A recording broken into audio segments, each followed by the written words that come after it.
Tantor Audio, a division of Recorded Books, presents FLAWED LOVE by Bella Jewell. Narrated by Lydia Dornay with Roger Wayne. Prologue. Mally. Then. R is for Rainer, handsome as can be. A is for asshole, one he can be. I is for idiot, yeah, you know it's true. N is for nerdy, you're a little of that too. E is for energetic, there's no holding you back. R is for rebel, one day I'll fight back. Rainer rolls his eyes and throws the candy he was sucking at my head. I duck with a laugh and reach down to the dirty wooden floor, picking it up and tossing it back at him. He catches it and throws it back into his mouth after dusting it off. God, you're sick! I scrunch up my nose. I could have done anything with my hands. I lift my fingers and wriggle them, and Rainer winks at me. No worse than I've had from you before, Emmy. Well, that's a good point. He swings his legs and jumps down from my treehouse, glancing back up at me when he's done. I grin down at him, tossing a piece of candy at his head again. He catches it and pockets it, then winks at me. Where are you going, Ray Ray? He shrugs. To cause trouble. You coming? Hell yes. I jump down from the treehouse and run after him, bumping my shoulder into his when I reach his side.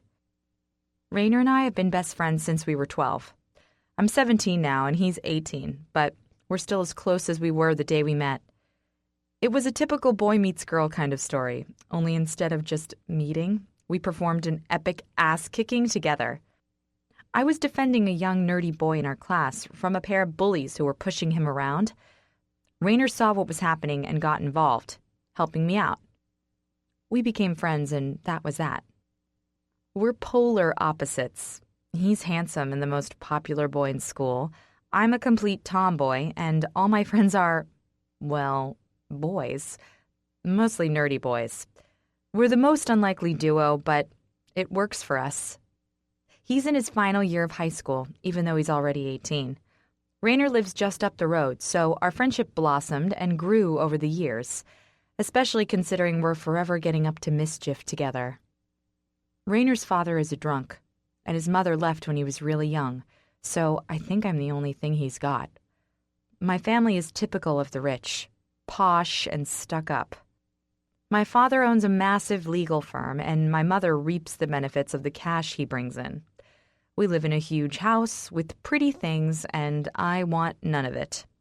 My sister, Evangeline, however, can't get enough and is as spoiled as my mother. Let's go and steal ice cream from the crazy old guy at the park again, Rainer suggests. Do you have to be such a rebel? I scoff. Besides, I don't want ice cream. What's wrong with you? Everyone loves ice cream. Not cool badass chicks like me. You're about as cool as a pool full of lava. I laugh. That was kind of mean, Ray Ray. Stop calling me that. I'll lose my reputation. I reach up and flick his earlobe. What reputation? Don't insult my epicness. I roll my eyes. All right, Rainer. I grin. Let's go steal ice cream. I knew there was a reason we're friends. I laugh and he throws an arm around my shoulder. An epic friendship indeed. Chapter 1. Now. Mally. Oh my God, Mally, what the fuck are these shoes? I roll my eyes at my roommate screeching. A moment later, she appears in my doorway, holding up a pair of black, strappy pumps that I stole from my sister Eva when I visited my parents last night. Of course, Eva doesn't know. That's the best part about it. They're Eva's. I grin. But as far as she knows, they're still in her closet. Oh, you're bad. Can I wear them tonight? I shrug. They're all yours. She holds them against her chest like they're fine china. Oh my God, I'm so excited. What dress should I wear? She could wear a sack and look awesome. Jemima, Mimi, Watson is a diva, a princess, and a badass babe all wrapped in one tiny bow. She's petite, even more so than me, with long platinum blonde hair, fake, of course, and the prettiest face I've seen on a girl since ever. She's got big blue eyes, full pink lips, and lashes that make men drool. She has an attitude to match. Any of your dresses will work, I say. Are you sure you want to come tonight? You just found out the man you used to know, used to adore, who took your virginity and was your best friend, is back in town. Hell yes, I want to come. Apparently he's been in town a while. I ran into an old friend of ours from high school, and she told me he was back in town. I don't know how I missed that. She shrugs. You weren't looking, and it's been a long time. How long since you last saw him? More than 10 years. I don't even know where he went. Then it should be an epic reunion. I turn and stare at myself in the mirror. Do you think he'll recognize me? Of course! I snort. You have no idea what I used to look like. Honestly, I was like a mini sassy boy. She giggles. I can't imagine it, but I believe you. I study my face. I'm certainly not the girl Raynor probably remembers. I used to have short-ish blonde hair. I wore glasses, and I was such a tomboy. I wouldn't be caught dead in a dress. It was jeans, baggy tees, and chucks. Now, God, I am the complete opposite. My hair is dark chocolate brown and long, flowing down my back in curls, and I wear a lot of dresses. Plus, I don't have glasses anymore.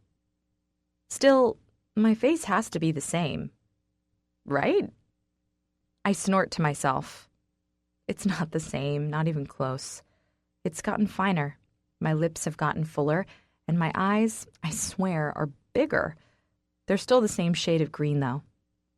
You're panicking. I can see it in your face, Mimi says, stepping up beside me. What if he doesn't want to see me the last time we saw each other? I close my eyes, pushing the memory back. It wasn't a nice one. It was a hard time, and Raynor had changed so much. He was doing bad things that he refused to tell me about, and things between us deteriorated. Hurt, we kept on fighting, but one day, he just disappeared. I never saw him again. I never even knew where he went. It hurt like hell. The past is the past. I'm sure he hasn't held a grudge for that long. I nod, feeling nervous all over again. Come on, let's get you dressed to impress. Mimi swings me around and rifles through my closet until she finds the perfect dress for me, or so she states. Then she pulls out a pair of sexy black heels and a curling iron. She gets to work on my hair, brushing it and curling it, then running some oil through it so it shines. The dress she chose is cute, but sexy. It's tight around the bust, showing good cleavage, but it flares out from the waist. The entire thing is black, with a lace underlay. Mimi wears a scorching little red number and pairs it with the shoes she stole from me that I stole from my sister. She leaves her blonde hair down, too, only hers is tack straight. We put a light dusting of makeup on and then collect our purses. We're ready to go, and the closer we get to seeing Raynor again, the more I want to vomit in my mouth. But he was my friend once. Surely nothing has changed. The bar Raynor owns is packed for its size. There are people mingling outside, lining up nearly around the block, and when we get in, it's full. People are dancing and sitting at booths, not to mention playing countless games of pool. Mimi starts wiggling her ass the moment we're past the front entrance, and I follow behind her, my heart in my throat, as I let my eyes scan the space. I don't see him. We go to the bar and order a drink, and still I don't see him.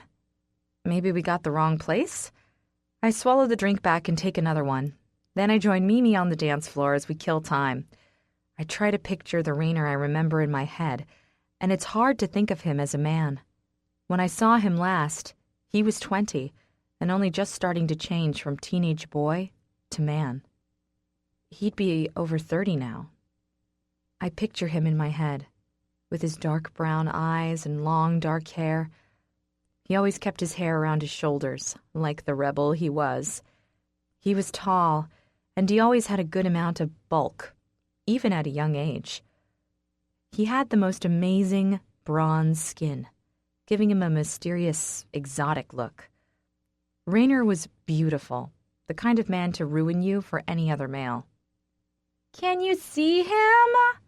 Mimi yells into my ear. "No," I call back. "We'll dance until he shows up. This bar is great." I nod and we dance and dance and dance. What seems like hours pass and there's still no Rainer. I've gone through 3 drinks and 2 bottles of water because this dance floor is making me crazy sweaty. I wave to Mimi and point to an empty booth.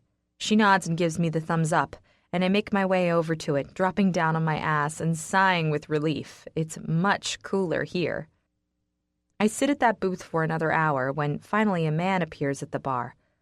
I'm way too far back to see if it's Rainer or not, but whoever it is, he's massive. I stand and push through the crowd, keeping my eye on the guy who is grinning at a pretty, strawberry blonde woman who is sitting by herself on a bar stool. My heart starts pounding as I near, wondering if it's him. The anticipation is killing me. When I'm close enough to study his face, I do just that. I look at him and I know. I just know. I suck in a shaky breath because, oh wow, he's so breathtaking. Rainer always had good looks, but now, God, now he's panty-melting handsome, dangerous and rugged, sexy as sin. The more I study him, the more my heart pounds. He's mesmerizing. His eyes, which were always dark brown, seem almost black in this light. His hair is cropped a lot shorter than I ever remember, and is now only a few inches long, the bottom curling around his collar. It's messy and sexy. He's got a cover of 2-day growth on his chin and around his mouth, and his face is so masculine, it almost hurts to look at him. His body? Oh God, his body. It's double the size I remember. He's taller and so much bigger. He's a mass ball of muscle. His biceps are bulging from his black tee, and his forearms are probably bigger than my legs. He's ripped, hardcore. I don't realize I'm tearing up until I feel a subtle burn behind my eyelids. I take a deep, shaky breath and walk over to the bar, stopping next to the strawberry blonde girl he was just talking to. She's watching me, but I'm too busy watching him. My lip is trembling and my eyes are wide as I look at the only person I ever shared my soul with.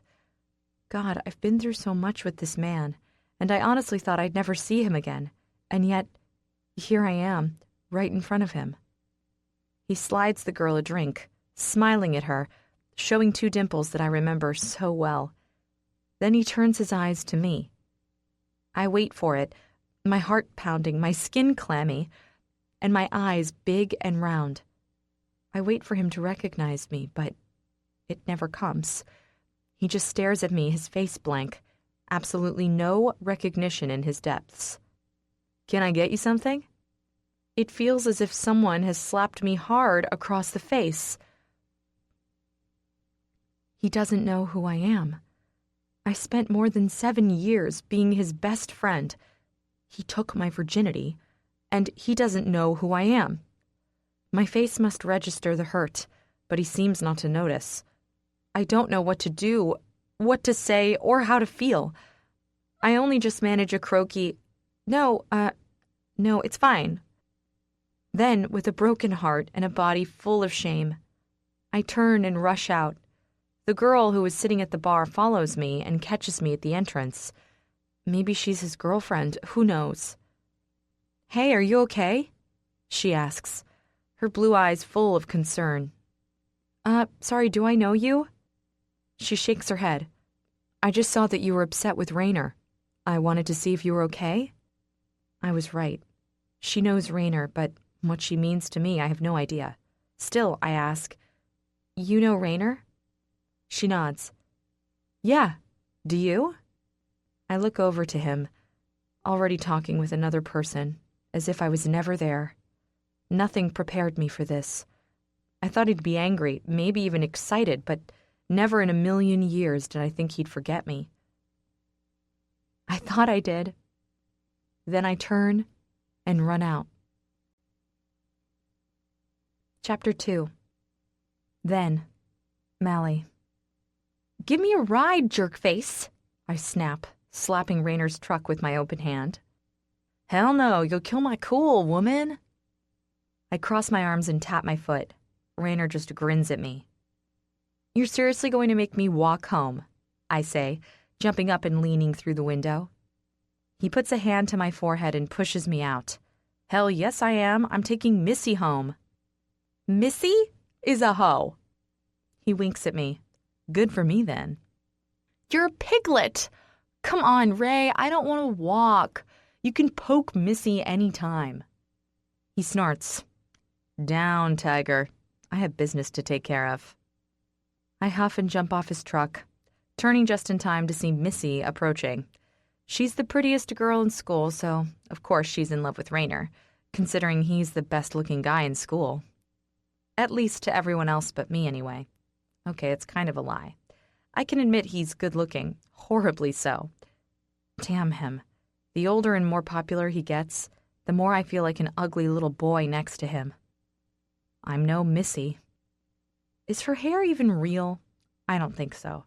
It looks fake blonde, like the yellow type, but it's long and flowy. It's her body and her face that get men. She's got big knockers, which are most certainly fake.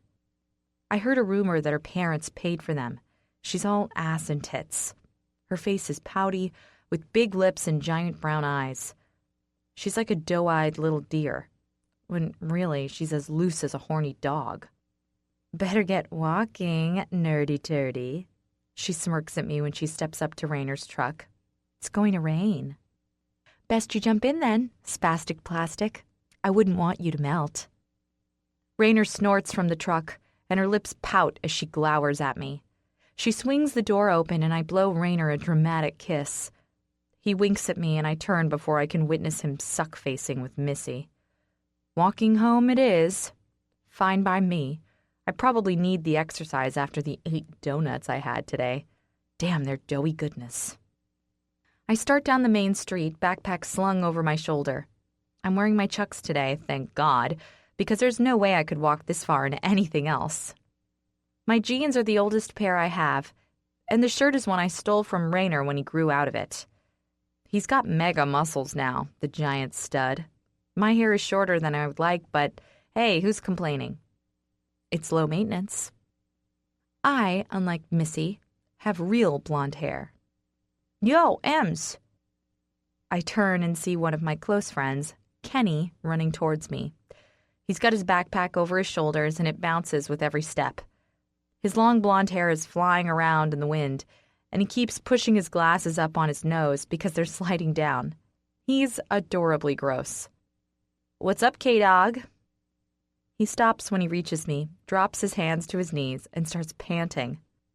"Dude, you need to get fit. Seriously. You just ran what, 5 meters? "Bite me, Em," he grunts, straightening. "What the hell are you making me run for? Where's Raynor?" "Getting STDs with Missy." He wrinkles his nose. "Fucking gross." I snort. "Yeah, my thoughts exactly. I'm walking home, so if you want to join, you better stop that panting." "Damn it, you have my phone. Otherwise, I wouldn't be enduring this hell." I hook my arm through his. "Don't be a hater. How was school?"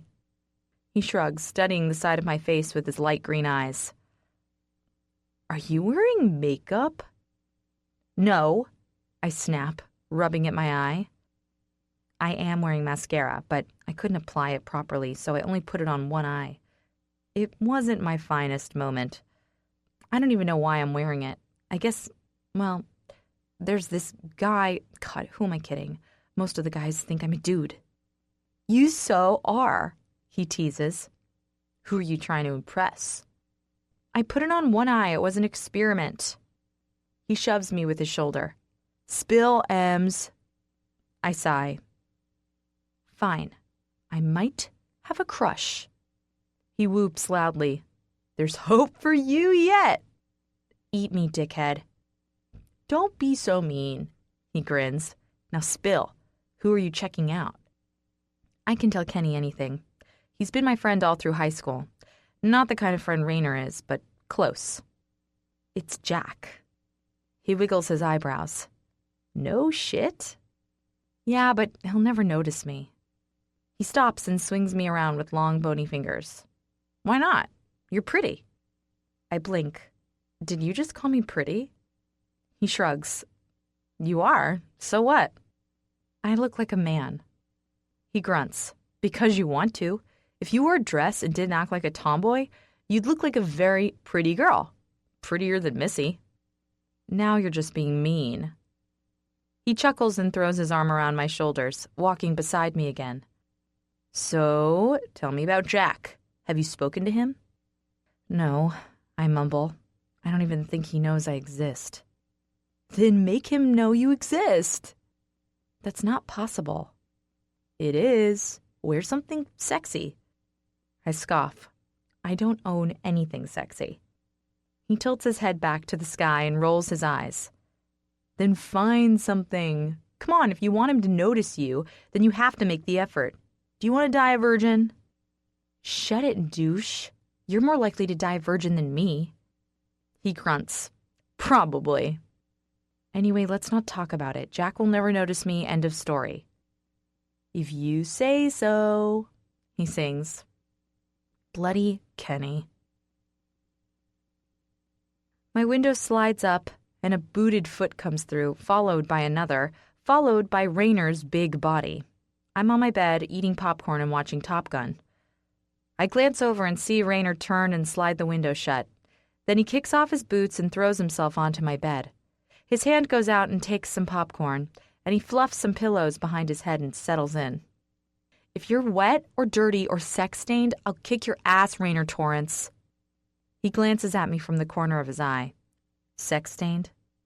Yeah, from Slutface. I mean, Missy. He grins at me. Are you jealous, Emmy? Am I jealous for not having a bank of STDs? He chuckles. Yeah, right. I get you.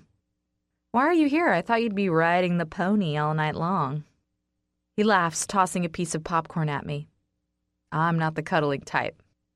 So you only have one round in you? I'm sad for you, Ray. He wraps an arm around my neck, putting me in a headlock. I've got plenty of rounds, smartass. You smell. Let me go. Nah, he says, rubbing his underarm near my face. Rainer, I'll break your dick off. Let me go. He lets me go with a chuckle and yawns, leaning back into my pillows. Your bed is better than mine, he murmurs. You're not sleeping here again. You snore.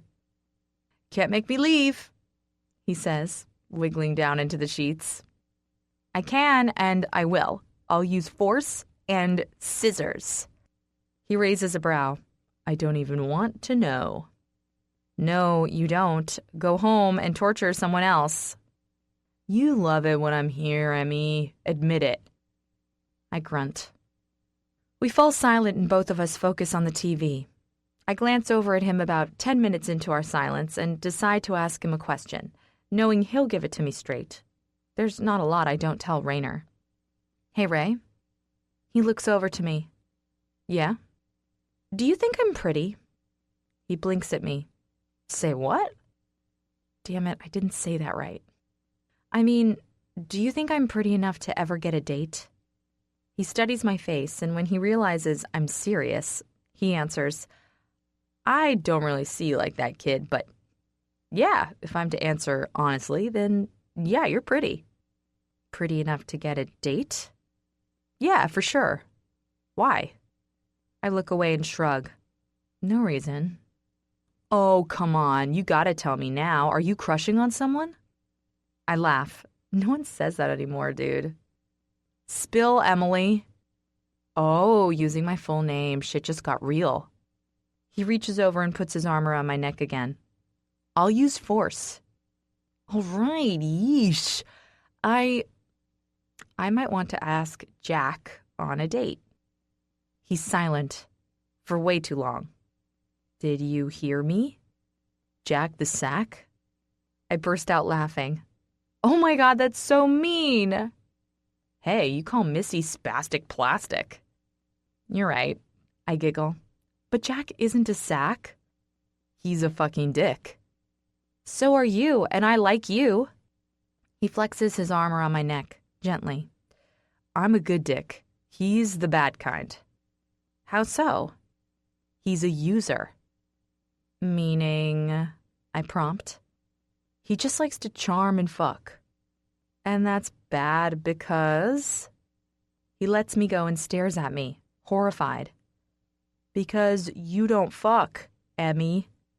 Why not? I snap, crossing my arms. I'm a girl. I'm 17. I should be able to fuck if I want.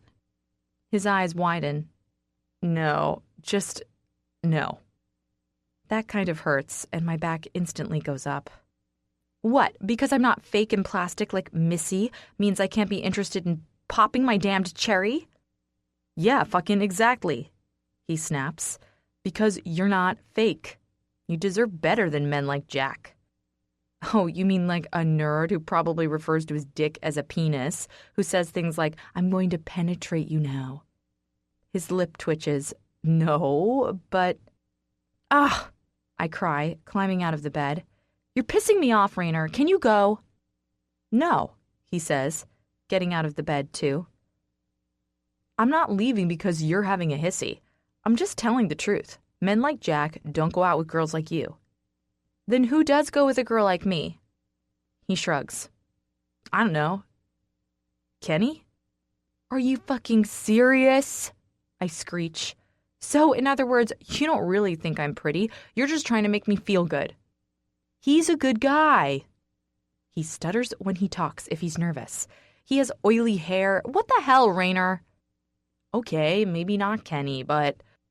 Just stop, I cry, throwing up my hands. You're digging a big fucking hole for yourself.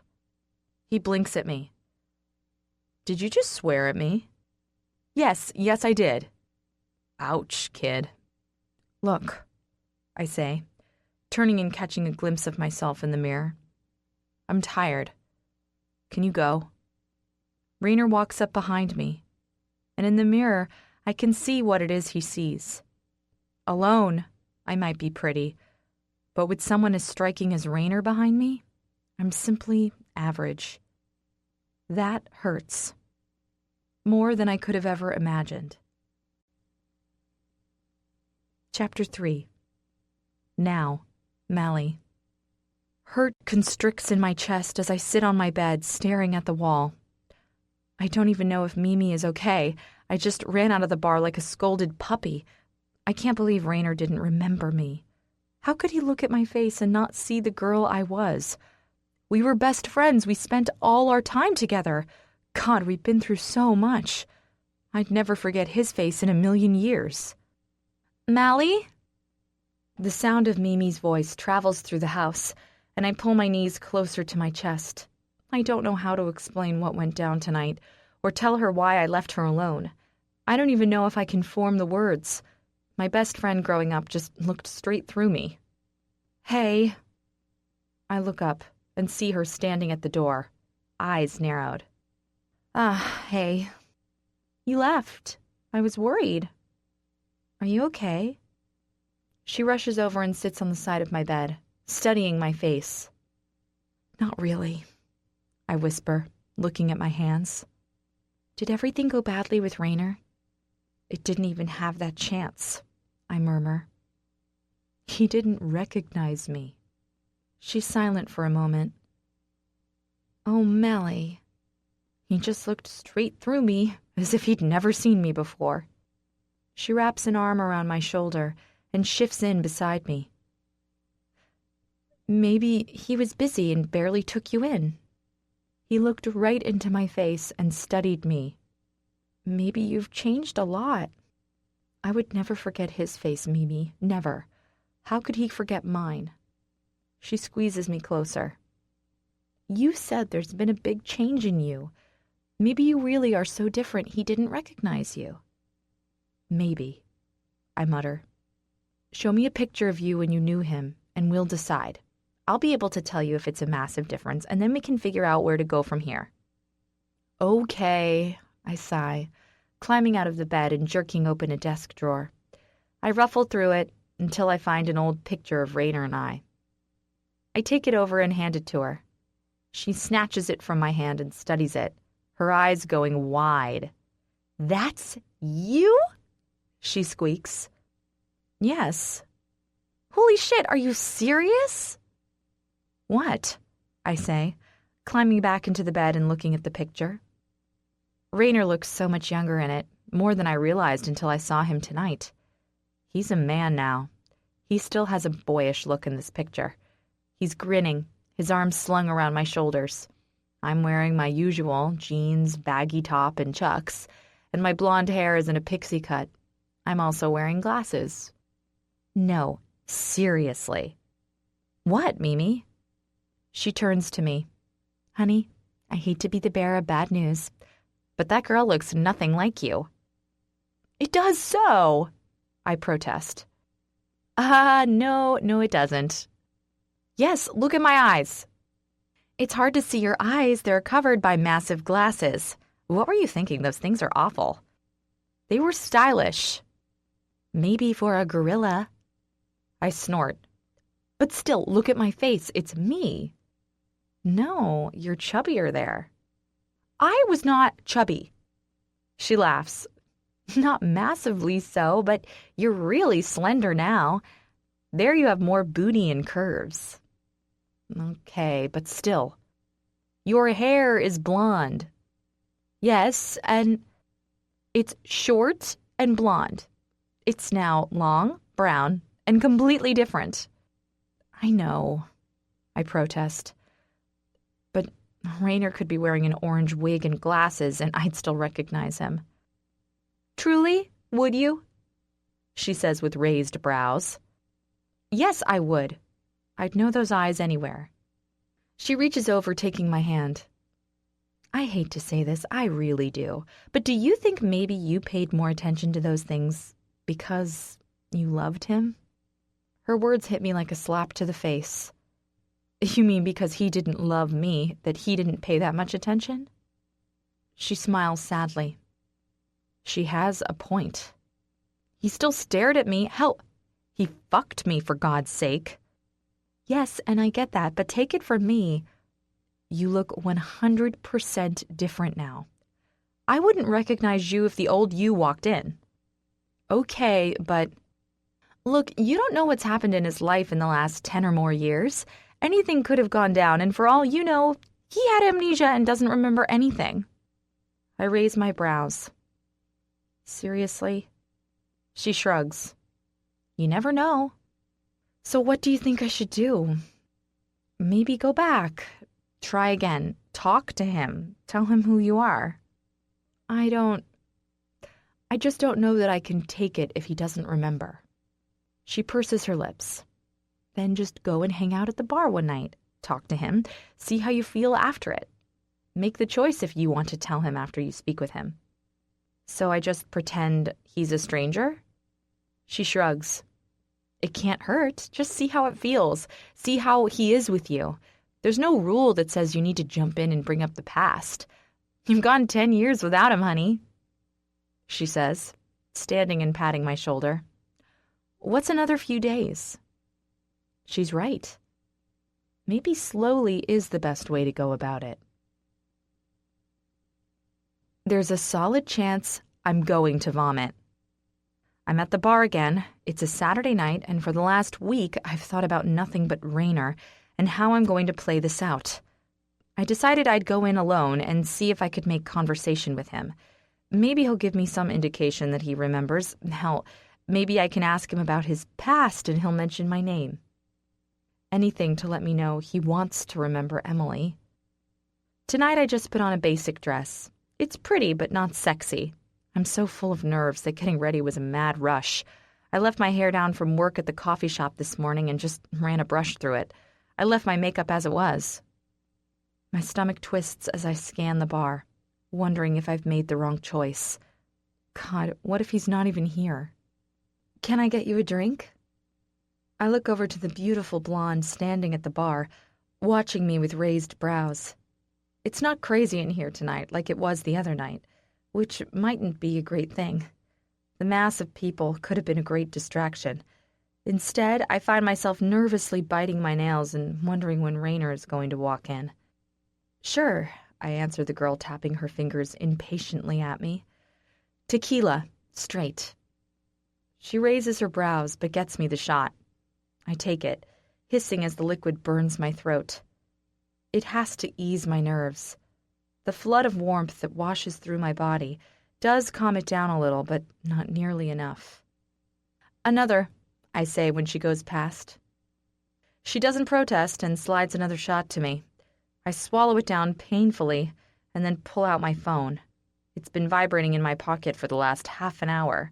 It's probably Mimi. I read her messages, loving how the warmth is starting to travel through my veins. M. Is he there? M. Where are you? M. Are you screwing him? I roll my eyes and, a little tipsy, I respond. E. Not here yet. Drinking. You need another drink there, darling? The smooth, husky, sexy voice makes my entire body freeze. Holy shit. It's him. It's him, and he's talking to me. I can't seem to make my head lift. It's as if not looking at him will be easier. Hey. I clench my eyes and then take a deep breath, lifting my head. I meet the most gorgeous black eyes I've ever seen. They're not really brown anymore. It's almost as if they've darkened over the years to represent how his life has gone. I study those eyes, waiting, willing him to remember. He has to see me in here, right? You want another drink? He asks, studying my face. No recognition. None at all. I guess my eyes are more green than blue now. God, who am I kidding? He doesn't remember me. No pathetic excuse in the world will change that. Sure, I manage in a tight voice. He keeps staring at me. Right, he wants to know what I'm drinking. Tequila. His brows go up. God, his face, it's so much more beautiful than I ever remembered. Gone is the cheekiness he used to carry around. Now he's broodier, more rugged, and definitely more deadly. What's a little girl like you doing drinking tequila? I snort. Little? His eyes drag down my body. There ain't much of you, sweetheart. I hate that word. If he'd said it in a meaningful way, I might like it, but he didn't.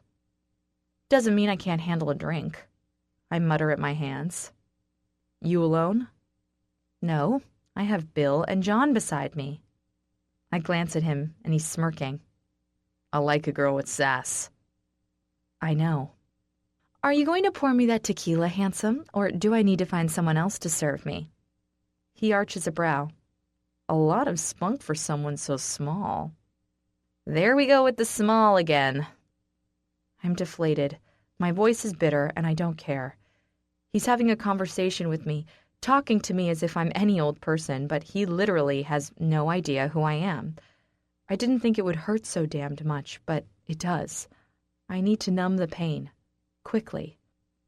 He doesn't argue further and gets me a tequila shot. I take it and then slide the glass back at him, nodding again. Have you got anyone to take you home? He asks, pouring another one. Does it really matter to you? He frowns. I don't like girls in my bar putting themselves in danger.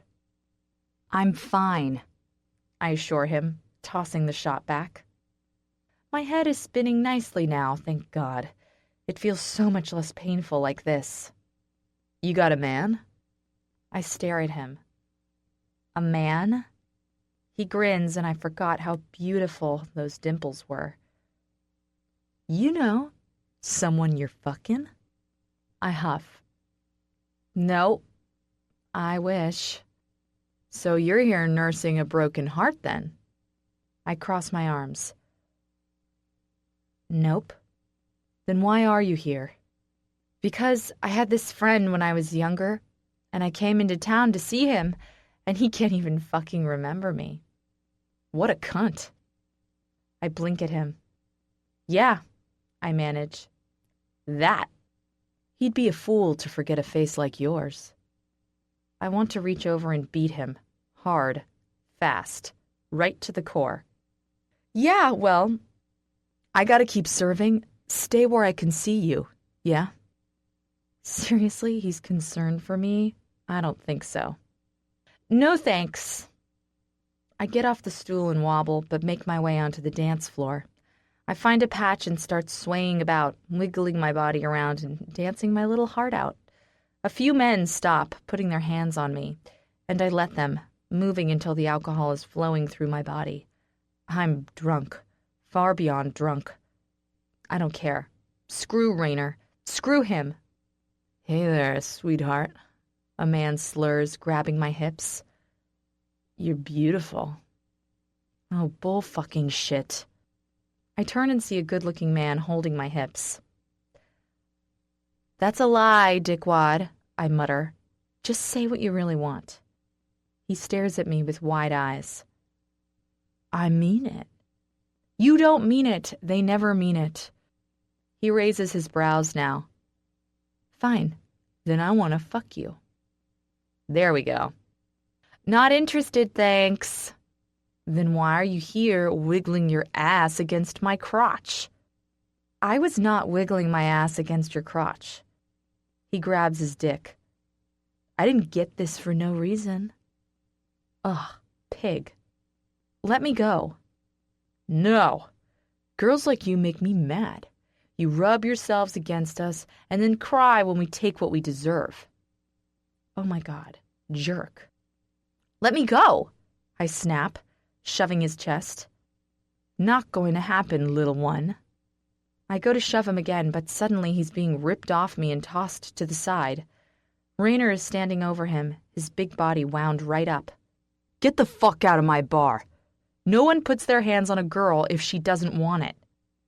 I'm not watching this. I turn and rush from the bar. I can't handle this right now. Watching Rayner defend me? No, just no. I find a back door after shoving through the crowd and open it, stepping into the fresh night air. My head is spinning, not terribly, but enough that I know I'll find it hard to make my way home. I stumble a few times, trying to figure out where the road is. Whoa there! You need to slow down. A big hand curls around my upper arm and I flinch, turning to see Rayner standing near me. He followed me. Why would he do that? I'm fine, I snap, trying to shove his hand off my arm. No, you're not. You will get raped or worse trying to get home on your own. I'll call a cab or something, I mutter. Just sit, yeah? Have some water and I'll take you home. I'm done for the night. He shoves a bottle of water at me. I don't know where he got it, but I don't want it. I don't want to ride with you, I hiss. He studies me. I'm sorry. Have I pissed you off in some way? I grind my teeth. I'm being an asshole, I know that, but I'm hurt. I didn't want a lot. I didn't expect a lot. Hell, I prepared myself for him hating me, but I never expected that he'd have forgotten who I am.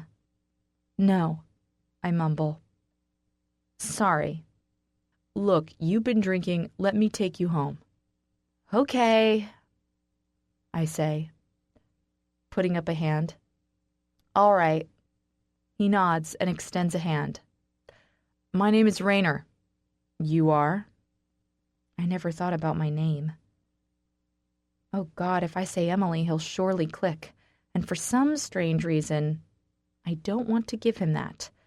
My pride is too strong. He always called me Emmy, so that gives me only one option. Mally, I say, taking his hand and fighting back a shiver as warmth floods me. Mally, he murmurs, rolling it around on his tongue. That's an interesting name. So is Rayner. He gives me a sexy, lazy half grin. So it is. Come on, kid. Kid. Oh, God. I force a smile and follow him to a big black truck. It's a lot like the one he used to drive. He opens the door for me and I climb in. He goes around the other side and starts it up, turning on the cooling. I'm sure most people would question my sanity getting in the car with him, but he's not a stranger.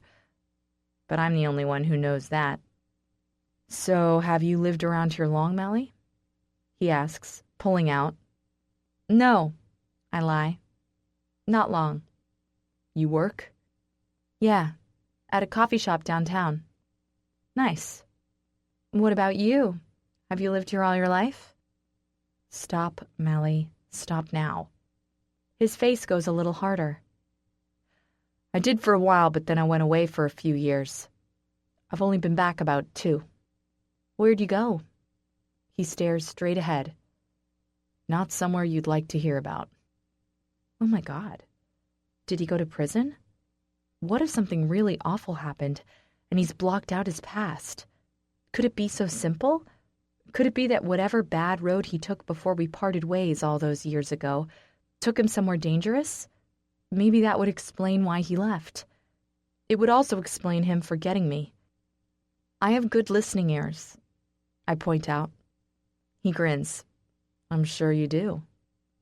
He's not going to tell me. That's okay.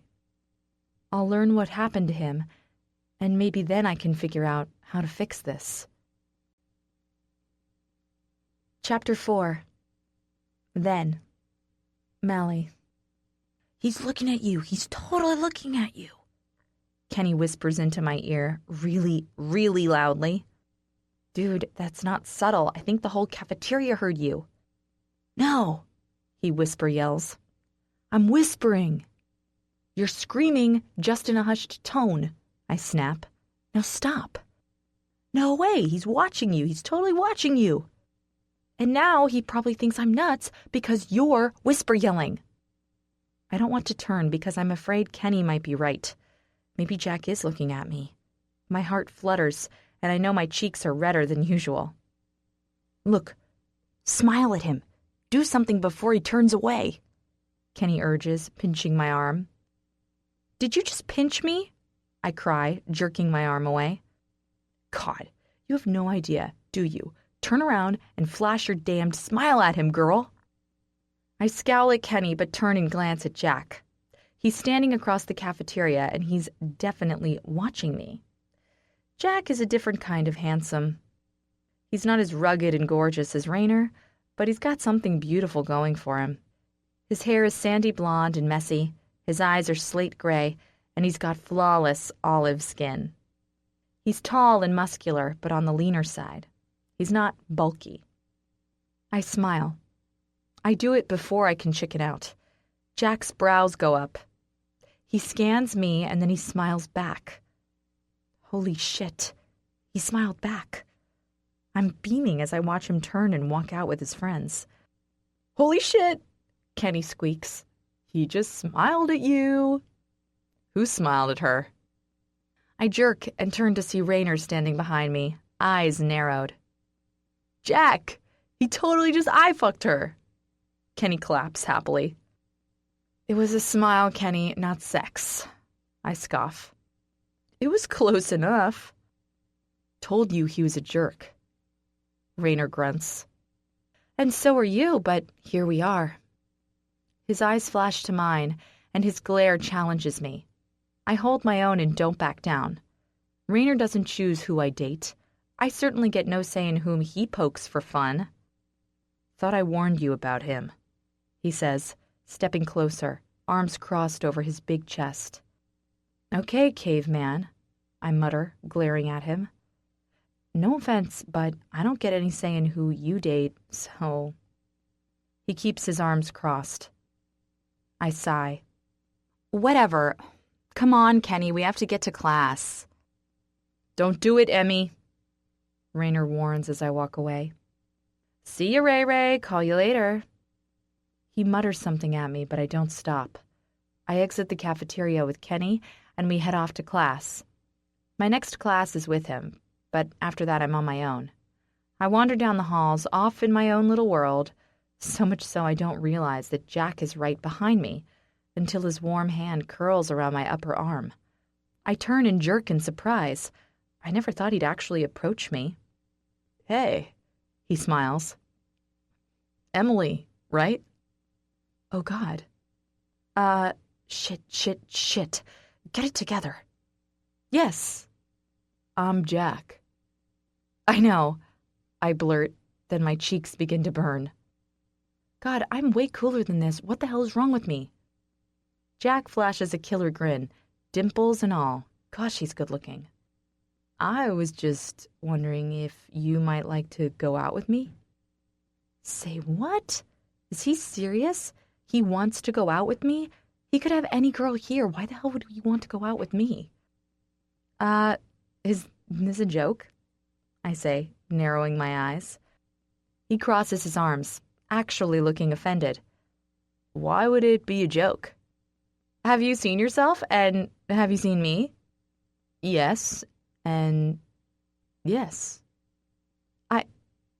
You could have anyone, I protest, a little lamely. I'm asking for a date. He smiles warmly. Not marriage. I laugh nervously. Well, yeah, okay then. His smile gets bigger. You got a phone number I can have? I swing my backpack around, nearly hitting him in the face. I laugh nervously again and pull out my cell phone. I recite the number and he gives me his. I'll call you. We'll work something out. Okay. I breathe. Later, Emily. Later. Yippee. I smile down at my phone as my fingers glide across the keys in response to Jack's latest text. We've been texting for the last week, and the more I talk to him, the more I like him. He's funny and smart and so easy to talk to. We're going on a date tomorrow night, and I'm overexcited about it. I can't wait. Who the fuck do you keep texting? I look up from my phone and over to Rainer, who's driving me home. He's glaring at me, but he can't do it for long as he focuses back on the road. Jack? Seriously? He grunts. I warned you about him. He's a nice guy, Rainer. He's a jerk. I sigh and look over to him. We're friends, right? We've been friends for a lot of years. I'm not your girlfriend, but I do respect what we have enough to listen to you. However, this time you're wrong. Can you drop it, please? Whatever. And what the fuck are you wearing? I glance down at the new pair of skinny jeans I begged Mom to buy me. I don't know, I guess I want to look nice for Jack. Though I'm still sporting a semi-baggy tee. And my Chucks. Always my Chucks. These are jeans. Get with the new age, dude. They're painted on. I throw my phone into my purse and turn, crossing my arms. What the hell, Ray? You're being a dickhead. Can we not do this? I'll date whoever the fuck I want. He pulls the truck over suddenly and turns to me. I'm your friend. I've known you longer than any of those fuckknuckles. I'm not going to let some douchebag fuck you and leave you with a broken heart. And I love you for that, I say, my voice softer now. But I'm 17, Rainer. I know what's right and wrong. I'm not just going to let him dive in on the first date. His brown eyes narrow. He's bad news. So is Missy, but I'm not telling you to stop. He grunts. I'm a man. I can look after myself. Yeah, well, I can look after myself too, believe it or not. I know you'd rather I shack up with someone like Kenny, but I deserve better and I like Jack. I didn't mean what I said the other night. He sighs. I was only trying to look out for you. By saying the best I can get is a greasy, nerdy geek? And don't get me wrong, I adore Kenny. But that hurts, Ray. He runs a hand through his hair. Fuck. Look, just be careful, okay? And don't change who you are. Who I am will never change. He points to the jeans. I'm allowed to care about how I look. Yeah, he says, pulling back onto the road. Right. He's angry with me, and I truly don't know why. I say nothing as he pulls up to my house and stares straight ahead as I swing the door open and climb out. You want to hang tonight? I ask. No. He grunts. I sigh. Okay, Ray. Then I shut the door, and he speeds off. Damn it. now I feel bad, and I don't even know why. Chapter 5. Now, Mally. This is it? Raynor asks, nodding at my apartment. Yeah, I whisper, staring out the window. I'm still drunk, I won't lie. If I weren't, I'd be scrambling out of this car right now. I turn and glance at Raynor, who has his eyes on my neck. Oh my God. He's looking at me as if he wants to. He couldn't. Could he? His eyes slowly move up and meet mine, and I swallow the thick lump forming. Raynor is looking at me right now as if he wants to fuck me. Fuck me. My body breaks out in little tingles as I stare at his lips, and I decide I'm too drunk to care if he wants to fuck me or doesn't. I want to fuck him. I'd do anything to taste those lips, to slide my mouth over that neck, to feel his cock inside me again. It's been so long, and I was just a teenager back then. I'm a woman now, and he's everything I need. He's everything I've always needed. You should get out, he says, his voice husky. I'm not the good kind of man, Mally. I bite my bottom lip. We sit in silence for a few minutes. How do you mean? I finally say. I don't do relationships. I do one-night stands. I fuck. I don't ask names. If you keep looking at me like that, you'll be on that list. And you're too damned sweet to be someone's fuck for a night. He's wrong. I want to be his fuck for a night. What makes you think I'm any different than you? I say, unclipping my seatbelt and leaning over the chair. What makes you think I don't just want a one-night stand? His eyes flash, and he reaches up, curling his fist into my hair. He jerks softly, and I whimper. A low, throaty growl escapes his lips. Out of the car. Now, kid. No, I breathe, sliding over the seat and straddling his lap. He's huge, so much bigger than I ever remember. His cock is pressing between my legs, rubbing against my heat just enough to cause the perfect friction. I meet his eyes, and I can see he doesn't want to fight. I'm not a good man, you hear me? And I'm not a good woman. He makes a pained, throaty sound and presses his forehead against mine. I just want a night of fun, Raynor. If you're willing to give it, I'm willing to take it. I fucking hate doing this. No, I say, reaching between us and grabbing the top button of his jeans. You don't. You offered me a ride home for a reason, and we both know what that reason is. You're beautiful, he says, studying my face.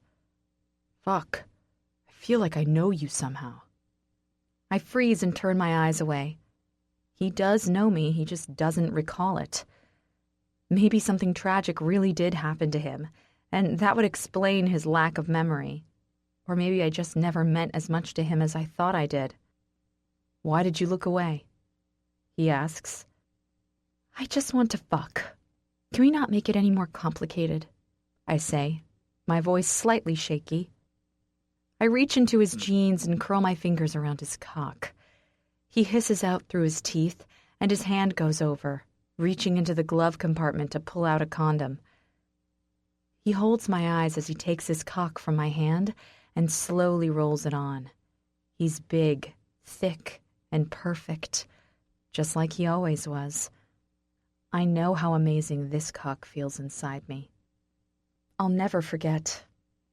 He reaches over to me and slides my dress up, his rough fingers grazing my thighs as the dress moves. Then he reaches for my panties. It's not going to be easy to pull them off, considering I'm straddling him. He stares at them, then me, and with one hand jerk, the material tears and I'm pantyless. I gasp, but it's quickly smothered when his fingers find my pussy. I lean forward, wanting to taste him, wanting to remember how soft his lips are, but he turns his head away. I don't kiss, kid. Have you got an infection or something? I squeak. No, I just don't do it. Okay, Well, awkward. I turn my face back and focus instead on his fingers sliding through my pussy. He's soft, slow, and delicate. His fingers, while rough, are working me over with such ease. He swirls my moisture around my clit, making it hard, making it ache. Then he uses his free hand to lift my hip so he can position his cock at my entrance. I hold my breath. He starts sliding me down over him. A gasp leaves my lips and quickly turns into a throaty moan as he fills me, stretching me, opening me to him. I've only had a few men since Rainer, and most were one-night stands. It's been a good long time since I've been filled like this.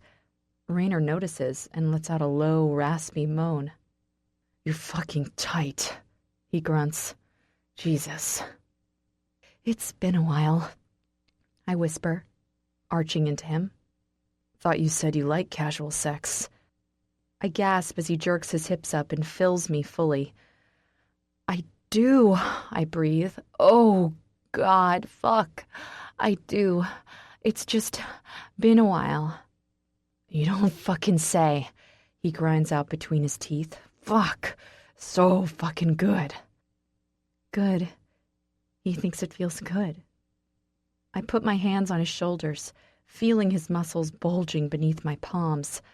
I want to massage them, to roam my hands over his big body until I've had my fix.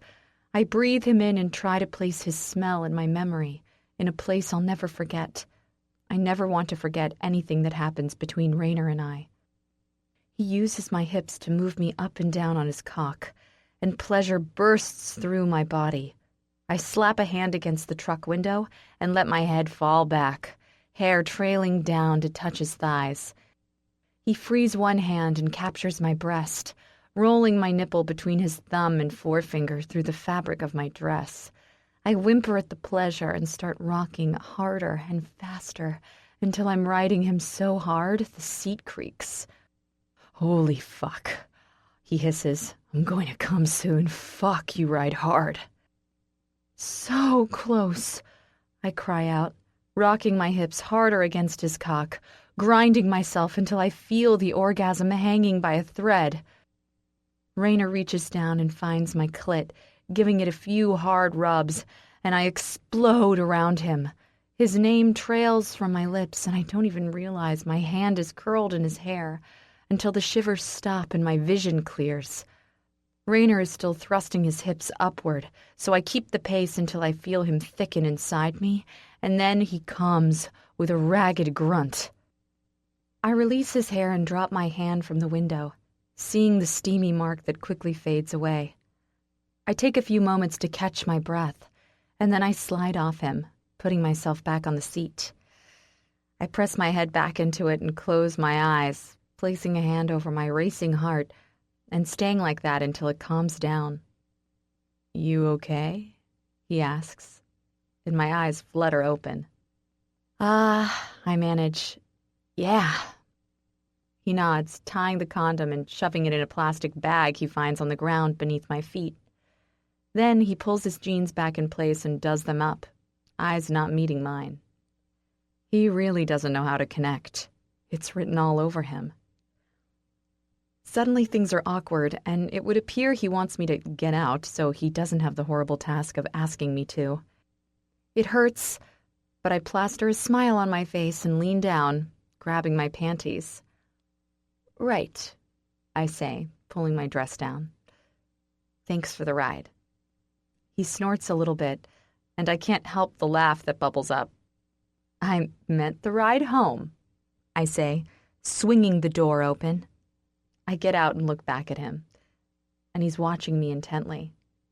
But the other ride was great, too. "See you around, Rainer." He opens his mouth to say something, but I slam the door. I have no idea what I just got myself into, but I have a feeling it wasn't the right path to take. "Wait a second," Mimi says, pacing the room with her arms crossed. "So, he spoke to you, gave you a ride home, and then you fucked him in his truck?" I bring my legs up to my chest and curl my arms around them. "Yeah," You fucked him. I nod. In his truck. I nod again. Right outside the house? I roll my eyes.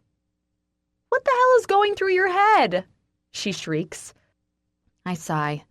I was drinking and God, I missed him so much. So you let him use you? No, I needed that as much as he did. No, she says, wagging a finger in my face. What you needed was to tell him the truth, not to dig yourself a bigger fucking hole to get out of. I throw my hands up. What's the fucking point telling him the truth, Mimi? He doesn't remember me, and there's obviously a reason for that. If I tell him who I am, there's still a good chance he won't remember me. Worse, he might shut down, and I'll never figure out what happened to him. So what? You're just going to be his fuck buddy? I shrug.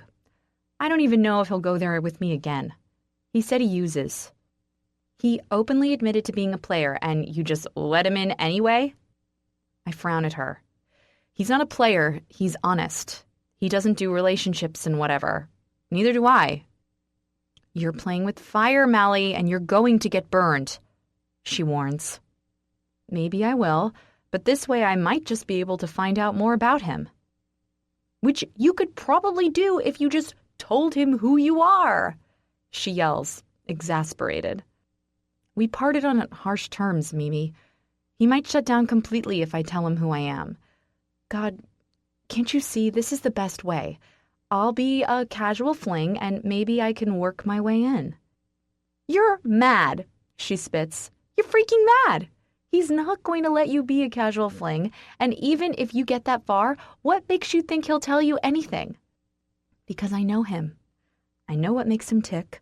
I'll be more than a fling because I can work him differently. I need to do this, Mimi. She sighs and flops down onto my bed beside me.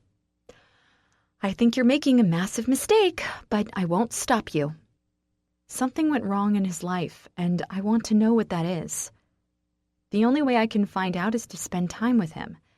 Maybe I'll meet his friends. Maybe someone can shed some light. And if he doesn't want to screw your brains out anymore, then I'll try and be his friend, at the very least. She shakes her head. Be careful, Mally. This could go bad. Yeah, I say, staring at the wall. But I have to try. He's my friend. I have to do everything I can. Chapter 6. Then, Mally. My foot slips and I let out a feral curse. Damn it, why did Rainer have to pick the room on the first floor?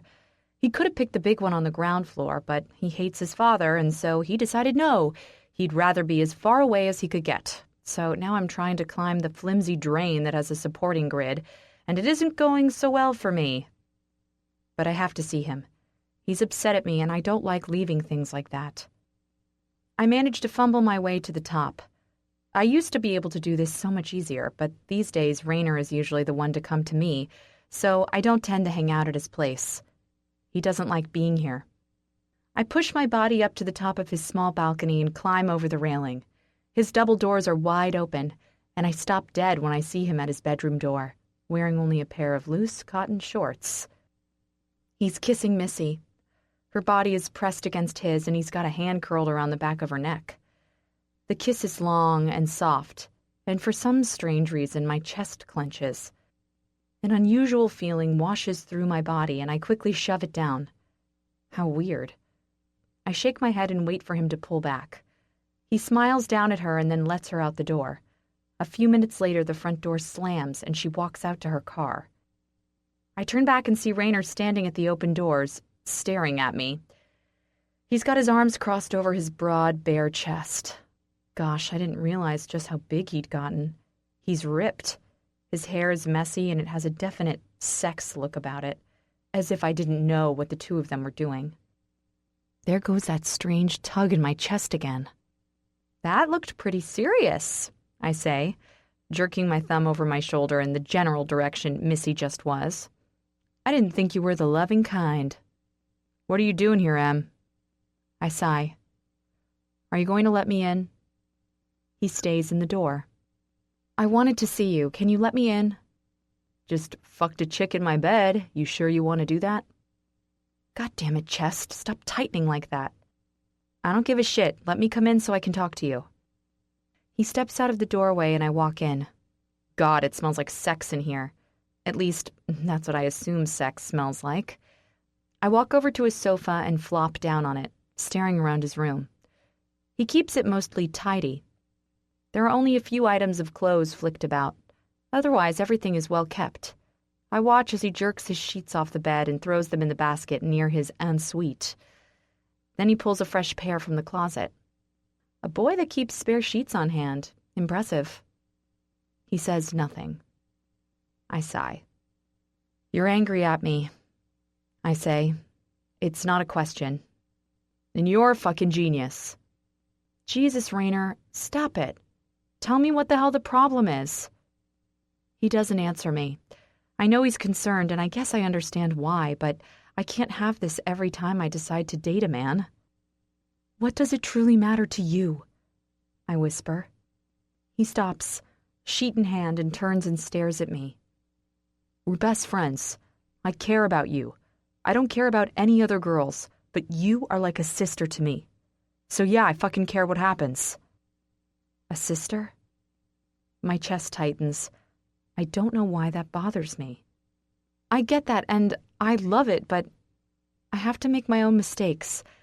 You can't keep protecting me. You have to let me live. He tosses the sheet to the side and growls. You're the only girl I have in my life. My father is fucked up. My mother is dead. I don't have any siblings. You're the only thing that makes me feel like... Like what? I ask, standing. Like I have something to fight for. My heart breaks, and I walk forward, stopping in front of him. You'll always be able to fight for me, Ray Ray. But this is important to me. I need to do this. I promise to tell you everything that happens, and you'll be the first to know if something goes wrong. But please, I place a hand on his chest. Please let me do this. He turns to me, eyes scanning my face. If he hurts you, Em, I'll kill him. And I'll let you. You promise that? I smile, stepping closer into him. He wraps his arms around me and we both sigh. I promise. He holds on to me longer than he's ever done before, and it feels nice. His skin is soft, his muscles hard. I press my cheek to his chest and just take a moment to breathe him in. You want to stay tonight? I let him go and nod. Sure, why the hell not? Ick, oh my God, turn it off, I screech, pressing the pillow to my face. Rainer laughs. No, it's epic. He just cut his leg off, yes. I can't, I cry, burrowing into the bed deeper. Pussy. A loud pounding on the door makes Rainer flinch beside me. Rainer, turn that fucking shit down. You're not the only fucking person in this house. His father roars. Yeah, righto. Rainer calls out. You smart-mathing me, boy? I peer out from under the covers, and Rainer's body is so stiff it worries me. His fists are clenched, and he's glaring at the door, which thankfully is locked. No, Rainer yells. Beg your fucking pardon? No, sir. Poor Rainer. My heart aches for him. It's as if his pride is being torn to pieces every time he talks to his father. His father is an asshole. I dislike him and try to avoid him at all costs. We hear a pound, as if he hit the door, and then the floorboards creak loudly as he disappears. Rainer stops the movie and we both sit in silence, like we always do when this happens. You okay? I ask, the same question I always ask. Yeah, he says, the same answer he always gives. Do you want me to go? No, he says, flicking the television off and sliding down into the covers. Roll. I do as he asks, rolling to my side. He slides up close and throws his arm over my middle.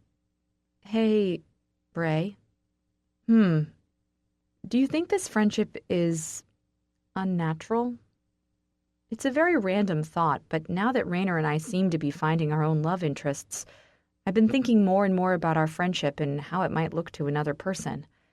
It seems normal to me, but I don't know any other people who have a friendship like ours. He's silent a minute. No. We sleep together. So? I don't know. I guess some people probably don't get it. Then they wouldn't get us. Girls have sleepovers all the time where 4 or 5 of them pile into a bed. What's the difference? We're snuggling. He grunts.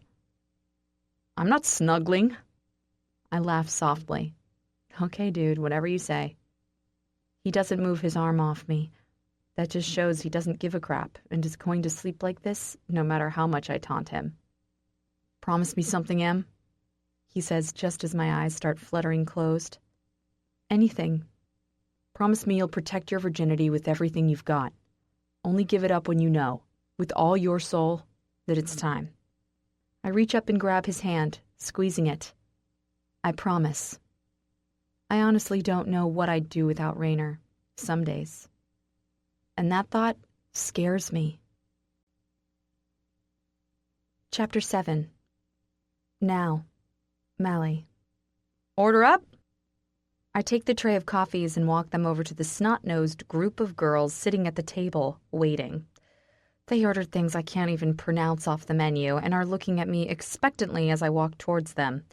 I flash them my best smile and place the coffees down, having no idea which is which. Thankfully, they seem to know and reach for their selected drinks.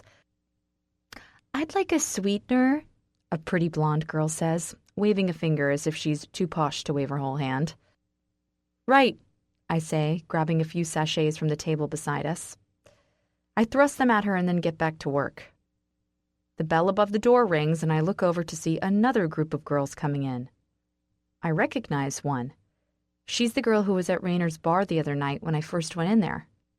She's really pretty, with strawberry blonde hair and the bluest eyes I've ever seen. There were 3 other girls with her. One has really dark hair and dark eyes, another is tiny and blonde, and one has crazy purple streaks in her hair. I smile at them and the girl I met the other night smiles at me, giving me a wave.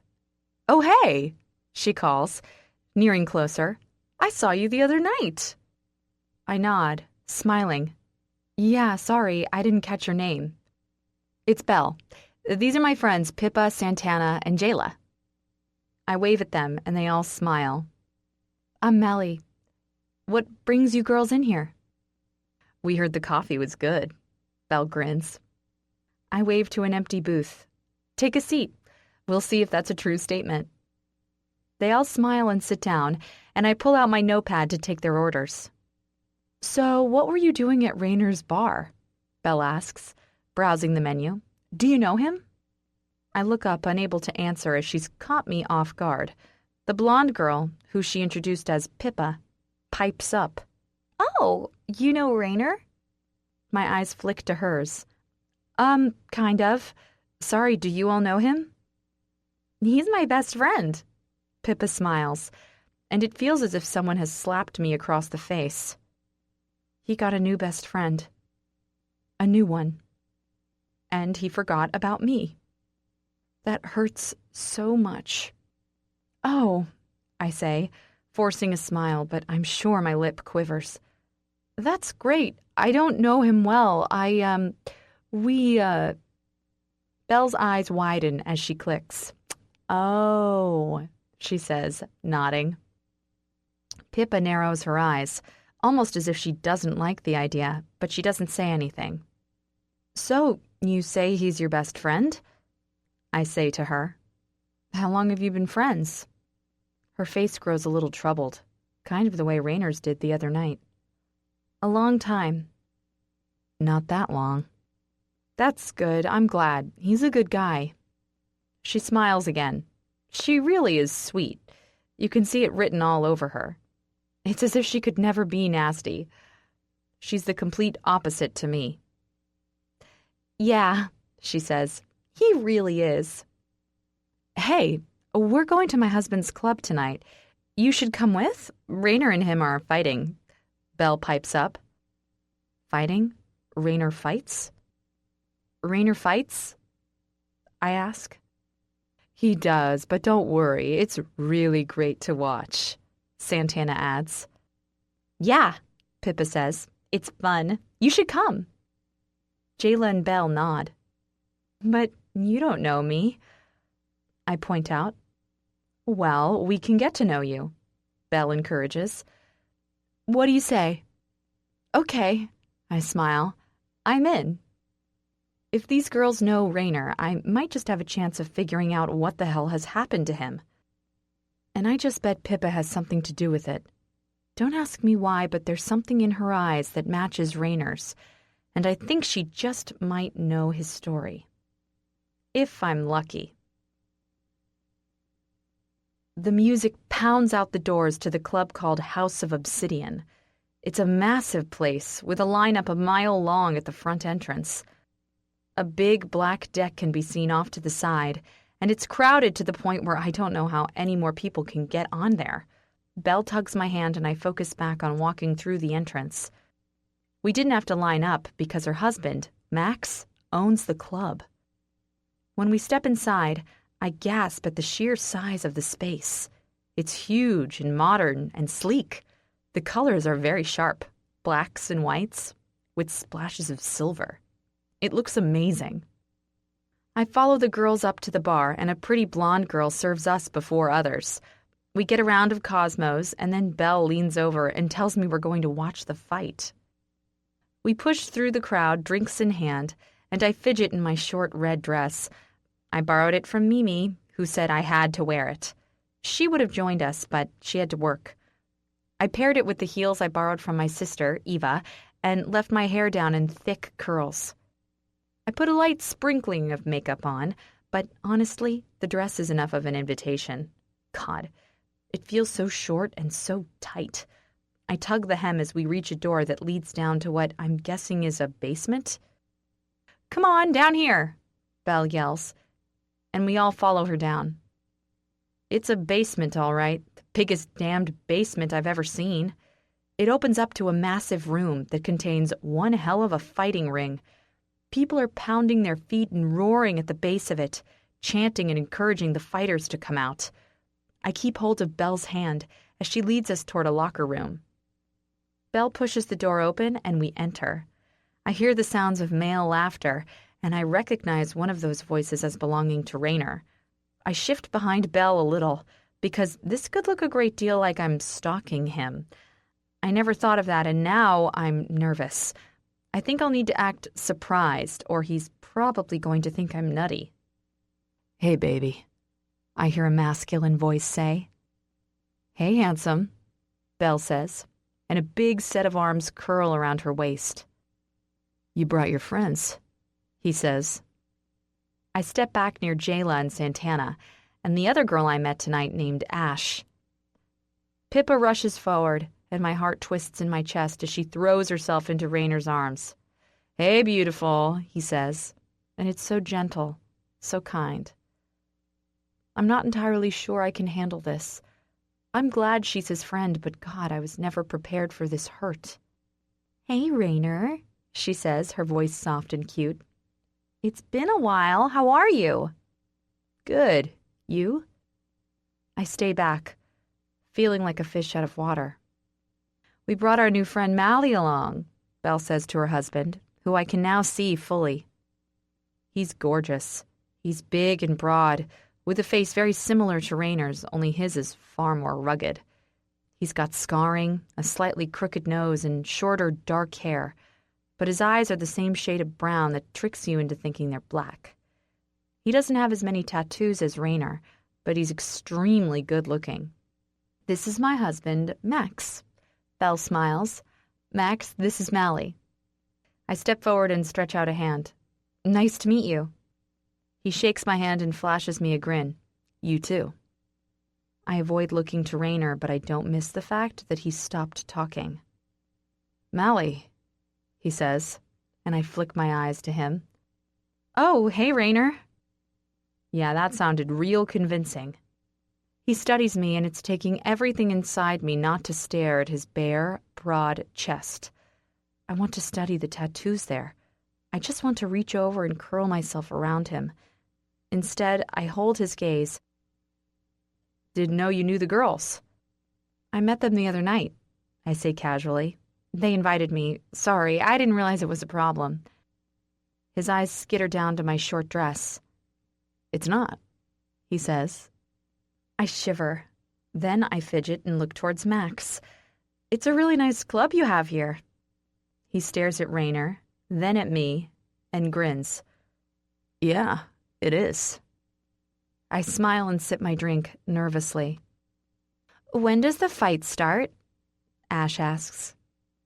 In about 15 minutes. You girls have time for another drink, Max says. I'll get some more. You girls coming? Belle asks. Sure, I squeak. Actually, Rainer says, standing so I can see his big, beautiful body. Can I have a word, Melly? He wants a word. With me? Why? Sure, I say. I'll get you a drink. Belle nods, grinning at both of us. Pippa watches us curiously, and the other girls try to give me subtle thumbs up that aren't so subtle. Good God. Rainer walks towards the back of the lockers and into a small office-like space. I step in and he closes the door behind me. Please don't ask if I came here with them to see you, because I didn't. I didn't even know they knew you, and... He spins around and studies me. I didn't think that. Right, I say, looking at my hands. So why are we in here? He studies me. I was a dick the other night. I stare at him, shocked. No, you weren't. I fucking was, Mally. I fucked you and pretty much threw you out of my car. I shrug. No offense, Rainer, but I thought that's what we agreed. He narrows his eyes. You're seriously okay with it? No, absolutely not. Yeah, why wouldn't I be? Most chicks just, they don't. I get constant phone calls and they follow me everywhere. It's usually not worth the hassle. I shrug. I'm not most chicks. I want friends. I like being fucked. It's simple. Are you willing to give me those things, Rainer? I'm such a liar. A horrible liar. He studies me and I start to fidget. I don't have many friends. I smile broadly. Well, then there's always room for one more. Situations like these, they go bad. Don't you know that? They only go bad when someone falls in love. And believe me when I say that won't happen. Because I'm already in love. I've been in love since I was just 17. People always say that, he points out, rubbing his chin. You're right, they do. Look, Rainer, we had fun and I'm more than happy to keep it that way. Liar, liar, liar. But we have the same friends, so we're going to run into each other. I'm always up for new friends.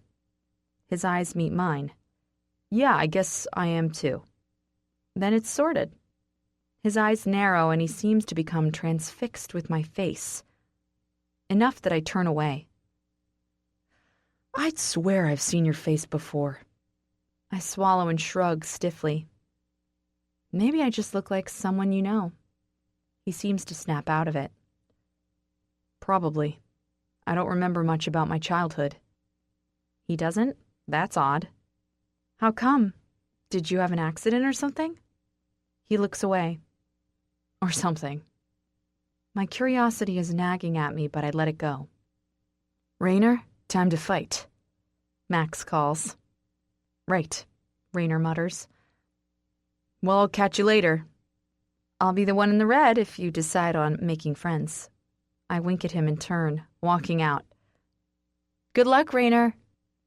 My heart aches, but I stride out with my shoulders back. I'll be strong, even if it kills me. Chapter 8. Then, Mally. So, what do you like to do, Emily? Jack asks as we drink our sodas and nibble on fries. Honestly, I don't get much time to do anything these days. I'm so busy with school and study that it seems like I never get time to enjoy life. I smile. He grins. Gosh, he's so handsome. Yeah, I know the feeling. What do you do for fun? He leans close. Can you keep a secret? I beam. Absolutely. I paint. My eyes widen. You do? What do you paint? Mostly landscape, but I love it. That's impressive, I say, nodding my approval. How long have you been doing it? Since I was 7, but most people don't know. It would kill my reputation. I frown. I don't see why. I think it's really amazing. He chuckles. Yeah, well, my jock friends wouldn't think so. Who cares what they think? I shrug, sipping my drink. He laughs. If only life were so simple. Right? He takes a bite of his burger and his eyes scan over my face. So, you're friends with Rainer, yeah? I blink in surprise.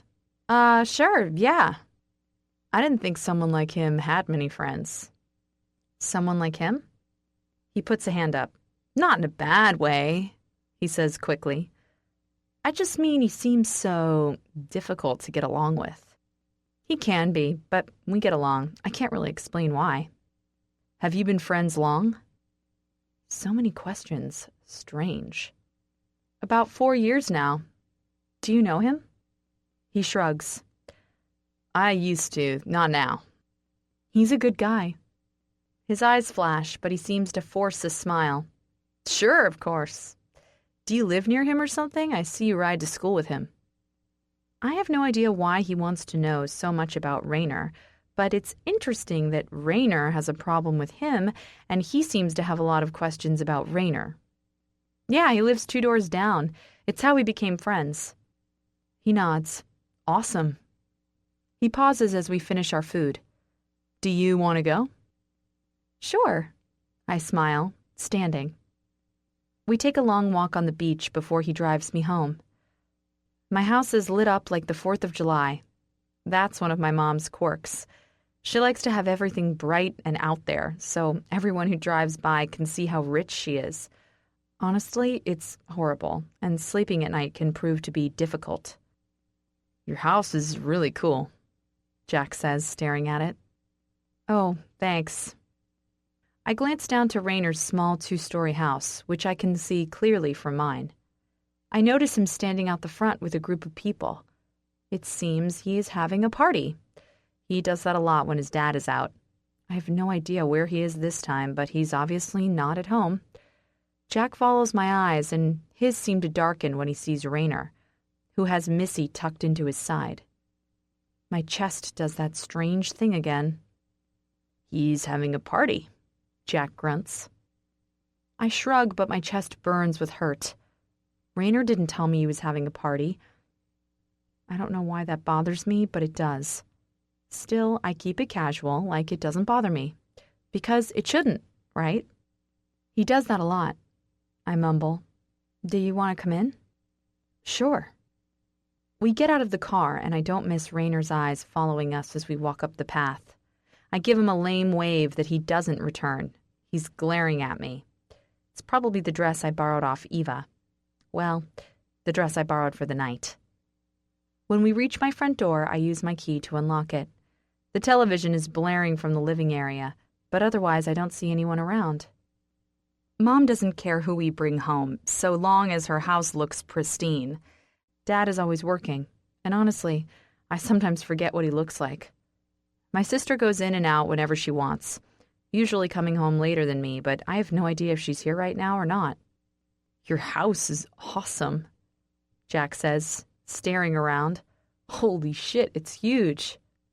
Yeah, I mutter, walking through the massive living area that's decked out with the most expensive furniture. Do you want to go to my room?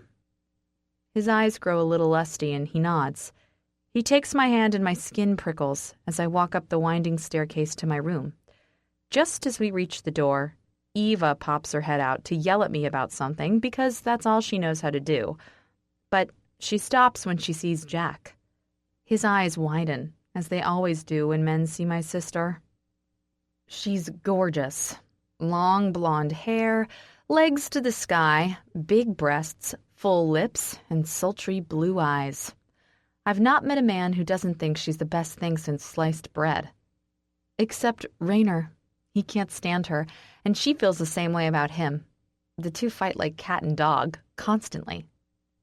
I run my hand over my neck as if I'm slitting my throat, letting her know not to open her big mouth and embarrass me. Her eyes widen.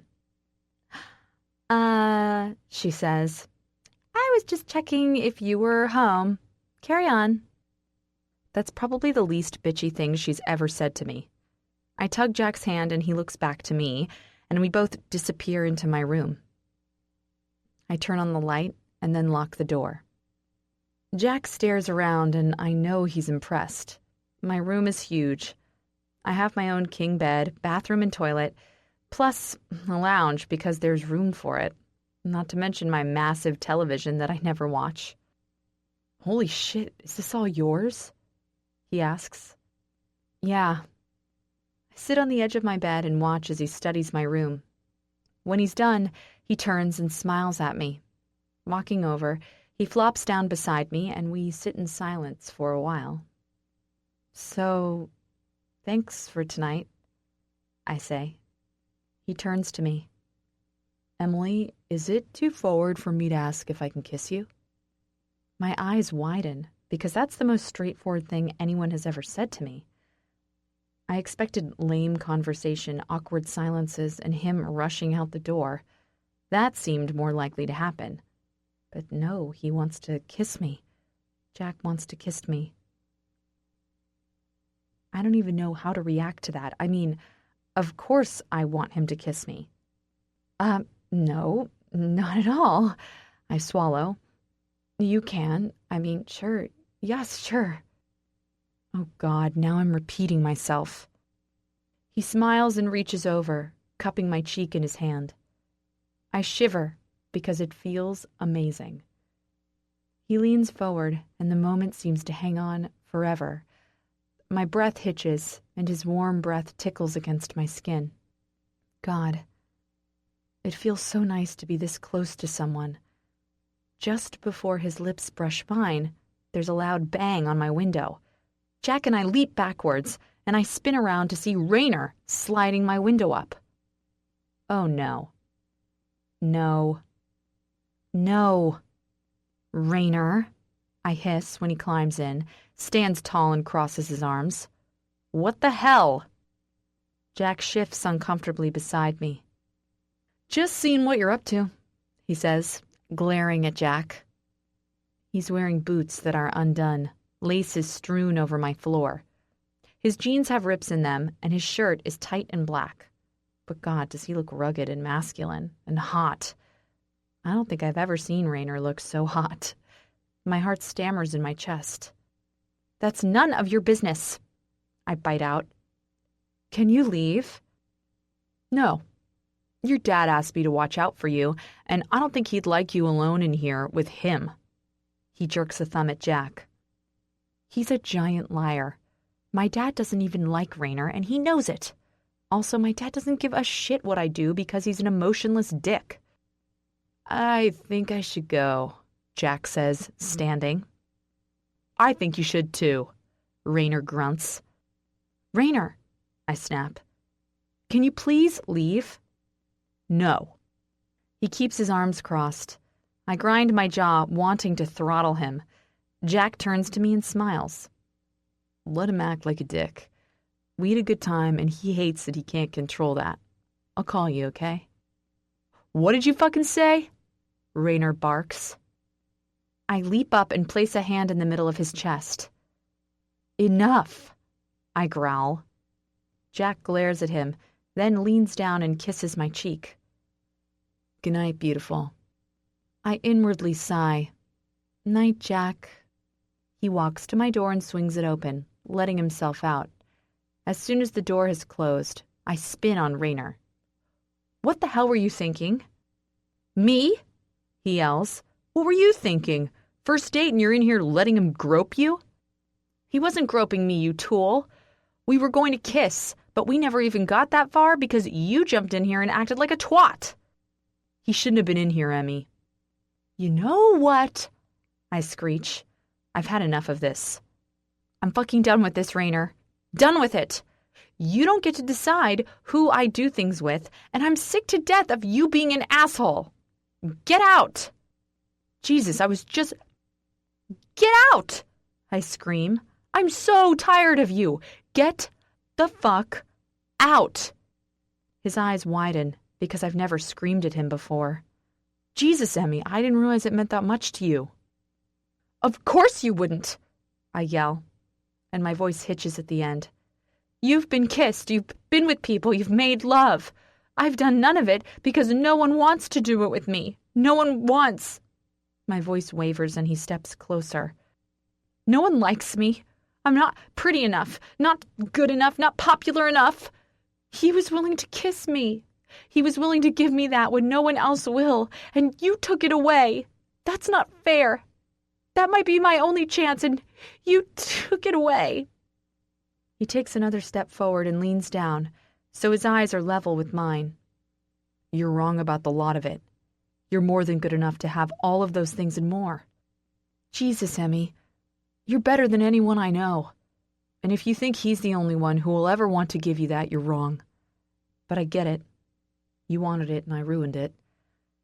So there's only one thing I can do to make that up. There's nothing you can do. I whisper, dropping my head. He takes my chin in his hands and lifts my face so my eyes meet his. There is. I can give you what I took away. Before I can say anything or protest, he steps forward and lowers his mouth at the same time. His lips hit mine, and I'm so stunned. I just stand there, completely shocked. His mouth is hot, really hot, and he smells amazing. I respond without even thinking, opening my mouth to let his tongue in. I've never been kissed before, and the feeling is foreign. His tongue is soft, and his lips are warm but slightly scratchy. It feels nice. Really nice. He pulls back before I get the chance to enjoy it just a second longer. We're both panting, and when our eyes meet, I feel something tugging at my heartstrings. It's probably just fondness for him. I adore Rainer. I always will. Yes, that's it. I smile weakly, and he gives me a lazy half-grin in return. Then he surprises me by pressing a kiss to my forehead before turning and walking back to my window. I won't screw shit up for you again, Emmy, he says, sliding it up. You deserve whatever you want. With that, he leaps through the opening, and my heart gives me another strange tug. So let me get this right, Kenny says, skipping beside me as we walk to school on Monday. Jack went to kiss you, but Rainer interfered and ended up being the one to kiss you? I shrug. Something like that. He was just being nice because he ruined my first kiss. Uh-huh, he says, or maybe he wanted to kiss you. Dude, no, Rainer and I are friends. Trust me, it was a friend kiss. Except the tongue. God, I haven't been able to stop thinking about the tongue. Or, he says, he likes you. Trust me, I know him. He doesn't. He's all up in Missy's space. Kenny snorts. Slut. Right? I grin. We reach the school grounds and Kenny splits, heading to his group of friends who play chess before class. I go in the opposite direction, weaving through the cars and making my way towards the front doors. I'm just about there when a hand lashes out, curling around my wrist and tugging me backwards.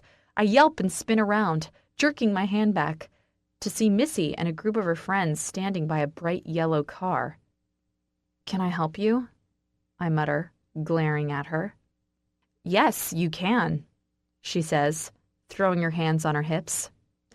I want to know what your relationship is with my guy. Your man? I snort. She flicks her perfect hair over her perfect damned shoulder. Yes, Rainer, my man. I roll my eyes. Rainer would love to know she's strutting around calling him that. Rainer is my best friend. Deal with it. Yeah, she says, laughing bitterly. See, I have a problem with that.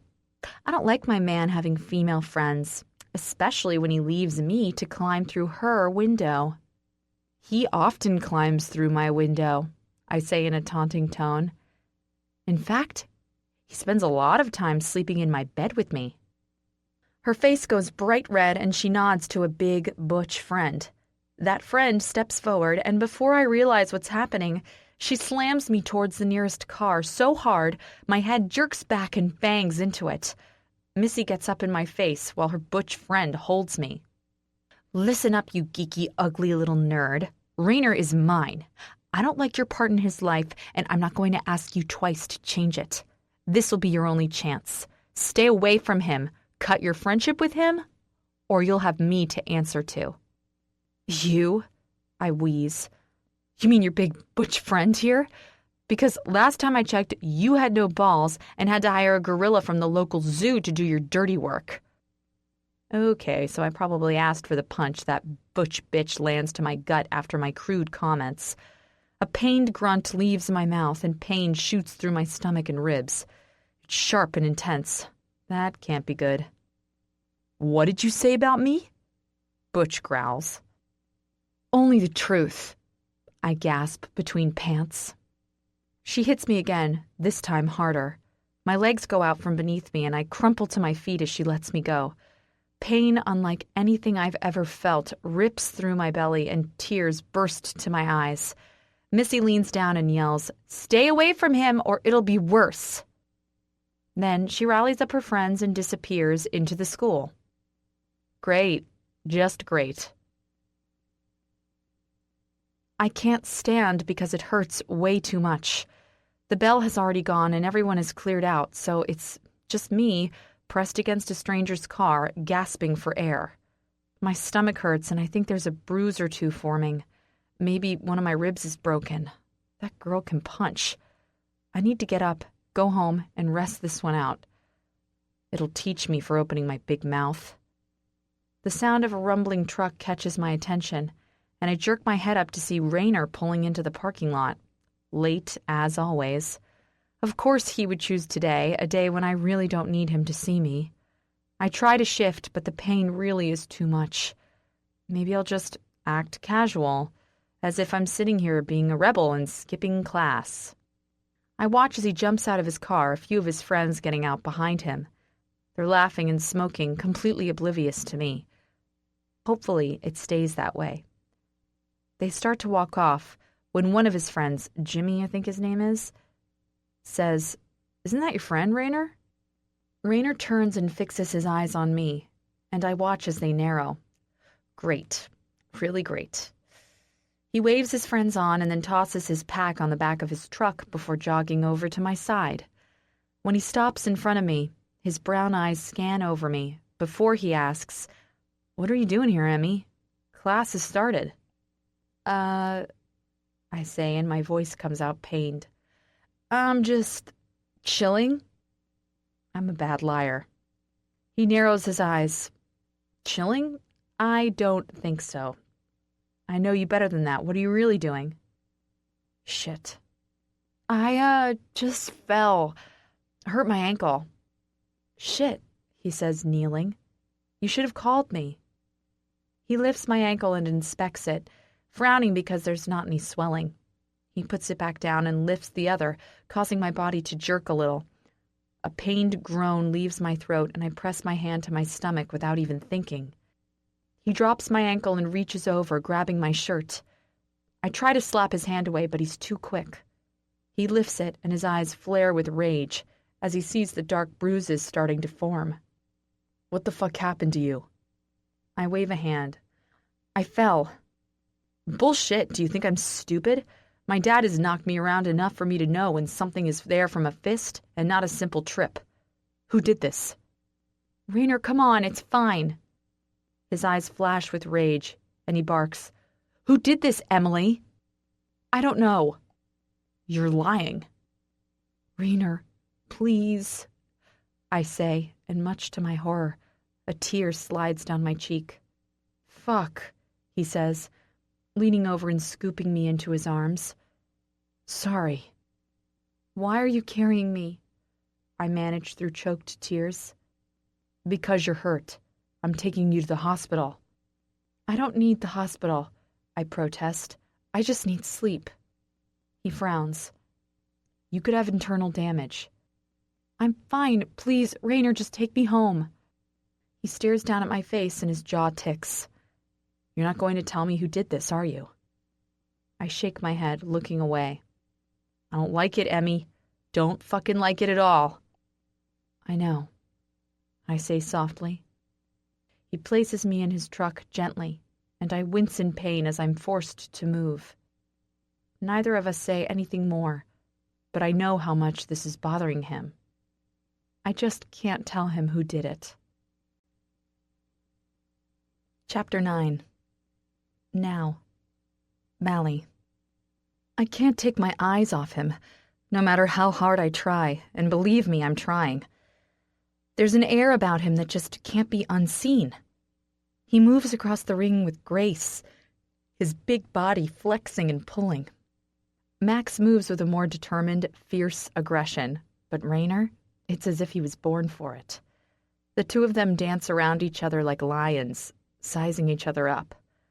I honestly don't know how they can bring themselves to fight when they're good friends outside the ring. How hot are they? Belle asks, leaning in so she can talk in my ear over the roaring of the crowd. I nod. Hot. I can't believe they are so at ease in there. Would you believe that Rainer and Max hated each other only weeks ago? They got into a massive fight one night because Max thought I was sleeping with Rainer, which I obviously wasn't. Anyway, after the fight, Max decided to take Rainer on because he fought so well. I raise my brows. Seriously? Yep. I never thought Rainer would be much of a fighter. Not that I don't think he can do it, because he can. He just usually tries so hard to keep his cool. She smiles. I think it's his way of expelling pent-up energy. Rainer is calm only because he doesn't know any other way to be. Do you know him well, then? I ask. She shakes her head. Not well. All I know is he and Pippa have a long past that's ugly. Pippa hasn't gone into detail with me, but the two of them grew close due to a life experience together. I think she'll tell me about it one day when she's ready. So I was right. Pippa and Rainer have connected over something. I just want to know what that something is. I'm not sure Pippa is going to offer that information up easily. I mean, if she hasn't told Belle, there's a good chance she's not going to tell anyone, which could make things difficult. She holds the answers, all of them, but I have no idea how to get them out of her. I focus back on the ring just in time to see Rainer drive a swift punch into Max's face. I gasp, pressing a hand over my mouth, horrified but fascinated all at the same time. Max returns the favor, ducking and slamming a fist into Rainer's belly. The two of them fight hard then, fists flying, legs swinging, bodies dodging. And it's mesmerizing. As I watch Rainer's big body move, I get hotter and hotter. He's so beautiful, so graceful, and yet so deadly. His face is a hard mask, and his muscles flex and pull as he moves around the ring as if he was born ready for it. I press a hand over my heart as the fight comes to a close, with Rainer taking the win. The crowd erupts and screams, and the sound is deafening. Holy shit, if I didn't love my husband so much, I'd wish I was the lucky girl getting to take all that energy tonight. Belle says, staring at Rainer. Yes, I wonder what it would be like to fuck him right now, while he's hot and bothered like that. She'll be very lucky indeed, I agree, keeping my eyes on him. He spits some blood from his mouth and his eyes scan the crowd. My heart flutters. Is he looking for me? His eyes move straight past me and focus on Pippa, and that's when I see it. There's a softness there, a deep, intense softness that can only mean one thing. Rainer is in love with her. I can't believe I didn't see it earlier, and at the realization, something breaks inside me. I've never seen him look at anyone like that. God damn it. What am I doing here? What am I trying to prove? I need some fresh air, I say to Belle. before turning and shoving through the crowd. I push towards the stairs and shove my way through, person after person, desperate to get out. There's a deep pain in my chest that I didn't realize had gotten so intense. It was okay when Raynor was just Raynor. It was okay that I didn't know his past, and it was okay that he didn't remember me. But what's not okay is the idea that he is in love with another woman. And he is. Hard. His eyes expressed a longing for her that I would die to have aimed at me. A tear bursts forth, and I keep pushing through the crowd until I reach the front door. The moment the cool spring breeze hits my face, I gasp it in, taking big, painfully large lungfuls of it until my hands stop trembling. I can't stop the tears, though. I stumble on my heels, and an agony unlike anything I've ever felt tugs on my heart, seeming to suffocate me from the inside out. I mutter excuse me's to the crowd of people until I'm by the road. I look left and then right. I can't see any cabs. I guess I'm going to have to call one. I fumble for my phone when a presence comes up behind me. I feel it so strongly, and I know before he speaks that it's him. Why the hell would he come after me? He doesn't even remember my face, so why the hell should he care what happens to me? My body goes stiff, but I keep my eyes focused on the road. "Everything okay?" he asks, his voice low and thick. "I saw you rush out. Are you sick?" He's just being a good citizen. Of course he is. Why the hell wouldn't he do the gentlemanly thing and make sure I'm safe? I want to scream in frustration, but I just keep my eyes to the road. "I'm fine," I say, but my voice is thick and broken. "I just need to get home." He curls his fingers around my arm and spins me towards him. He's still shirtless, seemingly unaffected by the group of girls who have stopped to gawk at him. He's got sweat running down his chest, his face is slightly bruised, and there's a little blood around his lip. He smells incredible, like a man would smell right after sex. Wild sex. "You're crying," he says, studying my face, running those gorgeous brown eyes over me as if he truly cares. And his brows furrow. "Something upset you?" "Yes, but it's fine. I'm going to go home." "Great fight." He doesn't let me go. "You're hiding something, aren't you?" I flinch. "I beg your pardon?" You have something in your eyes. Hurt. I don't know what from, but I affect you somehow." God, he's too smart for his own good. He always was. He used to be able to read me like a book, and it would seem it's the same now. I look away, because if I meet his eyes, I'm afraid he'll see the pain in their depths. The real pain. The pain of knowing the man I love so dearly is in love with another woman. "You just remind me of someone I loved." He's silent for a moment. "Did something happen to him?"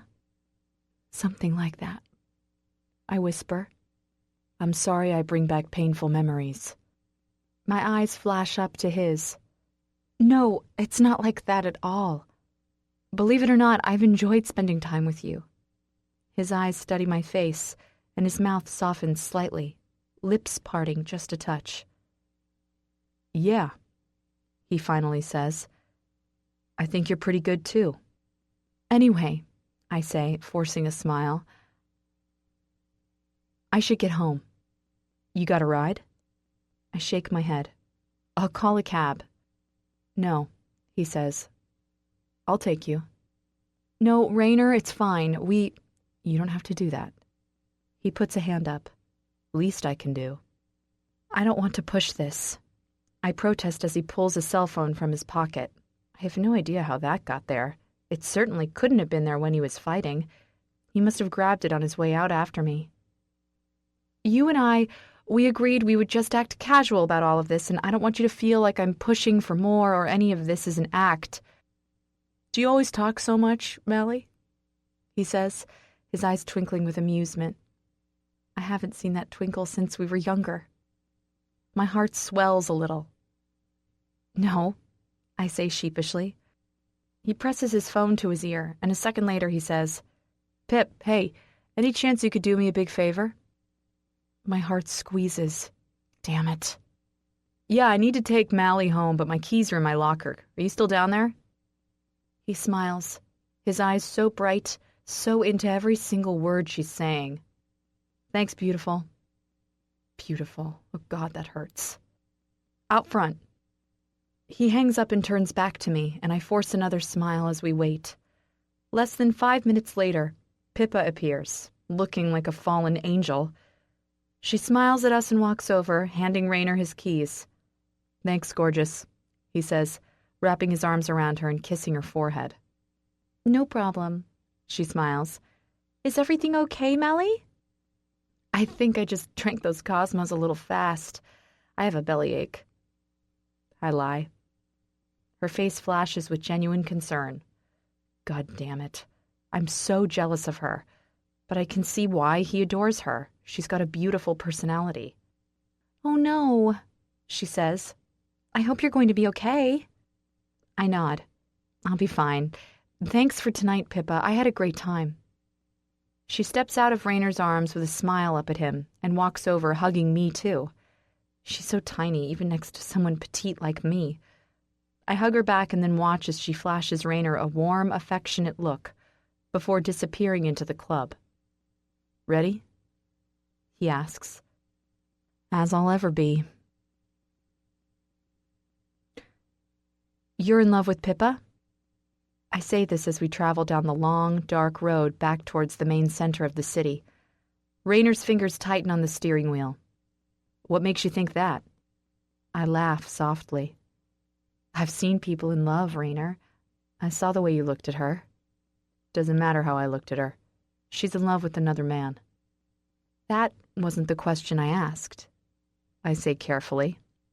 Yeah, I'm in love with her. I've been in love with her for years. Even though I was expecting it, those words burn. I'm thankful the car is dark, so we can't see the pain flash across my face. How come nothing ever happened? I go on, wanting more information but hating what might come of it. Because it was a bad situation, and by the time I found her again, she was in love with Tyke. Did she ever feel the same? He's silent a while. Then he says, No. I'm sorry, I say. Because I really am. I know exactly how that feels. Don't be. It was in the past. Is that why you don't see other women on a more permanent basis?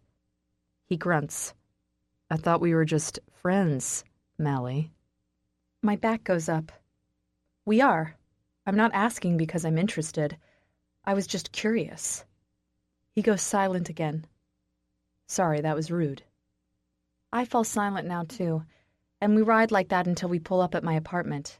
It's dark inside, which means Mimi is out, or asleep. Probably asleep. She loves her sleep. Well, I say, reaching for the handle. Thanks, Rainer. He doesn't say anything, and I go to push the door open when he asks a question that pauses me right in the middle of it. Can I come up? Oh, God. I turn and look at him, and he's studying me.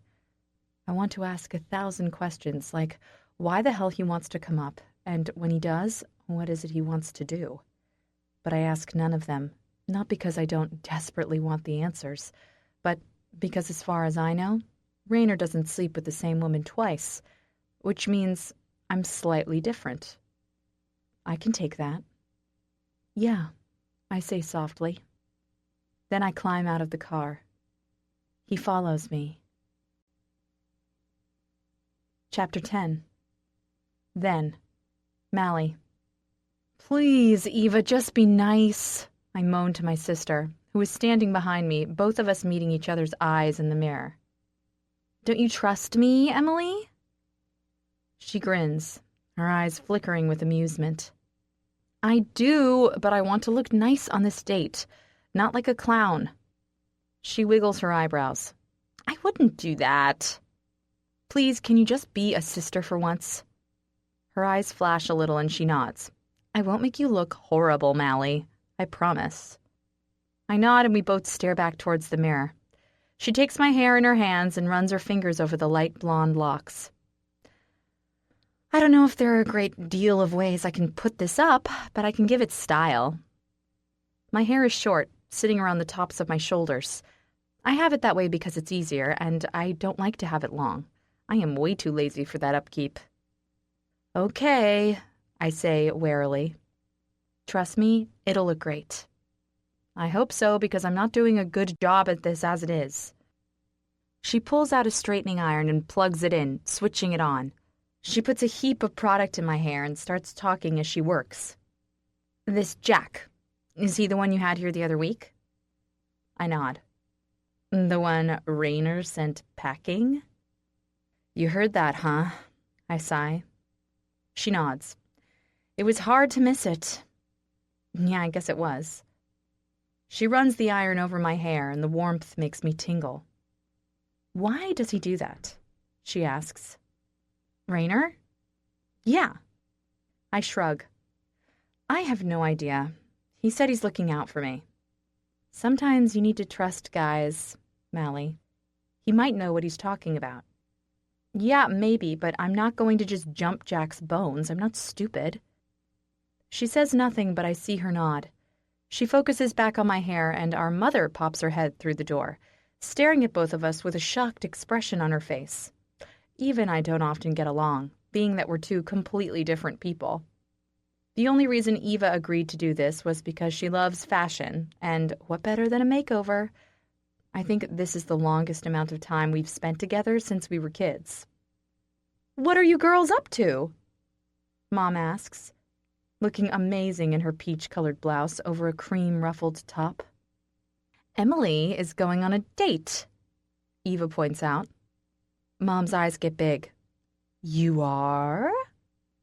She probably thought I was a lesbian. I wouldn't blame her. I've never shown a great deal of interest in boys, not because I wasn't interested, but just because I didn't know how to handle them. It was easier for me to act like one than to try and get romantic with one. Yes, it's nothing major, I say, flushing.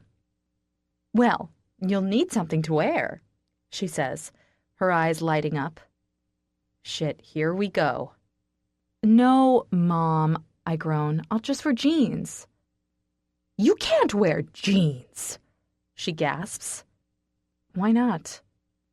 Her face, oh God, her face, it's hilarious. Tonight you're going to let me help you, like it or not. If you want to impress this young gentleman, then you need to look nice. Young gentleman, God, kill me now. Okay, Mom, I sigh, because I know there's no stopping her when she gets something in her head. And besides, it's kind of nice to have their attention on me. I have the perfect dress, Eva says, finishing up my hair. I'll get it. Mom replaces Eva's spot when she disappears, and she starts flicking my hair around. You have beautiful hair, Emily. You should let it grow out. I stare at my hair in the mirror, and it actually looks nice. Mostly I throw it up in a low ponytail, but now it's flowing nicely around my shoulders, with little flicks on the end. It's pretty. My fringe is swept to the side, falling softly near one eye. I barely recognize myself. Turn around. I'm going to put a little makeup on. Oh, man. I hate makeup. Mom spins my chair around and digs through Eva's drawers until she finds the expensive makeup my sister refuses to leave the house without. She finds a chair and brings it over in front of me. There she starts puffing powders and creams and blushes on my face. I keep my eyes closed until she asks for them to be open for the mascara. There, she says after about 20 minutes. Oh, Emily, you look so beautiful. I look over to Eva, whose eyes widen. Holy shit, sister. You look good. Nerves tighten in my chest as I turn towards the mirror. I gasp when I see my reflection. I'd hardly recognize myself if I didn't know it was me. I blink a few times. Sure, I'm seeing it wrong. I have to be, because, like this, I look as beautiful as Eva. Maybe even more. That's not something I ever thought was possible. My eyes, which are a greeny blue, seem brighter with the soft bronze and gray tones near my eyes. The mascara makes my lashes look long and luscious. My cheeks are lightly blushed, and my lips have a coating of soft pink lipstick. I look pretty. Eva thrusts a dress in front of me, and I tear my eyes from the mirror and look at it. I say in a shaky voice, because I hate dresses, and even worse, I hate short ones. Trust me, if you want to impress him, you need to wear this. I stare at the black number and swallow. I've seen Eva in it, and it makes her look amazing, but me, I don't know, I don't have the curves. Get some shoes, too, Mom orders. Eva disappears into her closet, and I stand with trembling fingers and take the dress, holding it up. I don't know. Trust me, Mom says. Your sister knows what she's talking about. I take a deep breath and then disappear into the bathroom to change. I drop my jeans and baggy shirt and slide on the dress. It's tight at the top, making my breasts poke up way too far. The swell is on view for everyone to see. The black dress stays tight right down to my waist, and then it flares out. It's above my knees and seems like a 50s-style dancing dress. But it is pretty. With a deep breath, I turn and glance in the mirror. I lose my breath. That girl, she's not me. No, that girl is up there with Missy and Eva. She's the kind of girl who can catch a man's eye. It can't be me. Here, Eva says, barging in. She stops when she sees me. Holy... Look at you. I don't know. I breathe. She takes my shoulders and spins me around. Come on, your beau just got here. My heart starts hammering. I don't know, it's just a party and... Trust me, you'll knock 'em all dead. I swallow and take the shoes she thrusts at me. They're strappy and silver, but not too high, thankfully. I quickly put them on, then I take the purse she hands me that matches the outfit. Don't wreck my stuff or I'll kick your ass, she warns as I rush out. There she is. That's my true sister. I wave at her and rush down the stairs, trying not to trip as I go. I reach the bottom and stop dead as I see Jack, standing, looking handsome in a pair of denim jeans and a tight black tee. He's smiling big, and when he sees me, something happens in his eyes. Something amazing. They flash with shock, then surprise, then they grow warm. Really warm. Emily, he breathes. Wow. I smile shyly for the first time in my life, and I honestly don't know what to do. I fidget and he notices, so he comes over with a warm smile and gently puts his hands on my shoulders, leaning forward and brushing his lips against my forehead. You look amazing. Thank you, I whisper. Let's get going. He turns me and I catch my mom smiling at me with pride. She's never done that before. It feels good. My chest swells and I smile at her, before letting Jack lead me out. He takes me to a small red convertible and opens the door for me. My lady, he grins. Thank you, kind sir. I climb in and he goes around, jumping in his side. He pulls out onto the road and I laugh with joy as the wind blows through my hair. Jack laughs and reaches over, taking my hand. My chest swells with happiness, and I've decided this just might be the best moment of my life. We ride, talking and laughing the entire way to the party being held at a frat house. You ready? Jack asks, getting out of the car. Yes. I'm nervous, so horribly nervous. What if someone teases me? What if they think I'm a big joke? God, this is scary and exhilarating all at the same time. Jack opens my door for me and then reaches in, extending his hand. Are you ready? I really don't know. He smiles. Stick with me. I'll take care of you. God, I hope so. This frat house is huge, I say to Jack, keeping hold of his hand as we walk through. Yeah, I can't wait for college for this.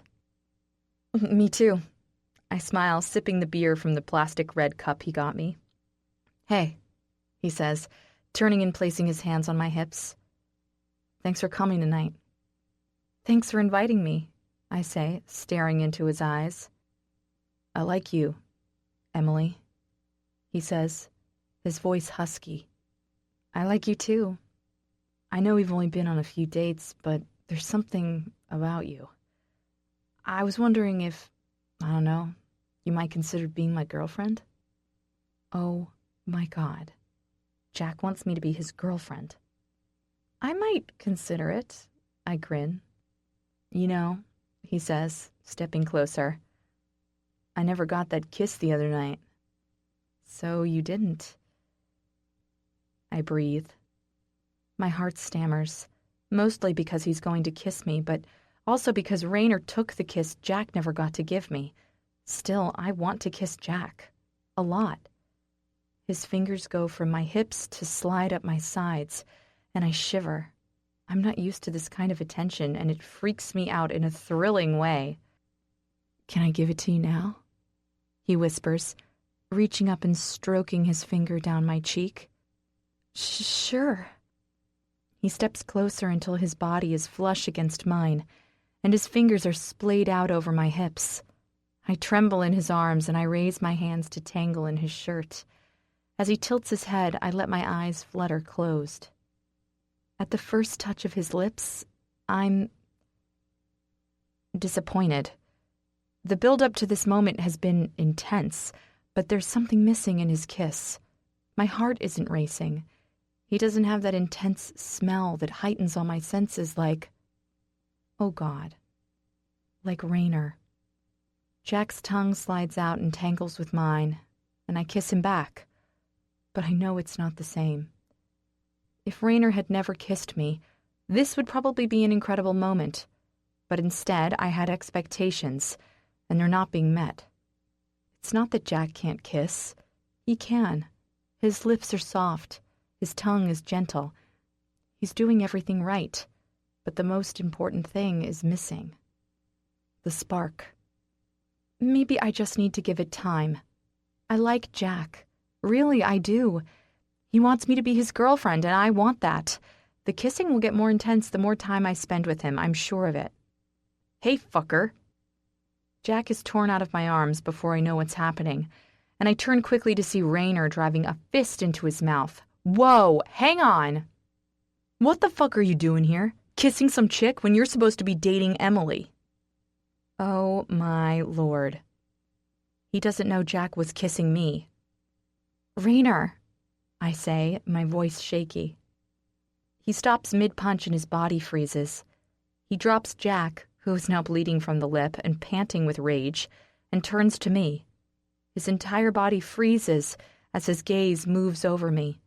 He doesn't have the same gentle look Jack had. Instead, he's horrified. He hates it. He's looking at me as if he doesn't know me.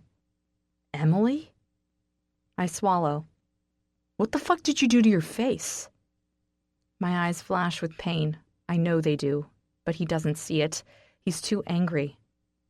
"I'm on a date," I whisper, trying to suck back my rage. "A date?" He barks a laugh. "Looking like a cheaper version of your slutty sister? What the fuck has gotten into you?" I can't take it. I just can't. I step forward, raise my hand, and slap him. His head swings to the side and he hisses in pain. "Fuck you, Raynor," I spit. "Fuck you and your shit. How dare you? How—" My voice breaks off and tears burst forth. Raynor's eyes widen. "Tonight," I croak. "Tonight my mom was proud of me. My sister spoke with me, and that man," I point to Jack, "thought I looked great. Then you, always you, come in here and ruin it all. You and your stupid blonde girlfriend. I'm done." I turn and run out, hearing him call my name. I run through the crowd and onto the street. Tears flowing down my cheeks. Raynor catches me just as I cross the road to the big green park over from the frat house. Couples are lazing about, kissing and talking. Stop, Emmy, he says, spinning me around. Fuck off, I scream.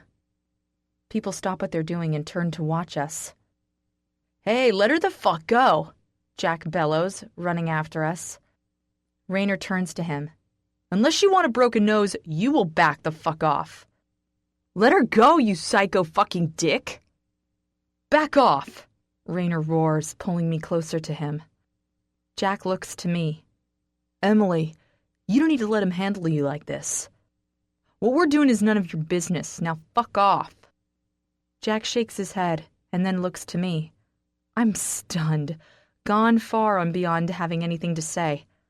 I want to run to Jack. I want to beat Raynor, but all I can do is stand there, so sick of everything in my life. I'll see you later then. Jack spits at me and turns, storming off. God damn it, I've hurt him. I jerk my hand from Raynor's grip and go to chase him, but Raynor curls an arm around my waist and hauls me back. Don't, he warns, his voice close to my ear. You need to hear me out. No, I say, my voice dead. I don't. Let me go, Raynor. I'm done with you. He ignores me and literally lifts me into his arms and carries me into the security and darkness of the trees, where no one can hear us. He puts me down but keeps his hand around my wrist, so I can't pull back. We need to talk, Emmy, right now. No, I say, shoving him back. I'm done fucking talking. It was Missy, wasn't it? Who hit you? No, Ray, I spit. It was her butch fucking friend, while she stood back threatening me to stay away from you. Next question. I shouldn't be blurting this right now, but I'm angry and tired of everything. He growls low under his breath, but keeps going. Why did you do this? Why are you letting that asshole change you? Change me? I laugh bitterly.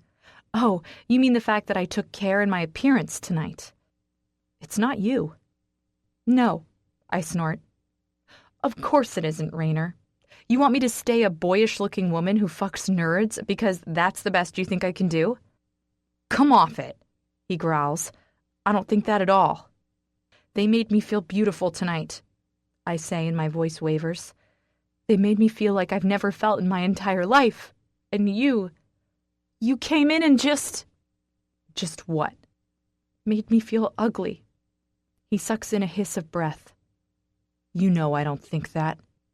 You basically called me a slut. He doesn't answer. Does it really bother you so much that I'm changing?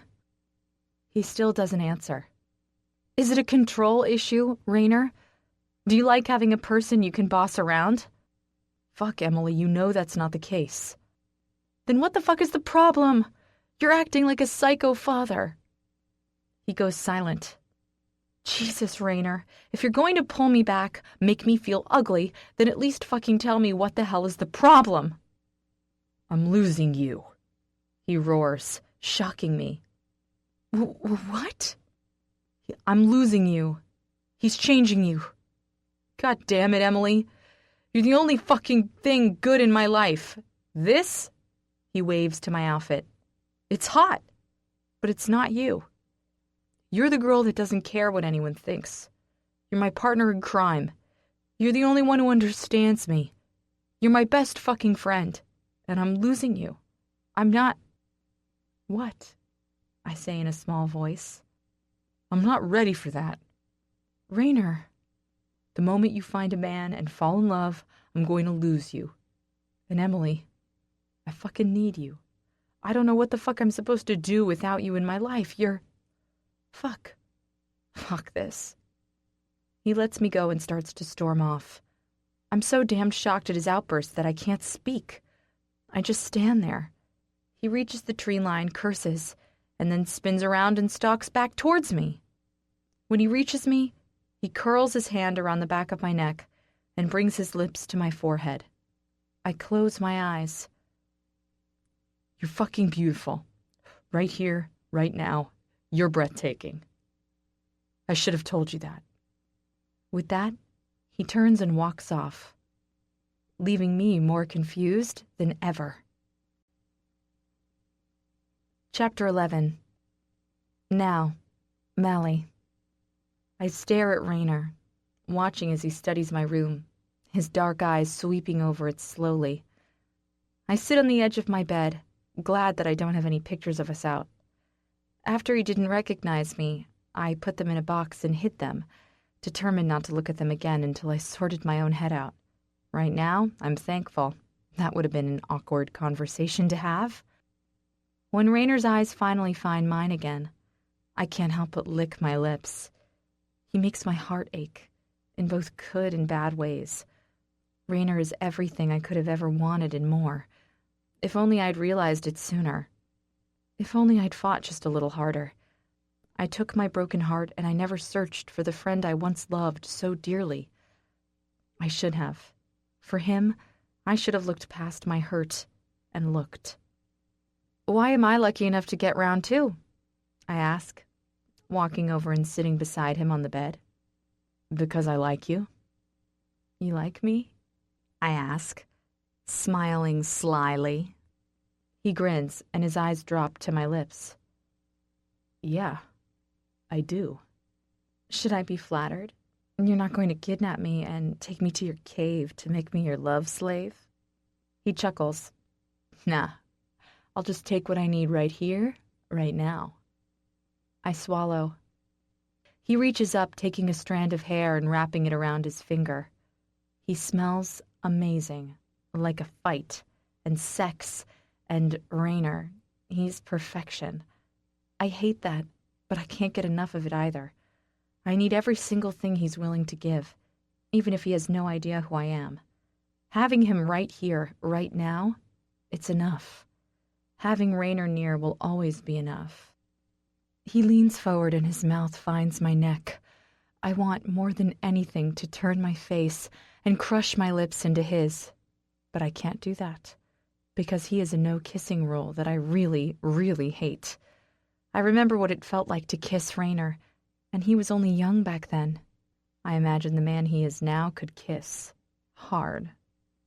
I moan all the same as his mouth moves down my neck, nipping and sucking its path to my shoulder. I stay sitting, not touching him, not doing anything but enjoying how amazing this feels. He shifts his body and wraps an arm around my waist, pulling me until I'm forced to straddle him. He remains sitting on the side of my bed, his feet touching the floor, but he holds on to me so I don't fall. I can feel his cock growing and swelling beneath me, and I squirm as it presses to my very hot, very wet core. God, this feels incredible. Rainer, I breathe as he takes the hem of my dress and starts sliding it up. His fingers graze over my hip bones and up my belly as he takes it over my head. I'm left straddling him in just my bra and panties. He reaches up, stroking a thumb over the swell of my breast. I say nothing. How dirty do you like to be, kid? He rasps, lifting his face so his eyes pin mine. He's making sure I answer truthfully. His question shocks me. So for a second I just sit on his lap, staring at him. His thumb is still moving over my breast and it's distracting me. I think seriously about his question. Well, at least I try to. I'm not totally sure what he means by dirty. Is he speaking of erotic sex or erotic games? I have no idea, but I want to find out. I don't exactly know what you're asking, Rainer. I breathe. Have you ever had these fucked? He asks, cupping my breast. No, I say in a small, shaky voice. Have you ever had a man come on them? My thighs clench together. No. What about fucking you in the ass? I flinch. No. You ever watched a man's cock driving in and out of you in a mirror? Holy shit, Rainer got dirty. No. Have you ever had a man put ice deep inside your cunt and fuck you? I shiver. Ice? Oh my God. No, I squeak. What about licking beer from your sweet pussy? I swallow. No. Public sex? Kind of, I say. With you. He grins. All of those things. Would you try them? I study his face. With him, I'd bend over and take it any way he wanted to give it. But I don't want to sound too excited, so I just lick my lower lip and nod. He makes a low, throaty, grumbling sound in his chest, and then he takes my hips and rotates them over his cock. I thought we were a casual fuck, I dare to say. You sound like you have quite a list. There are a good deal of meanings behind the word casual. I'm not done with you yet. And if you're good with just having fun, then I'd like to do all of those things to you. I gasp a little. Okay. Starting with putting my cock between these sweet tits. I nod and he stands, taking me with him. He carries me with a hand on my ass to the edge of the bed. He sits me down and then places a hand to the middle of my chest and pushes me back. I lie down and he gently moves my body back until my head is against the headboard. He makes light work of stripping my bra and panties off, and my cheeks flame when he stares down at my naked body. You're beautiful, Mally. He murmurs, tugging at his shorts. He has no shame. It worries me because I wonder how many times he's done this for him to have no care about taking his clothes off in front of someone he thinks he doesn't know. How many women have there been? Tens? Hundreds? Dare I say thousands? I'd like to think Raynor hasn't lost respect for himself, but I don't know what has happened in his life, so how am I to know what drives him? So are you, I whisper, reaching up and stroking a finger down his chest. He says nothing, but his body does stiffen slightly. He doesn't stop me, though, or ask me to stop. He takes a deep breath, and then he leans down and kicks his shorts off until he's fully naked above me. His mouth finds my nipple, and I groan as he sucks it in, swirling his tongue around the tip. He does this to both, while I thrust my hips up towards his, feeling the hard, hot length of his cock occasionally grazing my pussy. He releases my nipples and leans down, rasping. I'm going to lick your cunt, then I'm going to fuck it. But I'm going to come right here with my dick pressed deep between your tits. I shiver. Holy shit, that sounds so erotic and intense. I can't wait. All I can do is nod. I don't tell Raynor that I've never allowed a man to give me oral sex. I don't know why. I just don't like the idea of it with someone I don't love. It seems so personal. The night Raynor fucked me, he used his fingers but never his mouth. Now, for the first time, he's going to use his mouth. I'm nervous.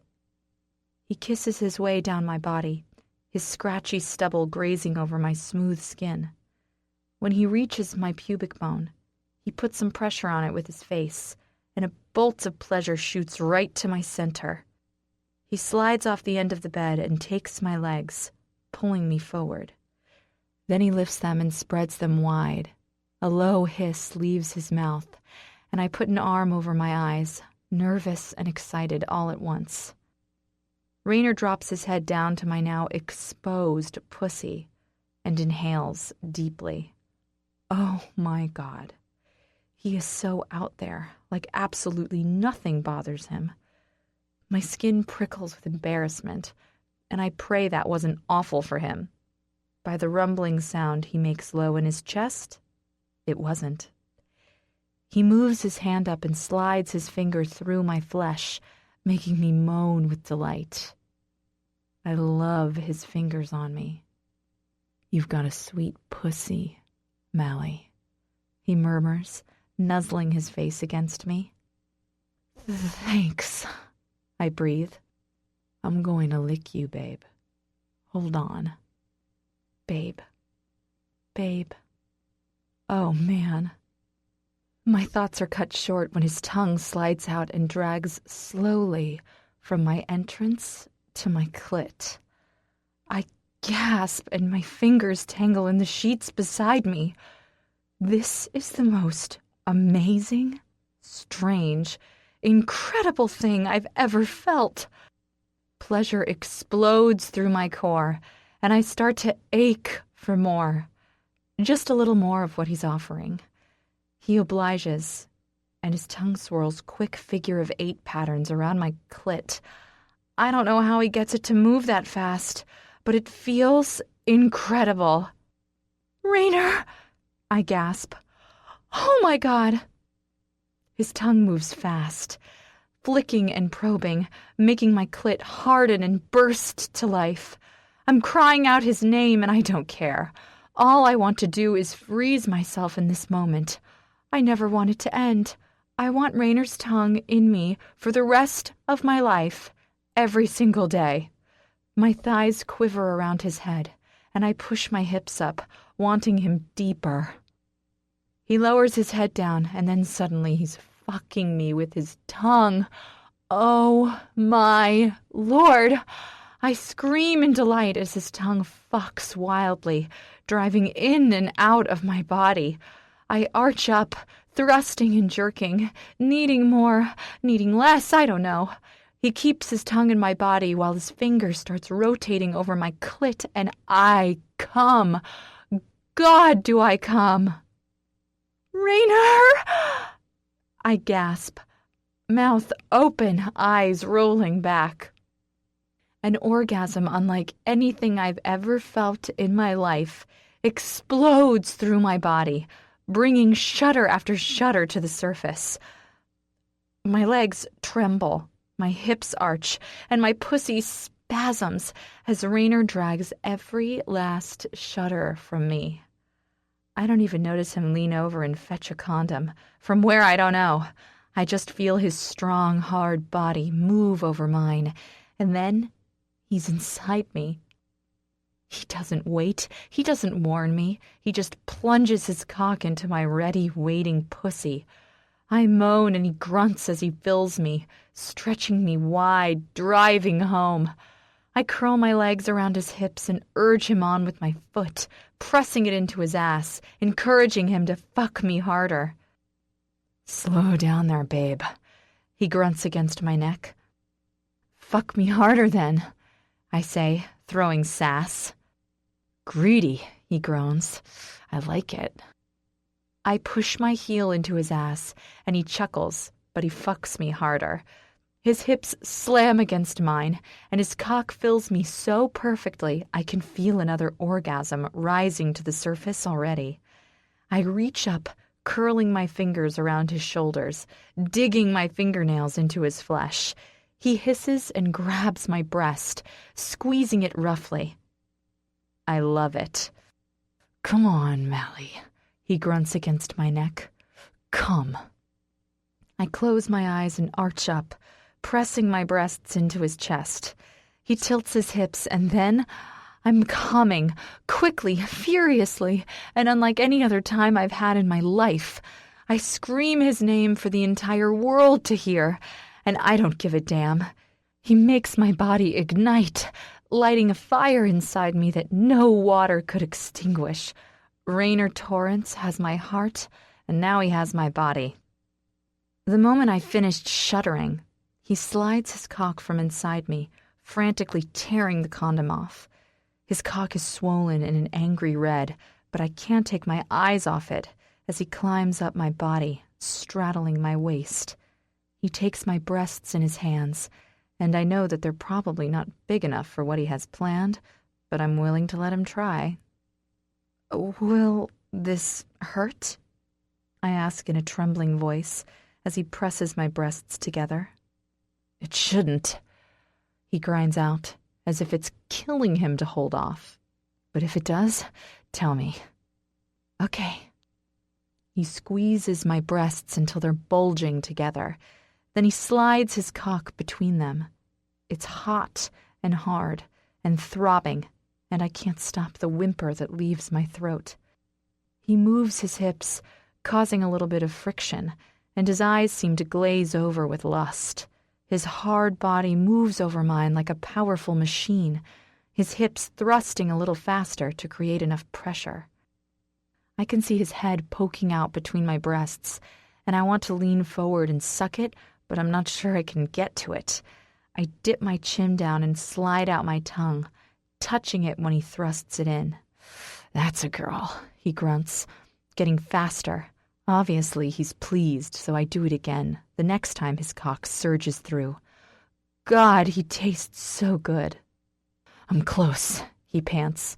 "Tell me if you don't want this." Oh, I want it. More than anything. It's dirty, but I'm all in for dirty. "I want it." I breathe, eyes fixed on his cock plunging between my breasts. Fuck! He barks, and then it happens. His cock swells, and strand after strand of white cum spurts from the tip. I gasp in happy pleasure as it hits different parts of my body, but what makes it the most thrilling is seeing it up close. The pleasure it brings him is amazing. Pleasure coming from my body, no one else's. His eyes are hooded, and his jaw is tight as he releases my breasts and encircles his cock with his hand, stroking in hard, short little bursts until there's nothing left. Our eyes meet. A connection. It's there. It's brief, but it's there. "Wow," I whisper, licking a drop of cum from my bottom lip. "Fuck," he says, his eyes following the action. He slowly moves his body from mine and climbs off the bed, disappearing into my bathroom and returning a moment later with a washcloth. I try not to stare openly at his naked body, but it's hard. It's the most incredible thing I've ever seen. My eyes travel over his tattoos, and I'm fascinated by the intricate designs marking his skin. My eyes fall to one on his pec, and it seems my world stands still. I must be seeing it wrong. I have to be. I blink a few times, and my bottom lip starts to tremble, because in amongst the arraignment of black ink is a name. You can barely see it in there because of the heavy designs surrounding it, but it's most certainly a name. 3 little letters. Emmy. He has my name on his chest, right over his heart. I look away before he can see the tears that threaten to explode over. I close my eyes and keep them that way as he cleans my body. "You okay?" he asks. I take a shaky breath. Yeah. "You sure?" "Yeah." I smile weakly. I expect him to leave, but instead he drops back down onto the bed beside me, taking my hand. It's a tiny gesture, but it means the world to me. If only he knew it. "You have a lot of ink," I say to Raynor, as we lie side by side, staring at the ceiling. "Yeah, it makes me feel good." "I've always been too scared to try it out," I smile. "It's probably a good thing," he murmurs, shifting so our legs touch. "Once you start, it's hard to stop." "Do they have any special meanings?" I ask nervously, wondering about my name on his chest and hoping he'll answer it. "Every one of them." "Care to share?" I offer, and he rolls to his side so he's looking down at me, elbow propping his head up. "The ones all over my back are covering scars." My eyes widen. "Scars?" "Yeah, scars. I had a lot of them." He never had scars when I knew him. What the hell could have happened to him for him to get enough scars that he had to have them covered? That and his vagueness about the past is making me think he might have been in some sort of accident. "Did you have a car accident or something?" I warily ask. "Or something." That same answer. Always that same answer. "It's okay. You don't have to tell me. I get that. I respect that." "No, I don't. I really don't." "Thanks," he mumbles. "But I'm still curious about the tattoos. What do the rest mean?" I point to one on his stomach, a long, beautifully carved chain that's snapped on the end.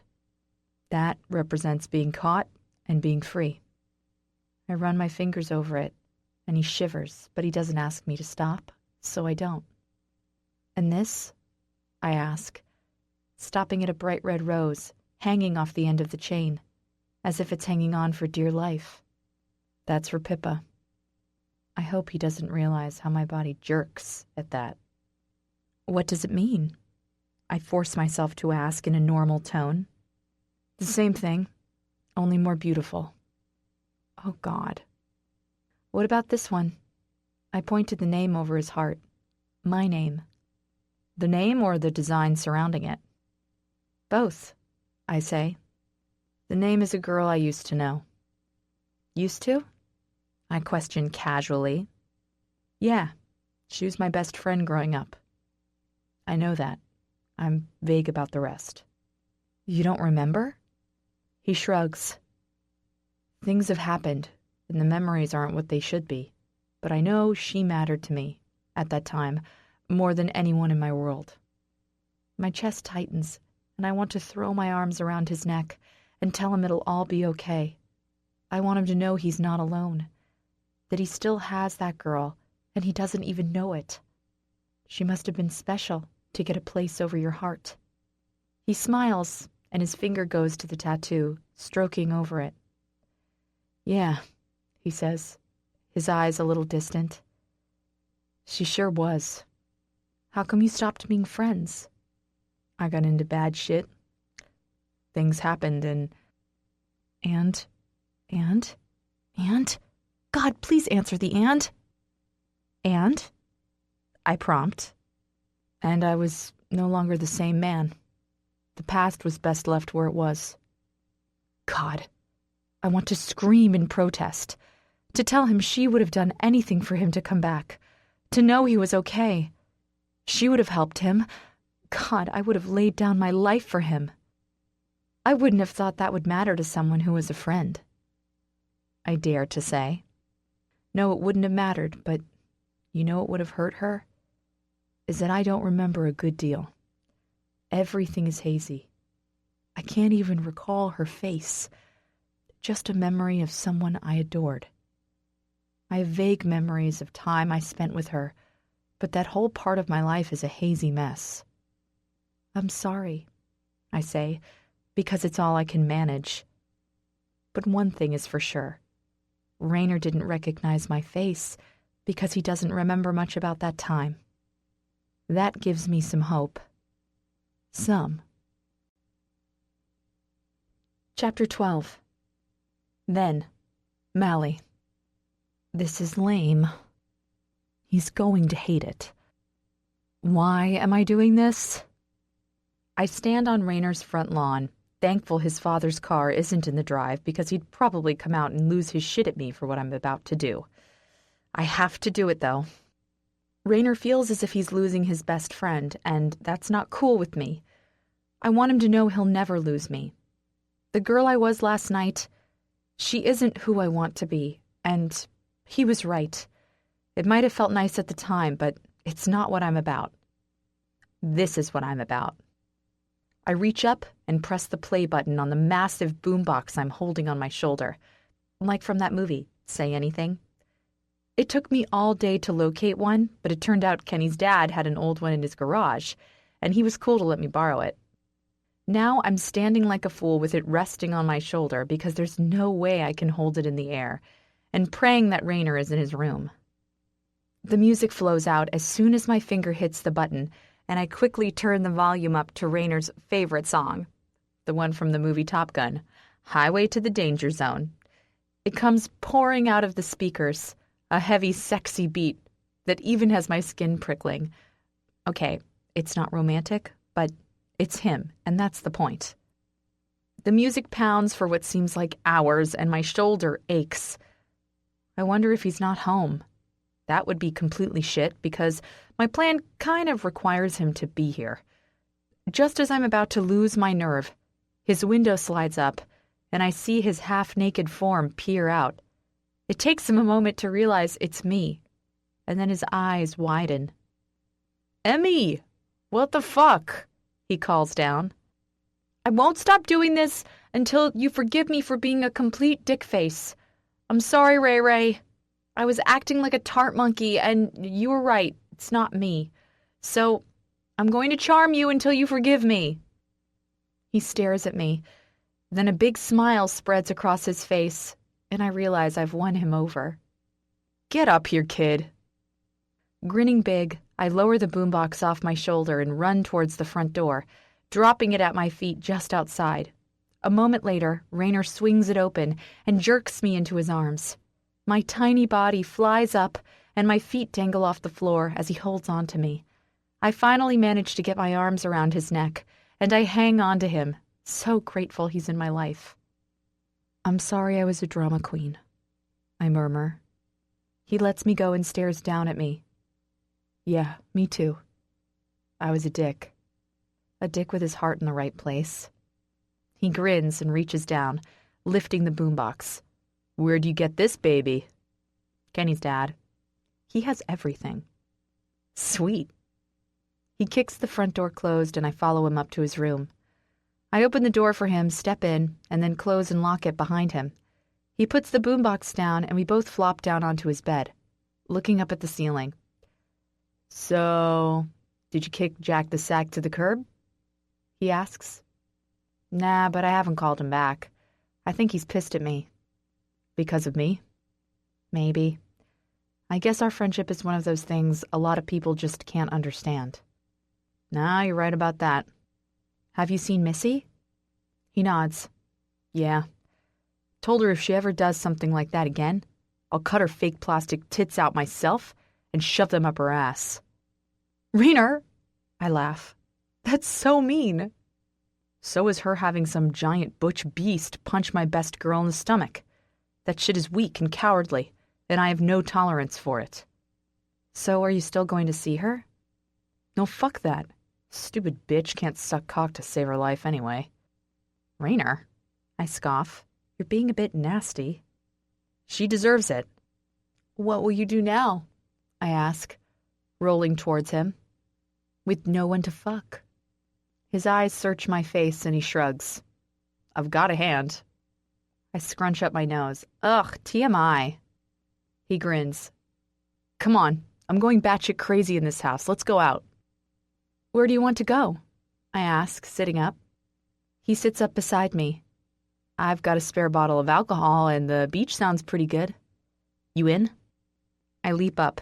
You had me at alcohol. He grins. Thank God I have my friend back. Oh my God! I snort laugh, throwing a handful of sand at Raynor's lap. You're such a noodlehead. He laughs deep. Well, you fucking asked, kid. I didn't need a graphic description. I'll never sleep again. He hands the half-empty bottle of whiskey to me, and I take another burning slurp before thrusting it back. We're sitting on the beach in the dark, laughing and joking about Raynor and Missy's former sex life. He's telling me horror stories that make me never want to have sex. Like, ever. I never said it was pretty. Her looks are only skin deep, believe me. Ugh, now you have me scared. I'll probably be just the same when I finally get around to stripping down and spreading my legs. He nudges his shoulder into mine. Don't talk like that. You're better than just spreading your legs. I know, but there's going to come a time when it'll happen, Ray. Yeah, don't remind me. He grunts. Something swells in my chest, and I'm scared to admit to myself that I like his concern for me. It's a strange sensation, something I've never experienced before. I can't quite figure out what it means, but every second I spend with Raynor, it seems to get stronger. Why don't you like the idea of me doing that? Because, I don't know, it just seems wrong. Like no man will ever be good enough to be the one. Well, unless you're offering to pop my cherry, Ray, then there's going to be someone to do it. He falls silent. I turn, but I can't see him clearly in the moonlight. Ray? Still nothing. I was kidding, dude. And if I wanted to? He finally says, his voice low. I laugh. You don't want to. That would be awkward. How do you know I don't want to? Because you told me I'm like a sister and you picked my perfect match as Kenny. He snorts. Yeah, well, then I saw you in that dress. My cheeks burn, and I'm thankful he can't see it. And told me I looked like a cheap slut. Because I was pissed. Because I didn't want any other fucker seeing you like that. I never saw you like that, Emmy, but then I saw you. Really saw you. And fuck. You're beautiful. Something warm explodes in my belly, traveling right to my heart and nestling itself there. That's not enough of a reason for me to blur the lines of our friendship, Ray. You think it would do that? He asks seriously. I honestly don't know. Kissing you was nice, and it didn't affect anything between us, but sex? It's a bond, a connection, it's trust. You think we don't have those things? We have all of them, but we're not even attracted to each other. Don't you think that would matter? You're beautiful. Why does there need to be more to it? He thinks I'm beautiful. I love that more than I ever expected, and that scares me. Because we have more than most people. We have a bond and a friendship. If we risked it or things went bad, I'd never forgive myself. Or maybe you're just scared of letting me in that far. I flinch beside him. I am scared. Scared that if I let the boundaries of friendship get pushed, that I'll realize I care about Rainer more than I'm willing to admit. And I have a big fear that there's an emotion for him that I'm pushing down, because I'm scared of what it'll mean. You don't love me, Ray. Love you fucking more than Jack the Sack. And that's exactly what makes it different. With him, I could move on if it went bad. With you, it'd kill me. I hear you, kid. Believe me, I do. I don't want to ruin what we have here either, but I don't know. It almost seems like the logical thing to do, because we trust each other. I reach over and take his hand. You know, I have no doubt it would be amazing. I know you respect me enough to give me that, but Ray, I love you too much to risk it going bad or worse. Going good, he says, his voice low. Yeah, I admit. You scared you'd fall in love with me? I squeeze his hand. I honestly don't know. I already love you, Rainer, but if romance was involved, I don't know how quickly I'd cross from loving you like a friend to loving you as something more. You have a place in my heart, a damned big one. I get that because it's the same for me. Sometimes I wish we weren't friends. I wish we had met and fell in love before ever getting to know each other. He chuckles. So you could fuck me? I laugh. No, so I could have you like that. Now I can't have you like that, and I don't even know if I want to. I cherish this friendship. I cherish you. Besides, you drive me crazy. Ha! He snorts. I think that would be the other way around. You're a fucking pain in my ass at times, woman. But you love me, I grin, nestling into him. He throws an arm around my shoulder. Fuck yeah, I do. You mean more to me than any person in my life. You want to know something? He squeezes me to let me know he does. You said you were scared of losing me to a man? Well, I have to admit that I'm terrified of the day you fall in love, Rainer Torrence, because my life without you terrifies me. That'll never happen. Maybe. Any woman I ever fell for would have to accept your part in my life. But it'd never be the same. We'd never do what we do now. But we'd be friends, and that's all I'll ever need from you. You say that now because you haven't fallen in love yet. But when you do, she's going to be the only thing you'll see. He squeezes my shoulders. You're wrong, kid. Maybe. We both fall silent. Rainer? If it doesn't happen, or if I don't find the right man, I will let it be you. I will give you that piece of me. I swear it. All right, kid. I smile. because a part of me really hopes I don't find a lover, because now the thought is planted in my mind, and I can't stop wondering what it would be like to make love to Rainer. I think I might have just crossed the friendship line without even knowing it. Chapter 13. Now, Mally.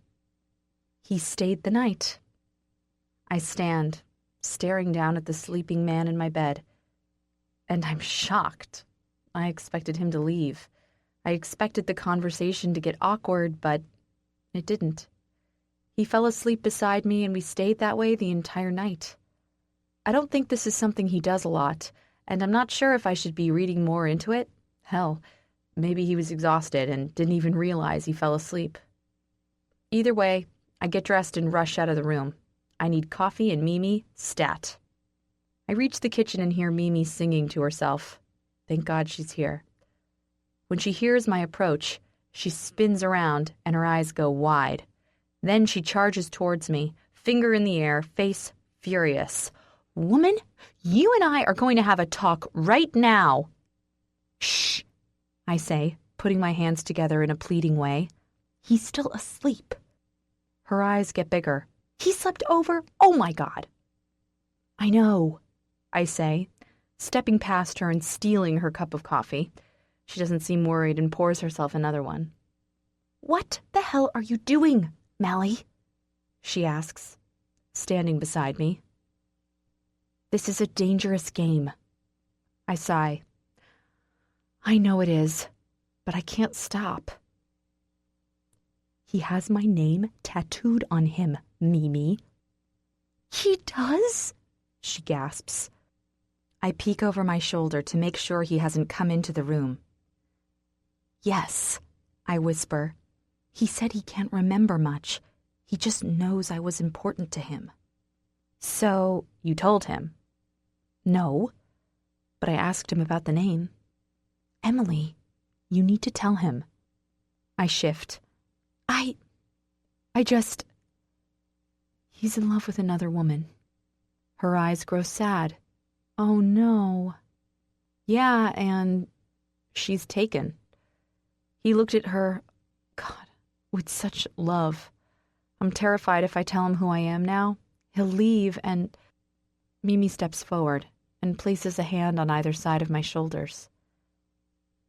You won't know unless you tell him. I just can't. So what are you going to do? Keep pretending you're some stranger? What if he starts to care about you or falls for you? Then what are you going to do? That won't happen. He stayed the night, she hisses. Yeah, that still doesn't mean anything. Mally, you have to stop this. You're digging a bigger hole and soon you'll sink in it. Tell him who you are. I should. God, I know I should. But I can't. I need to know what happened in his life. I need to figure it all out so I know the best way to approach that. I will, I swear. Just not right now. I need a few more weeks. You're playing with fire, she warns. Yeah, I know that. She sighs and we both stand in silence a while. A knock sounds at the door and I give her a curious look. Who the hell would that be? She shrugs. You get it, I have no pants on. I stare down and realize she doesn't have pants on, just a pair of panties with a long man-sized shirt. A shirt I don't recognize. I scrunch my face up and point to it. We're going to discuss where that shirt came from. She grins. I turn and walk over to the door, opening it. Who I see is not who I expected to see, and my eyes grow wide with shock. Pippa is standing at the door, with a giant hot biker behind her. My mouth drops open. I'm guessing the russet-haired man is Tyke, but damn, I never expected him to look like that. He's hot. I run a nervous hand through my hair, knowing it probably looks as if I've been having a good deal of sex. Ah, Pippa, hey. Hey, Mally. I just wanted to come by and see if you were okay. You were sick last night. Shit, I forgot I gave them all my address before we left last night so they could pop over any time. That doesn't seem like the best choice right now. Yeah, I'm feeling much better, thanks. I'm sorry to intrude, but I just wanted to know if you've heard from Rainer. I know he dropped you home last night, but I've tried to call him a number of times with no answer. I'm worried he might be hurt. Oh, man. I can't lie to her, but at the same time, if I tell her Rainer is here, she'll know I lied last night. Crap. Pippa? I flinch at the sound of Rainer's husky, sleep-filled voice. Oh, shit. Damn it. He picked the worst time to show up. I see Pippa's look of surprise, and then a flash of jealousy crosses her features. Her eyes flick to me, then back to Rainer, and I turn to see him standing, wearing the shorts he had on last night and nothing else. That's because he has nothing else with him. Rainer, Pippa says, her voice shocked and a little pained. What are you doing here? Rainer's eyes move to me, then back to her. I stayed the night. I was tired, and Mally was good enough to let me stay on the couch instead of having to drive home. Oh my God, he's lying to her. He is openly lying, even though he knows I could call him out on it. My heart explodes with pain, unlike any I've ever felt. He's ashamed to admit he slept with me. He's ashamed of me. I meet his eyes, and I can almost see him pleading with me to agree with him. It hurts so badly, and I know he can see it. I know he can. I turn and look back at Pippa, forcing a smile. Yeah, sorry we didn't let you know. She smiles. I'm glad he didn't drive home. I was worried he'd been hurt after that fight. I'm fine, sweetheart, Rainer says, and nods at Tyke, who has been silent through it all. Tyke? Rainer, good to see you. Oh, how rude of me. Mally, this is my boyfriend, Tyke. Tyke smiles at me, and I have to force mine to look real in return. He extends a hand, and I take it, shaking. He's a big man, not like Rainer, but enough that his hand curls around mine, swallowing it. Good to meet you, Mally. You too. Anyway, I have to get to work, so maybe we can catch up another time, I say to Pippa. Her face lights up. I'd love that. Maybe I can pop in for a coffee this afternoon? I nod, flashing her a real smile. That'd be great. I turn and walk past Rainer, refusing to look at him. Mimi gives me a pained expression, one that tells me she knows exactly how that felt. I force a smile, but it wobbles, and she reaches out as if she wants to pull me into her arms, but quickly drops her hand. I'll just say goodbye, Rainer says to Pippa. Then I'm all yours, beautiful. Should we go for breakfast? She asks him. Tyke has to go back to the club. Yeah, Tyke grunts. Take her out. She's tearing the walls down at home. Rainer chuckles. I'll do that. Wait for me outside. I rush up the stairs, hoping to get to my room and lock the door before Rainer gets to me, but he manages to catch up just as I reach my bedroom. Mally? I freeze, my hand on the knob, pain and agony ripping through me. I'm sorry, I didn't want to hurt her. Hurt her? She is with another fucking man. Get out, Rainer, I say, twisting the knob. Fuck it, Mally, don't be pissed at me. I spin. Get the fuck out of my house. You said this was casual, he says, his voice low and almost gentle. Casual, yes, but I never expected you to make me feel so fucking worthless. Is it really so horrible to admit you slept with me? Am I really that fucking awful? Jesus, no. Let me guess, you didn't want poor Pippa to hurt. Did you fucking ever stop and think that I might be hurt? I scream. Oh, wait, no, of course not. I'm just a cheap fuck, right? You know, if you're so worried about what she'll think, you should consider keeping your dick in your pants. Mally. No, I say, pushing the door open. I've known a lot of people in my life, but not one of them has ever made me feel as worthless as you just did. Get out of my fucking house, Rainer. Then I step in and slam the door, but not before I burst into a fit of pathetic tears. Work is slow, and I know it's because my heart is aching. I should have expected it. Rainer told me from the start he didn't do connections, but stupid me went ahead and assumed he would respect me enough to not make me feel like a cheap lay. Mimi tried to talk to me, but I couldn't do it. I got dressed and rushed out of the house, broken-hearted and defeated. "Mally, order up," my boss Jake yells. "On it," I yell back. I walk over, take the coffee, and serve them to the young couple smiling dreamily at each other. Vomit. "Mally, hey!" I flinch at the sound of Pippa's voice and turn to see her standing, smiling at me. God damn her perfection. Why can't I be more like her? So pure, so beautiful. My heart aches, but I smile because she's a sweet, amazing girl, and it's not her fault Rainer is doing what he's doing. "Hey, Pip. I thought I'd come for that coffee." I smile. "Right, of course. I'm just finishing up." "I'll wait." She grins and takes a seat at an empty booth. I finish up my shift and Jake lets me go, so I join Pippa, who is now sipping a latte. I slide onto the seat and she stares over at me, studying my face. "How are things?" she asks. I know she's not here to ask me that.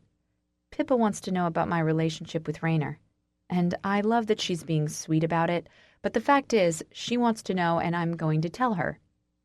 Kind of. "Look, Pip, both you and I know why you're really here, so just ask the questions. I don't mind." Her face softens. Am I that obvious? I shrug. You care about Rainer. I'd do the same thing. "I do like you, Mally. Please don't think I'm here just because of him." I smile at her. I know that. I care about him, and the situation between the two of you has me curious. You look at him differently, and I've never seen him spend time with any woman except me. What Rainer and I have is casual, Pippa. He made that clear." "Then why did he stay at your house?" I sigh. He already answered that. And he lied, which he never does. She figured him out. That doesn't surprise me. Surely you can see that he's in love with you, Pippa. Don't you think it makes sense that he'd lie? He's trying to protect you. Her eyes flash with pain. I don't expect him to protect me anymore. I want Rainer to fall in love. I want him to be happy. Anymore? What does she mean by anymore? Well, obviously he cares about you, and I think a part of him hopes you might be jealous of other women. I don't know. All I know is he lied because he didn't want to hurt you. And he hurt you instead. I meet her eyes. I'm just casual, Pippa, and I'm okay with that. Do you really think I believe that? I see you looking at him, Mally. There's something in your eyes. A deep pain, almost a regret. If I didn't know better, I'd say you'd known him a long time. I have. I just feel a connection to him is all. I understand him. I know where I stand, though, Pippa. But you're not okay with it. I shrug. I don't get a choice. I was a little jealous, you know. I've never seen him with another woman, and even though I know he does it, seeing him looking at you, it did tug something inside me. No offense, Pippa, and I mean that, but you are taken. She smiles warmly. I know I am, but I do love Rainer. Not with the same intensity that I love Tyke, but I love him, Mally. I do. I can see that. It bothers me that I get jealous sometimes because I know it must be so hard for him to see me with Tyke. But Rainer and I have a bond unlike anything I've ever had in my life. Circumstances forced that upon us, but I don't regret it. Circumstances? Her eyes grow dark. Rainer hasn't spoken to you about how we met? Casual relationship, remember? She nods. Well, it wasn't nice. But if he hasn't told you, it's not my place to do that for him. Sorry, Mally. I nod. I understand. I can see so much in his eyes, so much pain. There's a lot there. Go easy on him. He's never had a relationship before. He hasn't? I ask, narrowing my eyes. Not even one? She shakes her head. Well, not since I've known him. Oh, Rainer. What about that tattoo on his chest? I say, knowing I could be playing with fire here. The girl's name. She shakes her head, confused. I haven't seen it. He must have got it in the last few years. She hasn't seen it. So it's recent. Why would he put that there if he can't really remember me? Oh, right. What does it say? She asks, studying me. Emmy? Oh, she says. Yeah, he told me about her. She was a friend he had from childhood. Oh, right. He said he doesn't really remember much, but he knows she was important. He struggled with memory loss after. I want to ask after what, but I know she won't tell me. Did he not see her again? She shrugs. I honestly don't know. I think he's just at a loss right now. He doesn't know what his life holds. I get that, I admit. Look, Mally, I know you care about him. I can see it. Please be careful with his heart. Rainer is a broken man, more than you could ever imagine. I know that you accept what he's offering, but if you can't and you feel like you need more, step away. Please. He'll only give what he can, and it's going to take a strong woman to accept that. You're a good woman, Mally, and you deserve love. He can't give that to you. If you're okay with that, then I won't stand in your way, but if you're not, I get what you're saying, Pippa. I meet her eyes so she can see I'm sincere. But you need to understand something about me. I believe in second chances. I believe anything can be fixed with the right kind of love. I won't hurt him, I promise you that. But I'm not going to give up, either. She smiles. I didn't think you would. She would be right. Chapter 14. Then, Mally. This is crazy! We're at a beach party, and it is absolutely packed. It's the last semester of school before we're all ready for college, and people are becoming more and more excited with every passing day. We're all ready for the big bad world. Rainer and I are planning on going to the same college, which is super because I don't imagine I could be parted from him for long. It wouldn't be the same without him. Check out Slutface glaring at you, Kenny says in my ear, pointing at Missy, who was sitting on a log beside some handsome guy glaring at me. I wave with a giant grin on my face, and I can nearly hear her huff of frustration from here. You're evil, and I love it, Kenny grins, thrusting a cup of beer into my hand. I can't help it. It's in my blood. Rocking new shoes. Did you buy them today? I look down at my new Chucks that I've paired with skinny jeans and a black and white baseball shirt. It's my look, and I love it. Yeah, my mom got them for me. I think it was a happy you went out with a boy gift. I'm surprised she would be seen buying shoes like that. I laugh. I can imagine her face when she entered that store. She would have been horrified. We both chuckle. Come on, let's walk in the sand. Is Rainer here tonight? I shrug. I think so. Missy has the shits he isn't fucking her brains out anymore. Poor spastic plastic. She never could keep a man. Kenny snorts and we make our way down to the soft sand. There are people everywhere, so it's hard to tell person from person. I do recognize one face, though. I see Jack. He's standing with a gorgeous blonde girl, his arms around her, lips on her neck. I stop dead. I didn't expect Jack to keep pursuing me after our last encounter, but, we dated. He asked me to be his girlfriend, and he never even tried to tell me it wasn't working out. I might have forgiven Rainer, but I was still interested in Jack, so seeing him like this hurts. A lot.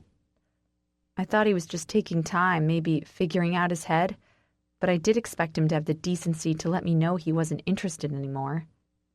Shit, Kenny says, figuring out what I've just seen.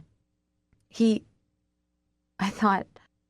a dick, Kenny says, grabbing my arm. Don't let it upset you. He never broke it off with me. I know he was pissed over what Rainer did, but he's a dick, Kenny repeats. You're worth more. No, I say softly. I'm not. I never will be. Emily, he says, but I hand him my beer. I'm done. I turn and walk up towards the cars, hurt and confused. I get things were a bit tense between Jack and I, but I thought we had a bond. I thought something was happening between us. Obviously, I was wrong. Like always, everything I think is right isn't. Stupid, angry tears burn under my eyelids, and I want to scream and tear my own hair out with frustration. Emily? I stiffen at the sound of Jack's voice. I keep walking. I go past the car and up into the thick trees separating the beach from the road. It's a park, but it's dark right now, so I can't see where I'm going. Wait, he yells. Kenny must have gone and said something to him. I don't need his pity. I keep moving, but Jack catches up quickly, taking my hand and spinning me around. I slap at him, but he doesn't let me go. I didn't know you were here, he says. Oh, so you didn't mean to get busted with another girl? No offense, but we're not even together. You asked me to be your girlfriend, I cry. Yeah, and you let that pig of a friend ruin that. It was a bad night. I was confused, but I was always going to come back to you, Jack. He shrugs. Well, I didn't know that, did I? Obviously, I was wrong about you, and that's fine. He doesn't let me go. You can't expect a man to wait around when you're interested in your best friend. I wasn't interested in him. I was interested in you.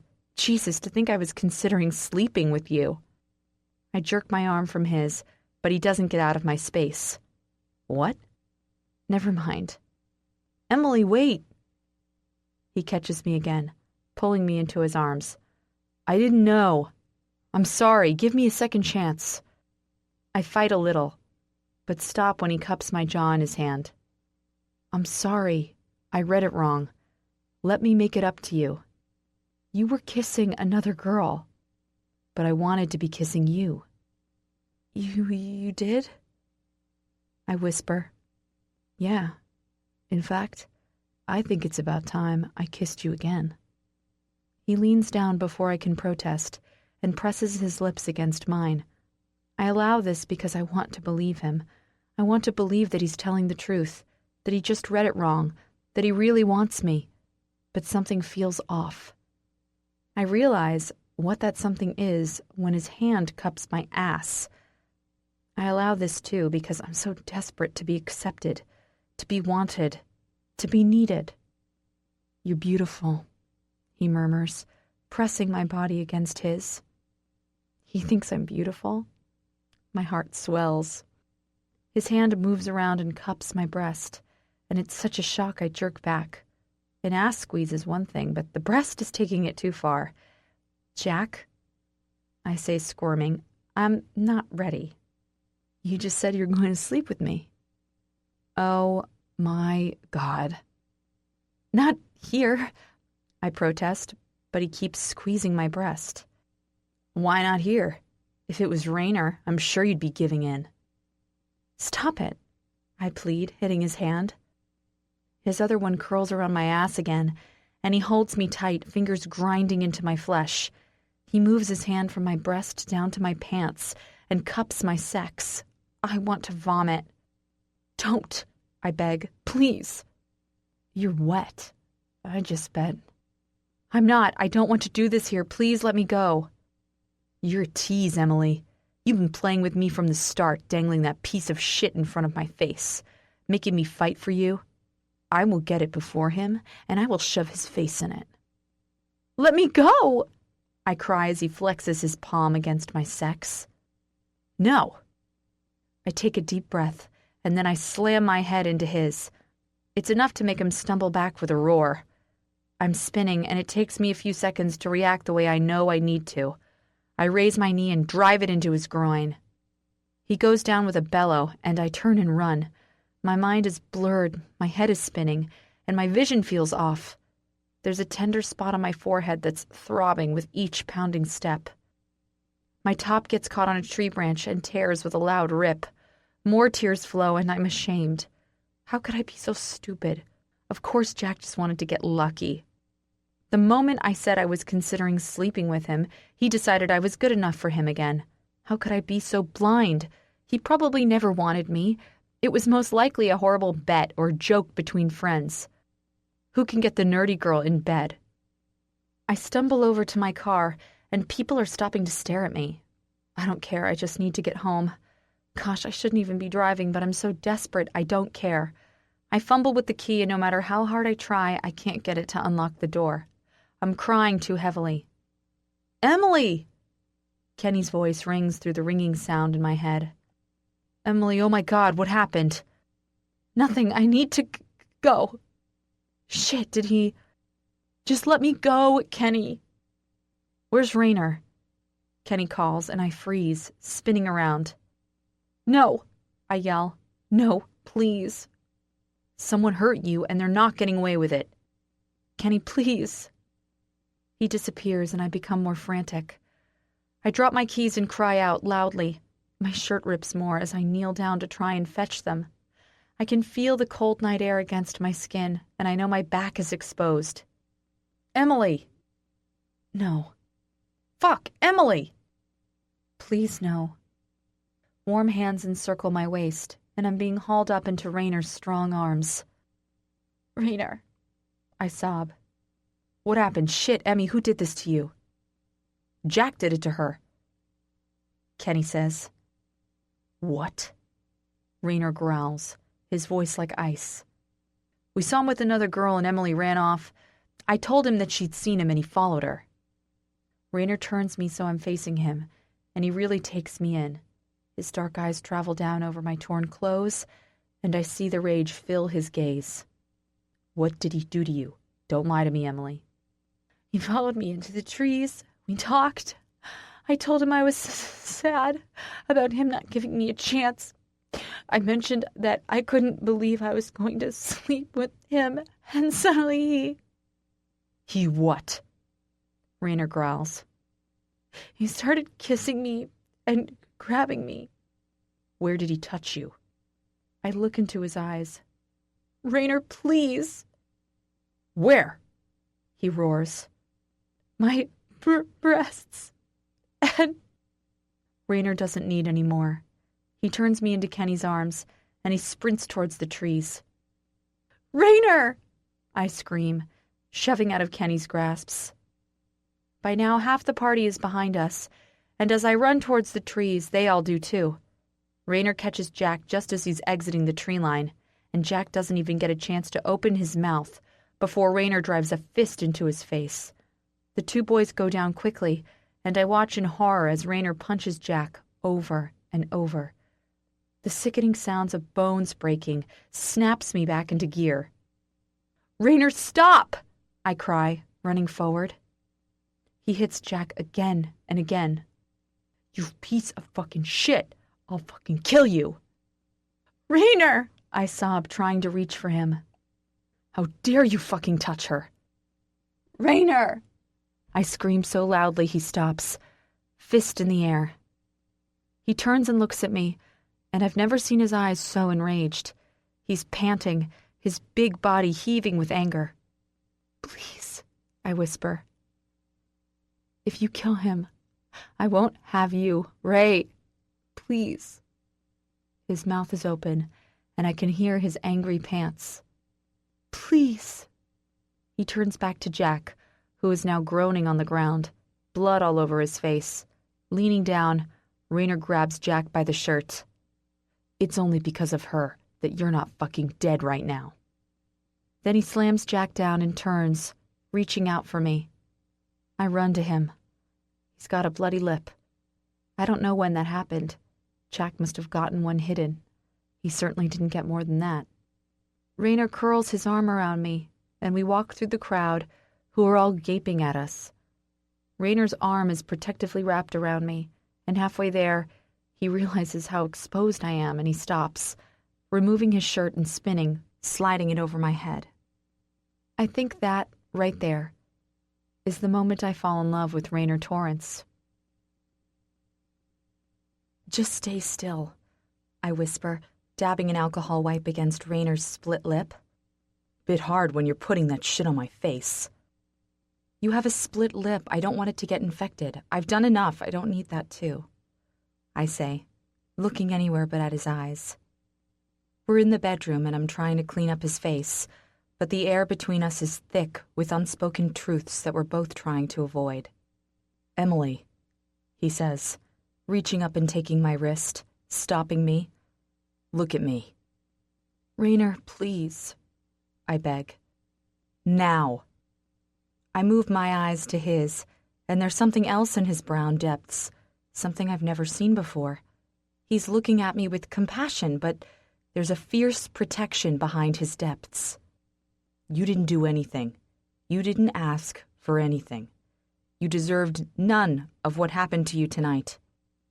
"Didn't I?" I croak. "Fuck, Emmy. No." I changed myself for him.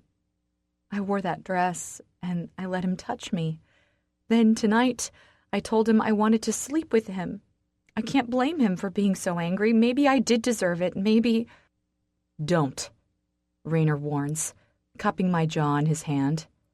"Don't you ever fucking let me hear you say that again. He had no right to touch you. I don't care if you danced naked in front of him. He had no right." "Maybe he just doesn't respect me because that's the way I am. You said it yourself, Rainer. I'll never get anyone like..." "Enough," he growls. "Don't, Emmy. I was wrong. You're beautiful. You're funny.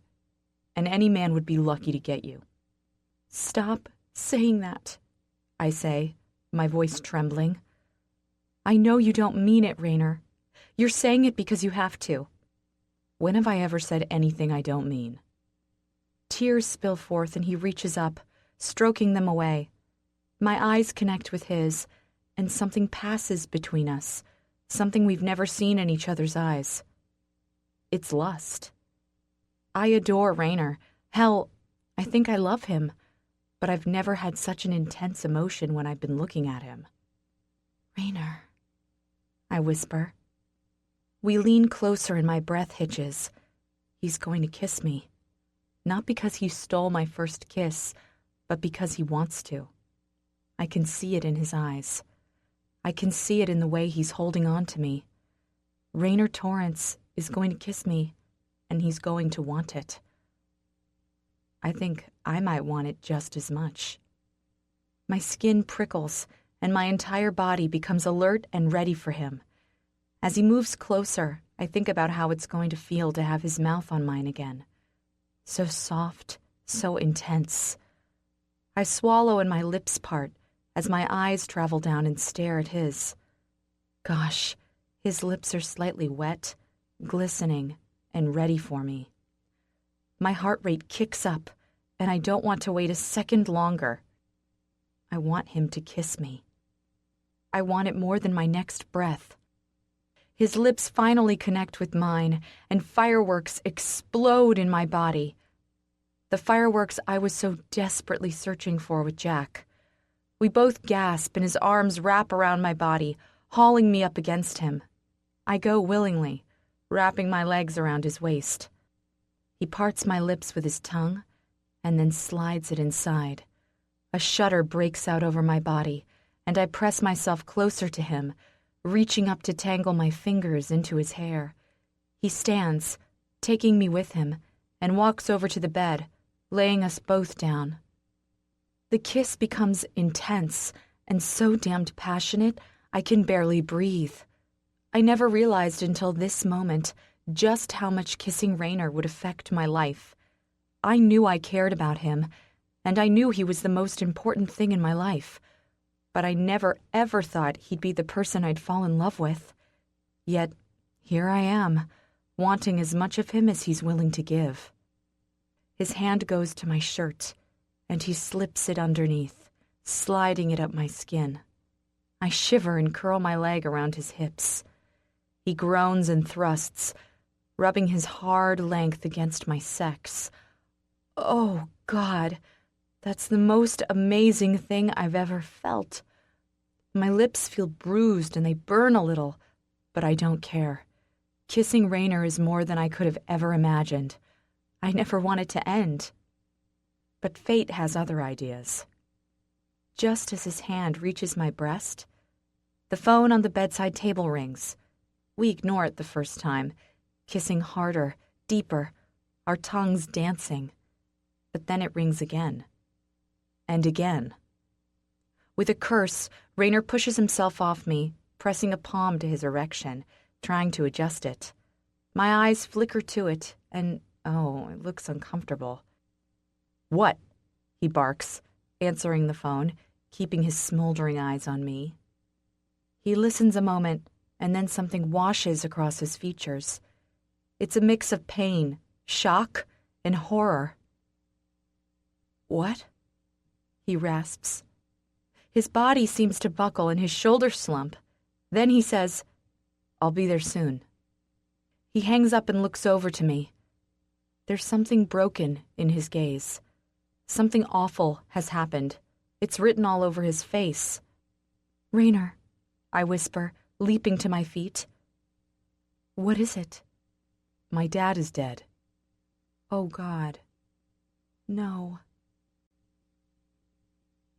Chapter 15. Now, Mally. God, my feet ache. My shift at work tonight was long.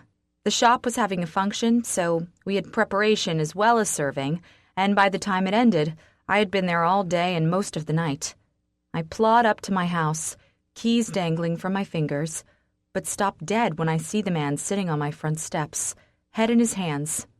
I flinch. Raynor.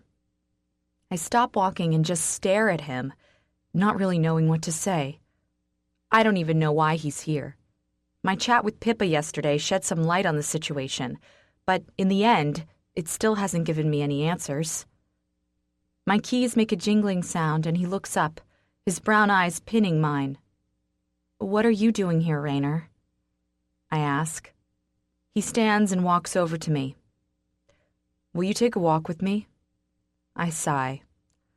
I don't think that's wise. "Please, Mally?" My shoulders slump. "Okay, but it can't be far.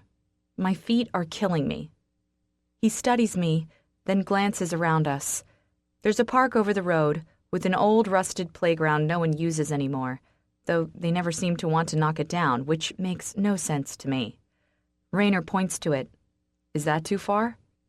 I shake my head. "No." We walk across the road in silence, and when we reach the grass, I lean down and slip off my shoes. I carry them in my hand, sighing as the cool grass brings some relief to my tired, aching feet. We reach the swings, and I sit on one.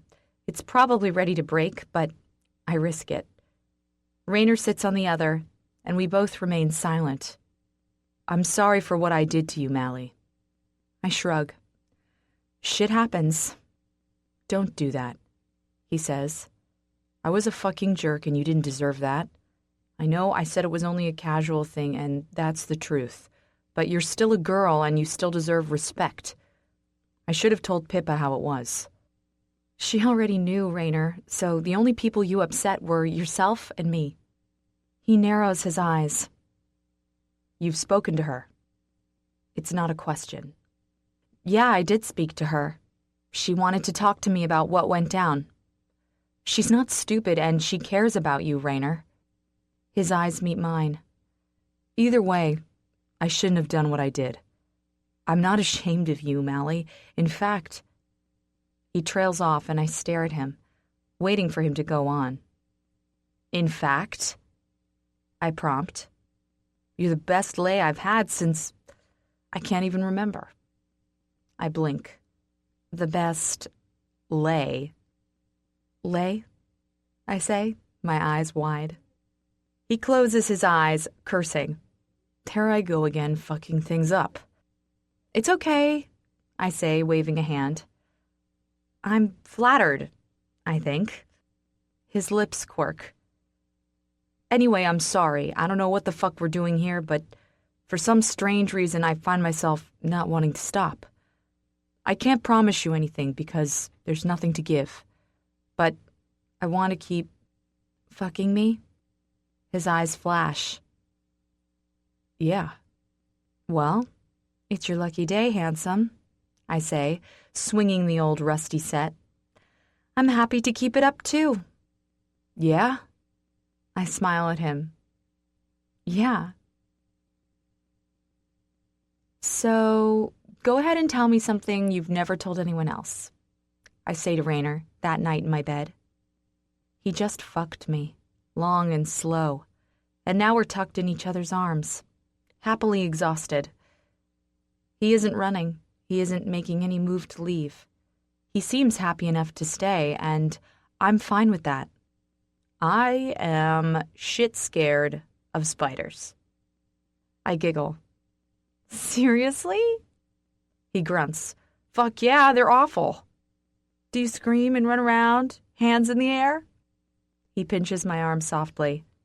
No, but I don't like them being close to me. You're funny. He snorts. I'm glad I entertain you. You just don't seem like the type to be scared of anything. He goes quiet for a moment. You'd be surprised. I think I would, I admit. You seem so strong on the exterior, but there's a big story behind your eyes, Raynor. One day, you might want to tell me about it. He shifts, and I think he's going to brush it off again. But he starts speaking.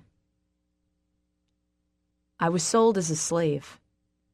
My entire body jerks in his arms, because I've thought of 1,000 different scenarios, but never, not ever, did I think something like that had happened to him. My blood runs cold. A slave? He doesn't mean... Not a sex slave, he says, as if reading my thoughts. I was a working slave. Raynor, I breathe. That's how I met Pippa. Oh no. Pippa was a slave too? I gasp. Yeah, he says, his voice thick. We met and became close while we were there. I'm so sorry, I never... How did you end up like that? He starts playing absently with a strand of my hair. I got into drugs, I fucked with the wrong people, and as a debt repayment, I was sold to a tobacco farm somewhere in Mexico. I was there more than 5 years. Oh, God. Poor Raynor. My poor, beautiful Raynor. And Pippa? She had a really hard life and got sold for much the same reason. We were thrown in with each other, and over the years, we became all the other person had. The scars on my back are the day I got whipped nearly to death, protecting her. Tears start flowing now, and I can't stop them. I never realized Raynor had led such a hard life. I never realized he had been through so much hell. What kind of horror did he live through? What kind of pain must he have endured? I got taken before her, and it was the worst day of my life. I only found her again recently.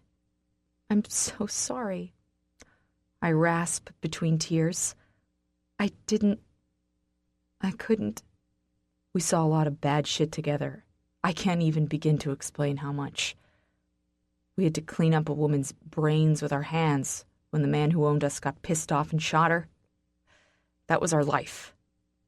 My body jerks, and bile rises in my throat. Raynor seems to feel that, and his arms tighten around me. But I'm free now, and so is Pippa. I'm trying to fix myself, to move on. I drink way more than I should, and I can't keep relationships because my moods fluctuate so rapidly. Is it how you lost your memory? I whisper. Yeah. I didn't really lose my memory as such, but traumatic events caused everything to become fuzzy. Some days I get so fucking frustrated because I can't remember the simplest things. It's not your fault, Raynor. You're a stronger person than most.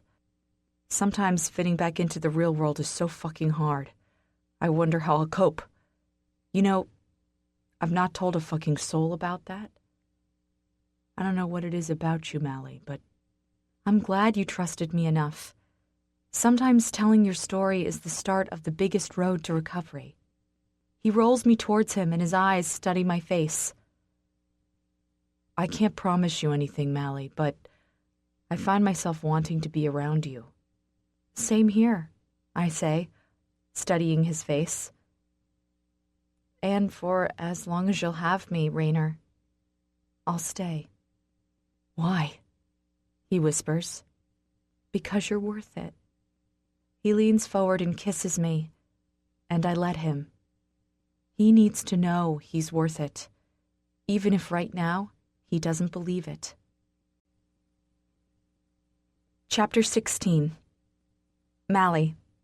Then. Rainer and I hold hands as the coffin is lowered into the ground. There aren't many people here. That's because Rainer's dad had no one who cared about him.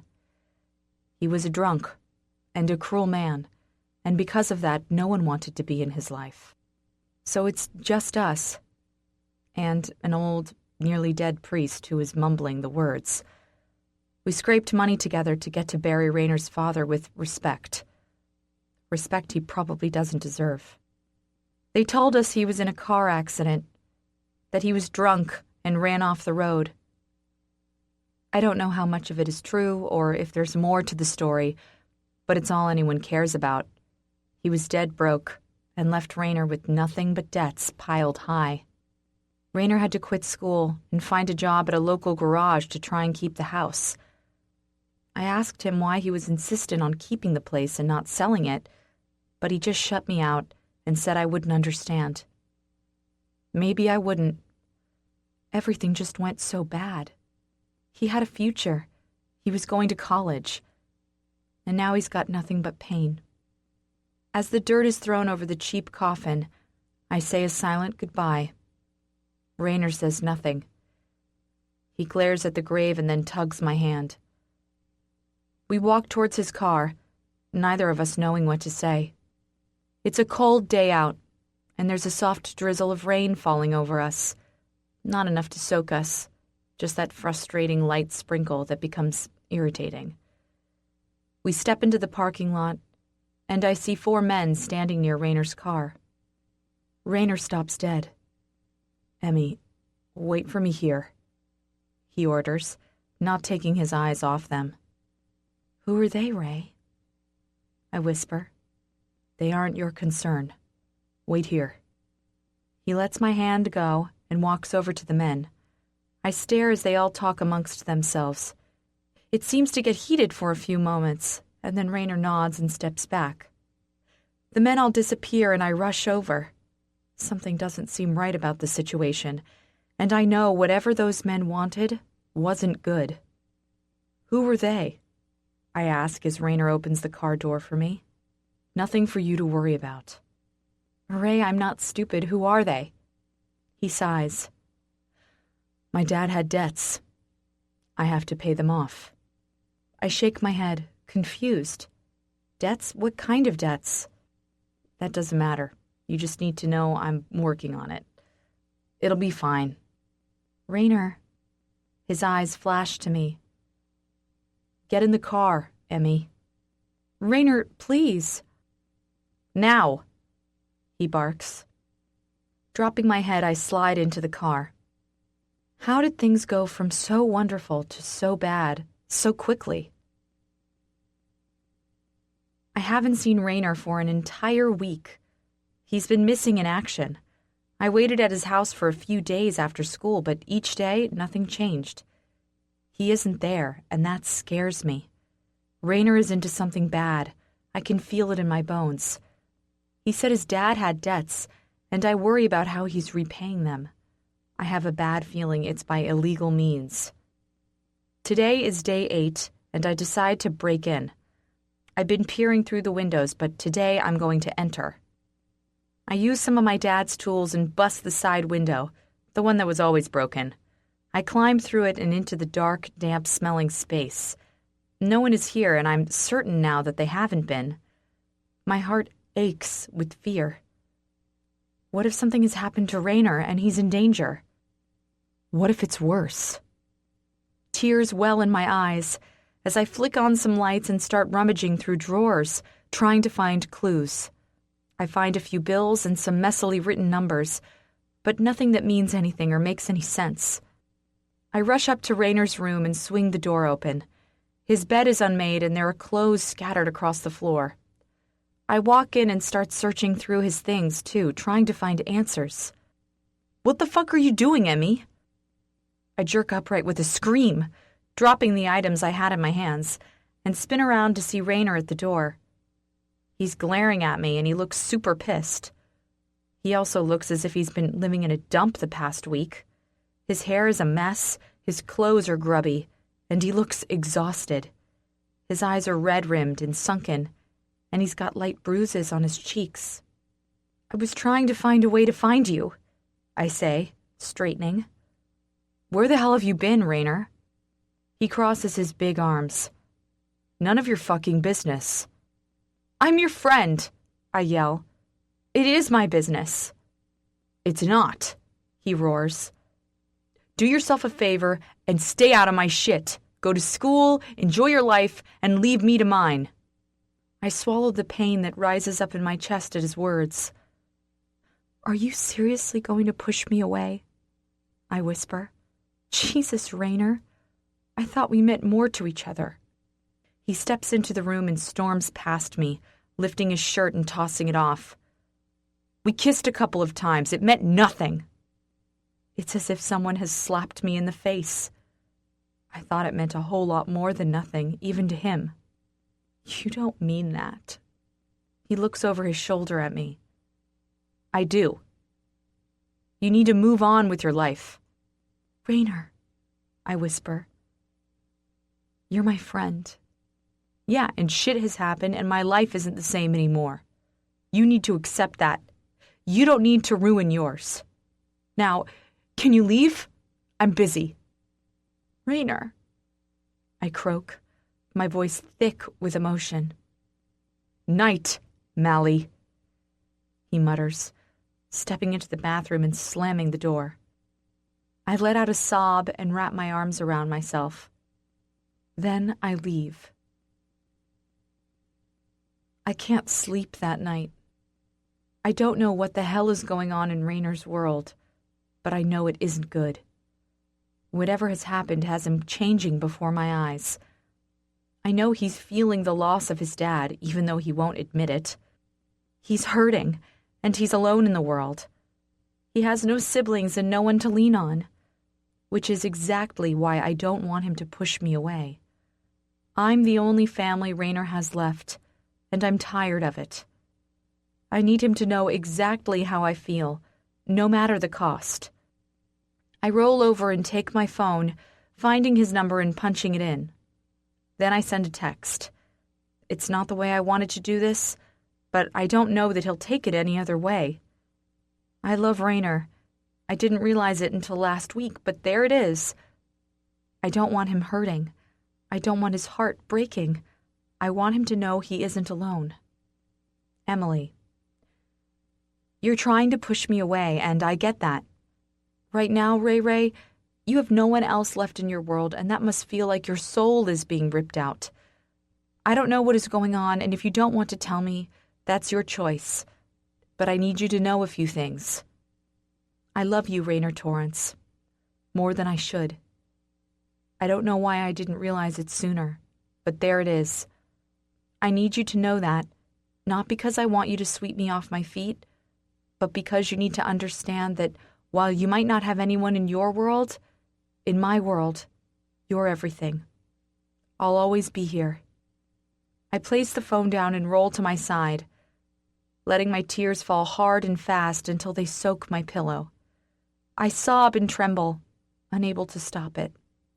I'm devastated for him, and I feel helpless, as if I can't help him no matter what I do.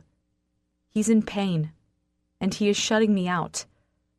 Life without Rainer terrifies me, and I don't know what I'll do if he decides he just can't have me in his world anymore. I'm still sobbing hard, so I don't hear the windows slide up. I don't hear the footsteps across my floor. I only realize he's in my room when my blankets are pulled back, and a big, hard body slides in beside mine. I don't stiffen or freak out, because I know it's him. He's the only person who would come into my room and climb into my bed. I keep crying. He wraps his arms around me and pulls me close, tucking my body into his. We lie like that for a long time, long enough for me to stop sobbing. He keeps his arms around me, so tight, so secure, and every now and then he nuzzles his face into my hair. I lace my fingers through his and just hang on to him, needing to feel him every second he's giving me. I love you too, Emily, he murmurs against my hair. Have since the day you came into my life. My eyes open, and my heart starts pounding. You do? Yeah. I thought it was just normal friendship love, until I kissed you that first time. Then I realized it's so much more. I'm fucking sorry I was a cunt earlier. I need you to be safe right now. Rainer, you're scaring me, I say, rolling so we're facing each other. Yeah, I know that, kid. But can you trust that I know what I'm doing? Are you going to get hurt? He goes silent. Rainer, I whisper, my voice shaky. I'll try as hard as I can not to. I promise you that. How long are things going to be like this? Not much longer. I shuffle forward and press my forehead against his. I can feel his hot breath against my mouth, and my body breaks out into 1,000 tiny prickles. He moves forward and his bottom lip grazes mine. God, he smells amazing, and I want him. I don't want to wait anymore. I want to be with him. I couldn't want anything more in my life. Rainer, I murmur against his lips. Yeah, kid? You asked me to promise that I'd save myself for the right person, that I'd hang on to it until I knew it was right. It's right, Rainer. With you, it's right. I want it to be you. He doesn't say anything for so long, I wonder if he heard me, or maybe he doesn't know how to respond. Emily, he says in a hoarse tone. You need to be sure. I'm sure. You've been my friend a long time, and I don't know what this is growing between us, but I know I trust you more than anyone. I don't want you to regret this. I'd never regret you. You're not 18 yet, and we're not doing anything wrong, Rainer. He sighs and brings his lips back to mine, kissing me softly. It seems as if that's all he's going to do, and I wonder if he just doesn't want it. His mouth is soft against mine, and his tongue is gently stroking. But I want more. I want him to touch me. I want to feel everything. I reach for his hand and press it against my breast, and he groans. Emily, please, Rainer. I can't promise you that it'll be any more than this, and you deserve so much more. I fucking love you. I will for the rest of my life. But I don't know that it'll ever be more than that. I don't care. I only care about right here and right now. Baby, he murmurs. Please, Rainer. I want it to be you. He crushes his lips against mine again, and I'm guessing that's his answer. Thank God. I want nothing more. I reach up and curl my fingers into his thick, lush hair. He groans, and our tongues dance in a frantic yet sensual pace as our bodies press closer together. There was a good long time when I'd never have thought about being in this position with Rainer, but now I'm here, I wonder why I never thought about it sooner. Rainer rolls me gently to my back and brings his body over mine, kissing a path down my jaw. I close my eyes, loving every single second. He makes light work of my clothes, and if it wasn't for the dark, I'd be covering myself with shame. What if I'm not what he likes?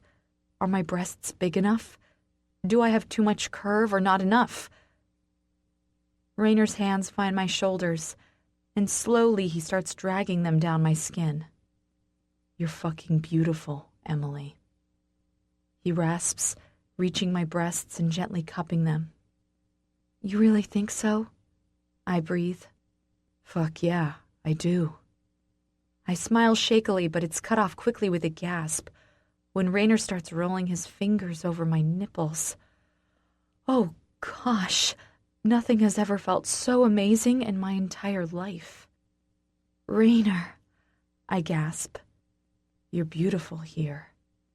He does this until my body is arching up into his. Then he slowly continues his path down my body. I can feel his erection pressing against my thighs as he trails kisses down my belly.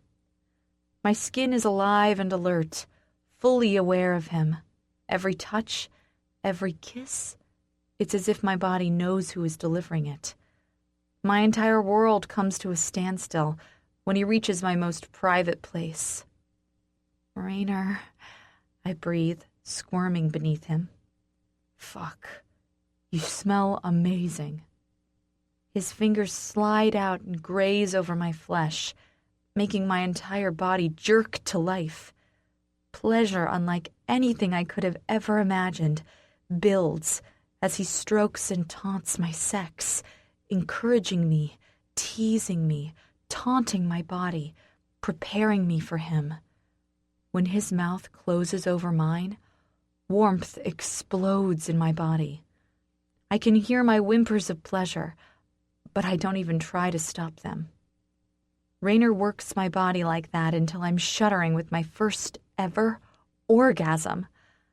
I've never felt something so amazing in my life. I want it over and over again.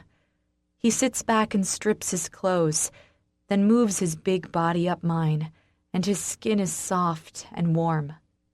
His body is so hard, so built, and so masculine. My fingers slide over his arms, his back, and stop at his neck, where I pull him down to kiss me as he positions his body between my legs. I feel him there, hot and ready, and fear swells in my chest. Will this hurt? If so, will it last a long time? Will it be over quick? Will I enjoy it? Rainer must notice my panic, because he stops the soft sucking on my neck, and he cups my face in his hands. You doing okay, sweetheart? Yeah. I'm nervous, Ray. Don't be. I won't hurt you. You might not get to decide that. He presses his forehead to mine. Then I'll do everything I can not to hurt you. Okay. Do you trust me? I wouldn't be here if I didn't. He kisses my lips softly. Then he shifts, taking his jeans into his hand and pulling out a condom. I swallow and start to tremble as he tears the packet open and puts it on. My heart is pounding when he brings himself over me again. I don't know how this is going to feel. I want it to be incredible, but I know it rarely ever works like that. Relax, Emmy, he murmurs, meeting my eyes. You need to relax for me. I'm scared. He strokes a piece of hair from my face. I'd never hurt you. If it's awful, I'll stop. Immediately. I nod, and he brings his lips to mine softly as he gently spreads my legs apart farther. He presses his erection to my entrance, and I shudder at the pressure. Gently, he pushes forward. At first, it doesn't seem too awful, but then he pops past something and pain explodes in my body. Rainer, I cry out, pressing my hands over my face. Jesus, sorry, he says, stopping as he promised I would. I'm sorry, I whisper between shaky sobs.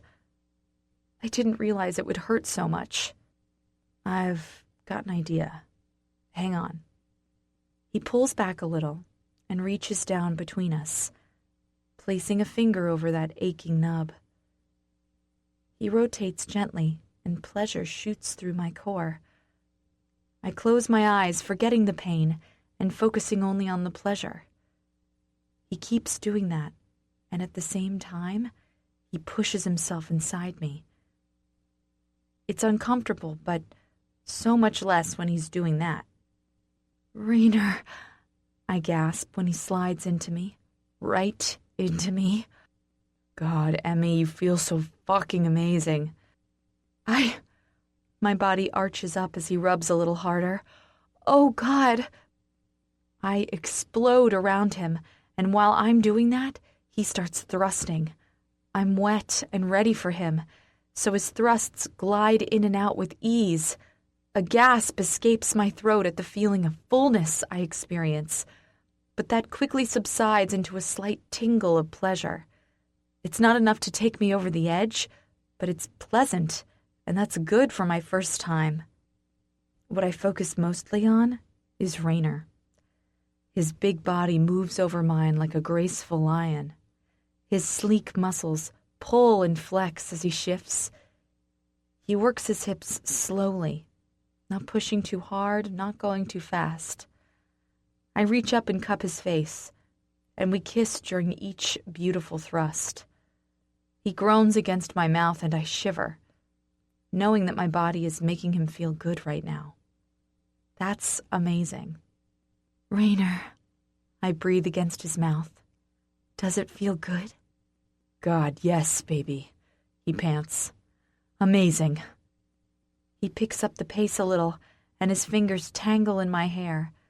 He crushes his lips down over mine again, and this time his body shudders to a stop, and his lips part against mine on a ragged gasp, and I just know, he's coming. For me, in me. My body warms and my heart swells with pride and happiness. As he slumps down over me, kissing my neck and stroking my hair, I know I've finally found it. My happy place. Chapter 17. Now, Mally. Rainer, I gasp, slapping my hand against the bricks over and over as he drives into me. We're out in the back of his bar, in the dark, and he's got me pressed against the wall. My front is facing it, and he's fucking me from behind, his big body molded against mine, his cock driving in and out of my flesh. He feels incredible, so damned incredible.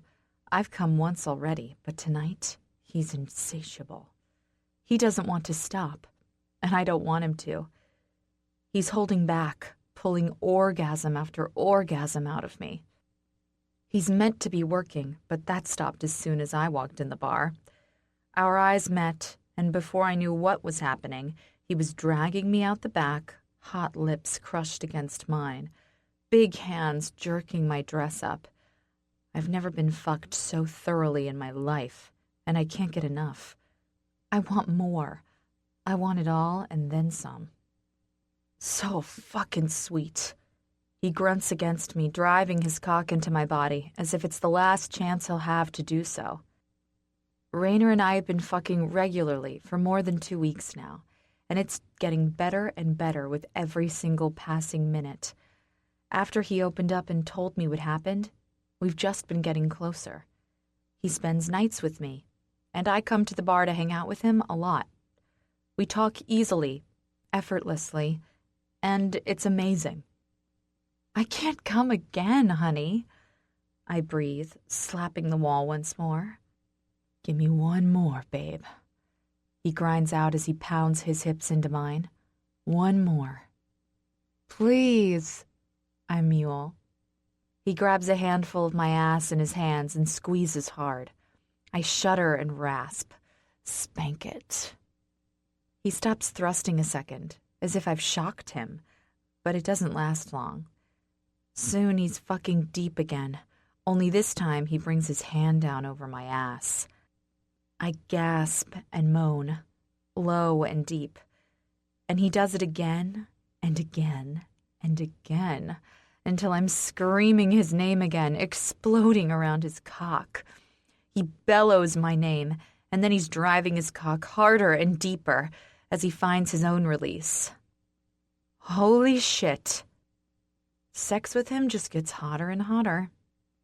When he's come down from his high, he slowly pulls out of me and slides my dress down. Then he spins me around and cups my jaw with his big hand. I look up into his eyes. God, I love him. More than I should. He still hasn't kissed me, and that bothers me, but I don't push. I should have told him by now. I should have confessed who I am. But the more time I spend with him, the harder it gets. I just want to love him, and maybe I want him to love me without knowing who I am. It's stupid, I know that, but it's all I've got. I finish in 2 hours. Do you want to get dinner and then come to my place? Dinner? His place? He's never taken me to his place. He's never asked me on a date. My heart swells. You want to take me to dinner? He nods, pressing his lips to my forehead. Is that such a shock? I just thought we were casual. Maybe I'm changing my mind, he murmurs, staring into my eyes. Maybe I want to see where it can go. Oh my God. I am silently screaming inside, but I keep it cool and smile. Well then, it's a date. I grin and he winks at me before adjusting his clothing and making sure mine is respectable. Then we head back inside. He goes back to the bar, puts on his charming smile, and keeps working. I watch him, my heart swelling with pride as I take him in, loving how he interacts with these people. He's made for it, even if he doesn't see it. You know him? I flinch and turn, seeing a gorgeous man with the most amazing amber eyes I've ever seen sitting beside me at the bar. Oh yeah, do you? He grins. Gosh, he's good looking. And huge. So many muscles. Yeah, I fought with him once. I'm passing back through town, thought I'd come and say hello. Oh, well, I'm, his...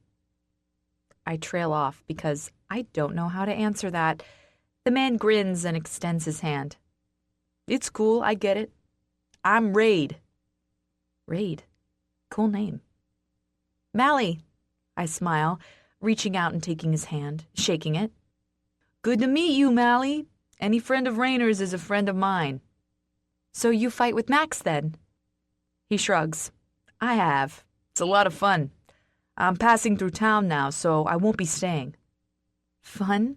I giggle. Fighting is fun? His grin gets bigger, and he's got dimples. Holy shit, dimples.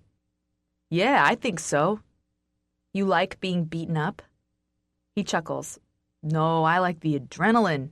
It's good stress relief. Whatever you say, dude. Raid? We both turn to see Rainer approaching, dish towel thrown over his shoulder, bottle of whiskey in his hands. He looks amazing. What's up, Rainer? Raid says, standing and extending his hand. Haven't seen you for a bit. Where'd you get to? Had to get out of town, you know. Just passing through. I'll be gone in a few hours. Sit down, let me get you a whiskey. Raid sits back down and Rainer gets him a whiskey, sliding the crystal glass in front of him. How've things been, buddy? Raid asks, and I smile listening to them catch up. It's nice. Mally! I turn at the sound of a voice and see Pippa and Belle coming in. Belle is waving, her hands in the air, happy as can be, but Pippa looks sad. She's not smiling. Her eyes are downcast, and something is definitely off. I stand and walk over, hugging Belle, and then turning to Pippa. Hey, Pip. Are you okay? She looks up and forces a smile. Sure, she croaks. I put an arm around her shoulders. Are you sure? Her and Tyke had a massive fight. I brought her here to take her mind off it. Well, I'll be glad to help with that, I say, smiling at Belle. Pip? I turn and see Rainer walking over, his expression concerned. I remove my arm from Pippa's shoulder, and she immediately rushes towards him, throwing her arms around his neck and bursting into a fit of tears. My heart aches for her. Clearly, the fight was horrible. I meet Rainer's eyes while rubbing her back gently. He's so worried about her. Come on, let's find somewhere to talk. He leads her away and I watch them go, my heart aching a little. He cares so much about her, so damned much. I understand it now, but it still hurts, because I wonder if he'll ever love anyone else again. Even if he decided to care about me, Would it ever be enough? Let's get a drink, Belle says, pulling me to the bar. We reach it and she notices Raid, and right away her eyes widen. Raid? What are you doing here? I guess they know each other. Just having a drink. How are you doing, woman? She grins and slides in beside him. I'm awesome. Has the law caught up to you yet? He chuckles. Not yet, sweetheart. I'm telling you, they're going to send a female bounty hunter after your ass. You never know. It could be Mally here. I snort. I couldn't tackle a grown man to save my life. Sorry, dude, it isn't me. And I don't even want to know why you would have a bounty hunter after you. Raid grins. Long story. I chat with Raid and Belle for the next hour, and in that time, I keep glancing back to see if Raynor comes back in, but he doesn't. Needing to pee, I get up and head towards the toilets, pushing through the crowds of people to make it to the back door. I'm using the outdoor ones. No way am I lining up. As I step outside, I catch sight of Pippa and Raynor standing near the brick wall he just fucked me against, his arms around her, both of them unaware that I'm there. I can't help it. I stop and listen. He'll come around, Pip, Raynor says to her, stroking her hair. Maybe. But what if he doesn't, Raynor? What am I going to do if he decides this is over between us? She sobs. Then you'll have me. I'll always take care of you. I can't ask that of you. I can't. You'll always be the most important thing in my life, Pippa. I'll have your back if he doesn't. I'll always be here. My heart aches at his words, and I can't make my feet move. I need to push away and walk inside, but I just can't. You can't always keep waiting for me, Raynor, she says, looking up into his eyes. You have Mally now. She cares about you. Mally's nothing more than a bit of fun. You're the only one who means anything to me, sweetheart. It feels as if someone has slapped me clean across the face. I don't understand. He said we were going to look at taking things further, but now he's saying I'm nothing more than a bit of fun. As always, he's protecting Pippa. He's always going to protect Pippa. God, what was I thinking? When did I ever believe he was going to change that? I turn and rush inside, angry tears flowing down my cheeks. I run into Raid shoving through the crowd, and he curls his fingers around my arm, stopping me. Whoa there! What's wrong? Let me go. I need to get out of here, I cry, horrified. I mean nothing. Nothing at all. I'm just a sex toy. I'm so stupid, so blind. Calm down. You're not going anywhere like this. Tell me what's wrong. He doesn't even care about me, I sob angrily, pushing at Raid's chest. He's been fucking me for close to a month, and he doesn't care. When did I think I mattered? I don't matter. We're talking about Raynor? Yes, I sob, giving up my fighting. He cares about you. He does not. I just heard him say to Pippa, I'm nothing more than a bit of fun. A bit of fun! The words cause pain to stab through my chest, right to my broken heart.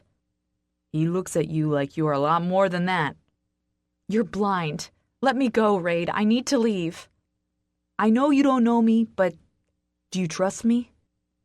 I stop fighting and look up at him, my eyes blurry with tears. He reaches up and swipes them away. I guess. Sometimes a man doesn't realize what he's missing until it's shoved in his face. I don't understand. Raid looks around the room, and his eyes focus on something. He's just walked back in. You say he doesn't care about you? We're about to find out.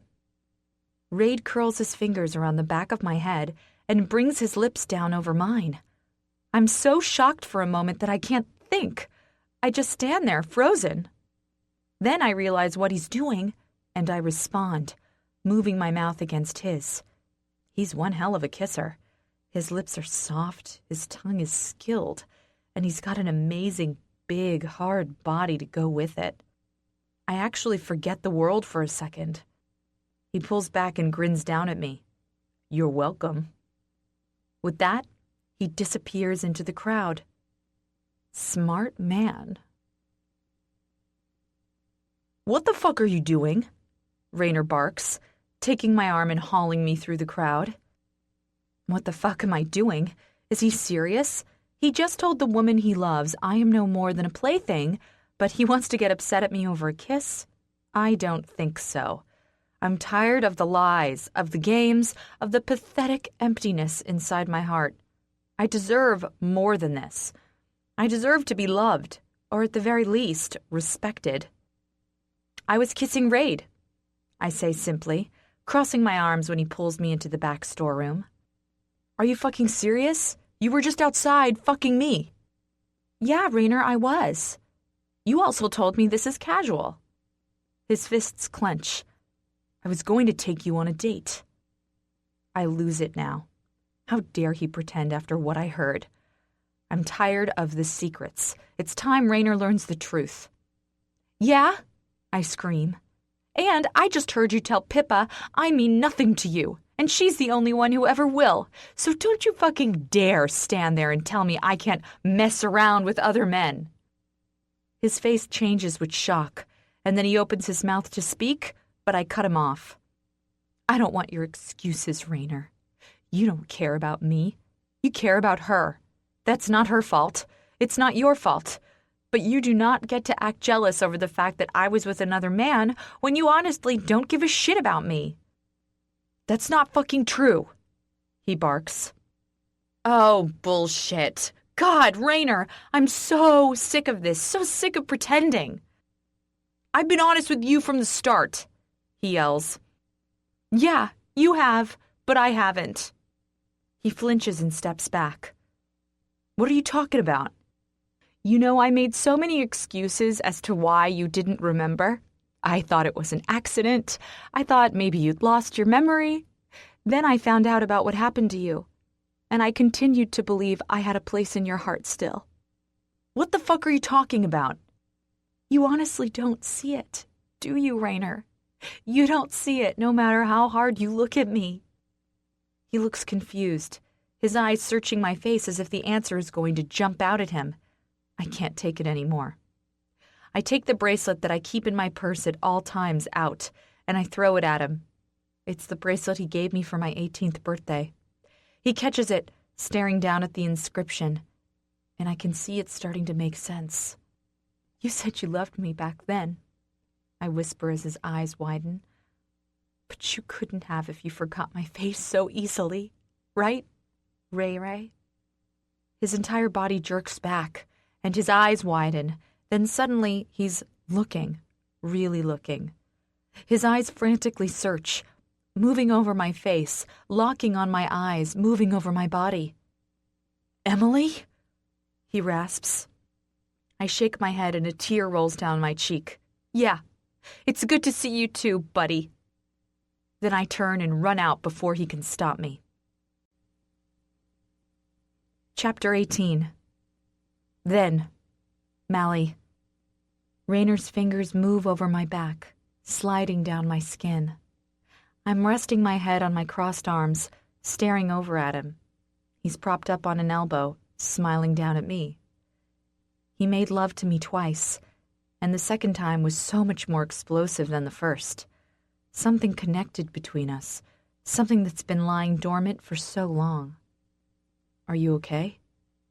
he asks, sliding his fingers up and over my shoulder. "Yeah," I say sleepily. "I'm doing okay." "You're not hurt?" I shift a little, and there's a slight ache between my legs, but it isn't too horrid. "I'm not too bad." He smiles bigger and leans down, pressing his lips to mine. "Raynor?" I ask. He pulls back and meets my eyes. "Yeah?" "Where does this leave us?" "How do you mean?" I shift so I'm on my side, facing him. "We were such great friends, and honestly, I never thought it would go further. It feels great, but also a little weird. I mean, only a month ago, you were with another girl, and we were arguing over petty things." He studies my face. "You know, I think I always knew it was going to be you." I just never saw it until you started dating Jack. I couldn't understand my urgent need to keep you away from him. I told myself it was because you were the only family I had and that I just wanted to protect you. But when I saw you in that dress that night, and he was kissing you, jealousy exploded in my chest. Suddenly, I didn't want anyone near you. Do you think it was always going to happen? He shrugs. I don't know. I guess it was bound to when you started dating. Honestly, I didn't feel it before then. I cared about you, but I never saw it as more than friendship. It came as a huge shock that I got so jealous, and I fought it for weeks, trying to reason with myself, but in the end, fact was fact. And this? Between us? I point to his chest, then to mine. Do you think it'll last? What are we going to do? His eyes grow a little dark. I've got a lot of things to sort out. And until I do, I have to keep my distance. Don't get me wrong. I want to be with you more than my next breath. But I have to protect you, too. Won't you tell me what's going on? I'm worried. He sighs. I can't tell you, and it's not because I don't trust you. It's just I need to know you're safe. Just know that I'll deal with it. My father left some mess behind, and I'm cleaning it up. Will you go back to school once it's done? He shrugs. I honestly don't know. It's so sad you had to quit, Ray. You loved school. You were going to go so far. Yeah, I was. But sometimes life happens. I'm not bitter, Emmy. I can accept my fate. I don't think he understands. Fate surely has better things in store for him. He's far too incredible. I lift my bag over my shoulder as it slips down, frowning as I walk along the sidewalk. I don't feel like school today. Without Rainer there, it's not worth it. We've been dating for a month now, and even though I don't see him heaps, it's been great. He spends as much time with me as he can, but I know something is going on. He's been distant, constantly on the phone, and he's dealing with people I don't like the look of. I have no doubt it has to do with drugs, but every time I bring it up, he shuts me down. He's been gone 3 days now, and even though he calls me, I'm worried about him. I'm worried about what kind of debts his father left that would have him messing around with criminals. Was his dad doing drugs? Is he paying off his debts? I just don't know, and I don't like it. Not one bit. I'm scared for him, but mostly I'm terrified of what will happen if he gets hurt, or worse, killed. I'm so busy in my thoughts, I don't hear the person approach me from behind. The next thing I know, I'm being launched up into a set of hard arms and swung around. I scream with fear and shock, but then I'm placed down and crushed into a hard chest, and I know instantly whom that chest belongs to. I make a happy sound and wrap my arms around Rainer's middle, pressing my cheek against him, breathing him in. You're back. I'm back, baby. He murmurs into my hair. Fucking missed you. I step back and look up at him. He grins down at me, and everything looks normal with him. He doesn't seem hurt or drained, and that has to be a good thing, right? Where have you been? I ask. I was worried. I called you. He frowns. I know, but I hate not knowing what you're doing. Yeah, I know, but trust me, it's nearly over. I bite my bottom lip, giving him a concerned look. He reaches down and strokes a thumb over my cheek. Trust me, okay? Okay, Ray. Now, tell me what's been happening. I'm taking you out tonight, so you better not have plans. I tuck myself into his side and we start walking towards school. Nothing much has happened. It's all the same. No excitement at school? I shake my head. No. Jack been keeping his distance? Considering he probably had to have plastic surgery, I'm going to say yes. Rainer chuckles. Well, that's what he gets for touching what isn't his. You could have been charged for that. You're lucky, Ray. He squeezes me. If he charged me, I would have had you charge him, and he knows it. Not worth it. Well, I think he's learned his lesson. Rainer grunts. I fucking hope so. You haven't had any more shit from Missy? I laugh bitterly. No, Missy's too busy chatting up the new guy. He is hot, though. I can't blame her. Raina reaches over and tickles my side, and I squeal with laughter. Careful, kid, I'm the jealous type. No shit. I didn't guess. He laughs. Fuck, I've missed you. Yeah, I've missed him too. More than he knows. Chapter 19. Now, Mally. Tears flow down my cheeks in hard, heavy streams. I'm on my bed, knees tucked up to my chest. Mimi has been sitting with me, but she wasn't getting anything out of me, so she decided to try and make me some tea. I can hear her battering around in the kitchen, no doubt frustrated. I want to tell her what happened, but I can't stop crying for long enough to get it out. I'm crying so hard, and no matter what I do, it just doesn't stop. I'm crying from years' worth of loss and pain. My phone has rung more than 30 times, and I finally turned it off. The calls were from Rainer and Pippa, and even a few from Belle. I don't want to talk to any of them. I don't know how to explain what I've done. I don't just blame Rainer. I blame myself for not being honest with him. It's all just a big mess. She doesn't want to see you, Mimi screeches. Too fucking bad, Rainer barks, and I hear pounding footsteps. Oh God, he's in my house. Why is he in my house? If you don't stop, I'll call the cops, Mimi yells. Go right fucking ahead. I'm going to see her. Rainer? She screams. I launch off the bed, scrambling to get to the door and lock it, but I'm not quick enough. It swings open and a big, angry Rainer storms in, slamming it behind him, right in Mimi's face. He reaches back and locks it. Then he stands staring at me, really staring. His body is shaking with his panting breath, and he looks wild. Why didn't you tell me? He demands. I thought you'd know. I went in there so excited that you were in town, that I was going to have my friend, my lover, back. But when you looked at me and didn't recognize me, it broke my heart. I have memory problems, Emmy. Fuck. I know who you are, but your face is a hazy mess in my mind.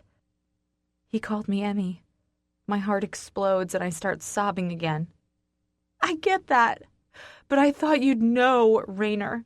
I thought you'd see it. And the more time you spent with me, the more I realized that wasn't going to happen. I know I should have told you, but I was so hurt. God, it burned so deep. He takes a step forward, but I put a hand up. Please don't, I croak. I would have never done any of that if I knew, he croaks. Wouldn't you? I cry. God, Rainer. You don't care about me anymore, and that's okay. I didn't expect you to, but I just thought, after the way you left, things have happened in my life. Do you think if I could remember clearly that I wouldn't have been happy to see you? I cry harder.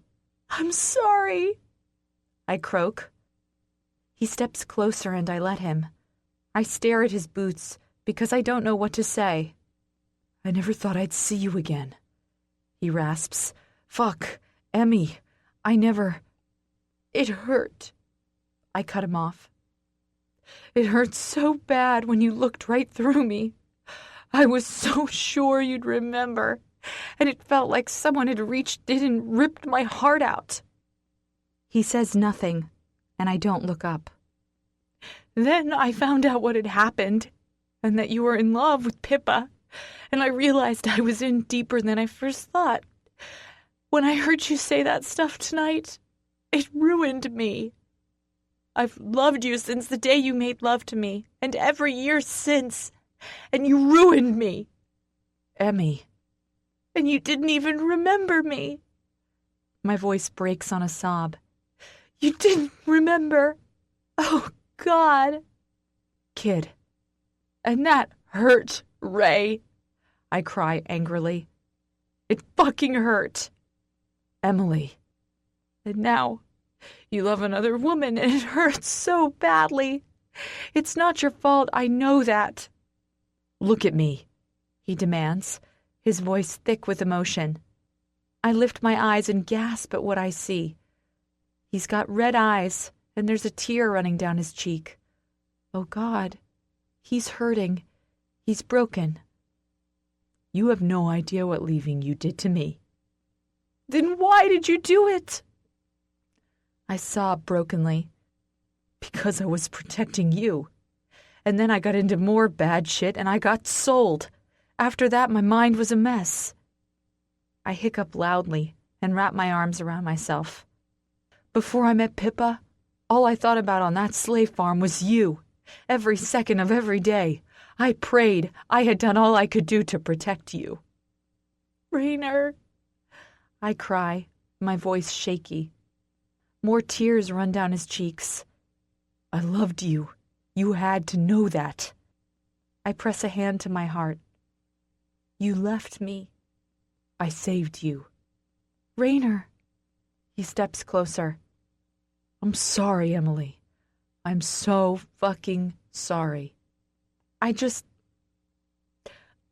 know where to go from here. The fact that you know doesn't change the fact that you love her. No, Emmy. It doesn't. But this does change things. I start shaking. Don't come in here and give me false hope. I love Pippa, I do, but Emily, fuck. Your name is tattooed over my heart. You can't think I'm not going to see where this goes. Rainer, please, don't let me believe in something that's dead. He steps forward, catching me in his arms. It's not fucking dead. You were just fucking me. It's not dead, Emily. You didn't even kiss me. It's not dead. He doesn't let me respond anymore because he drops his mouth to mine and then he's kissing me. It's an explosive, wild kiss. It starts off slow and desperate, then it becomes deep and frantic. I reach up, tangling my fingers into his hair and tugging desperately, crying out his name against his swollen lips. He groans and spins me around, pressing my body against the wall. He never stops kissing me. Emmy, he breathes against my lips. I can't believe you're here. This is a dream, I whimper against him. It has to be. If I could explain my life and how it has been, you'd understand what this means to me. Having a piece of the man I lost back makes me feel like there's hope. There's always hope, Ray Ray. I'm here now. And I'll never leave. No matter what. What happened to you? I ask later that night, as I'm tucked into Rainer's arms. I know you were dealing with bad things, but then you just disappeared. I was heartbroken. Rainer squeezes my shoulders and brings me closer to his chest. As you know, my dad left some bad debts.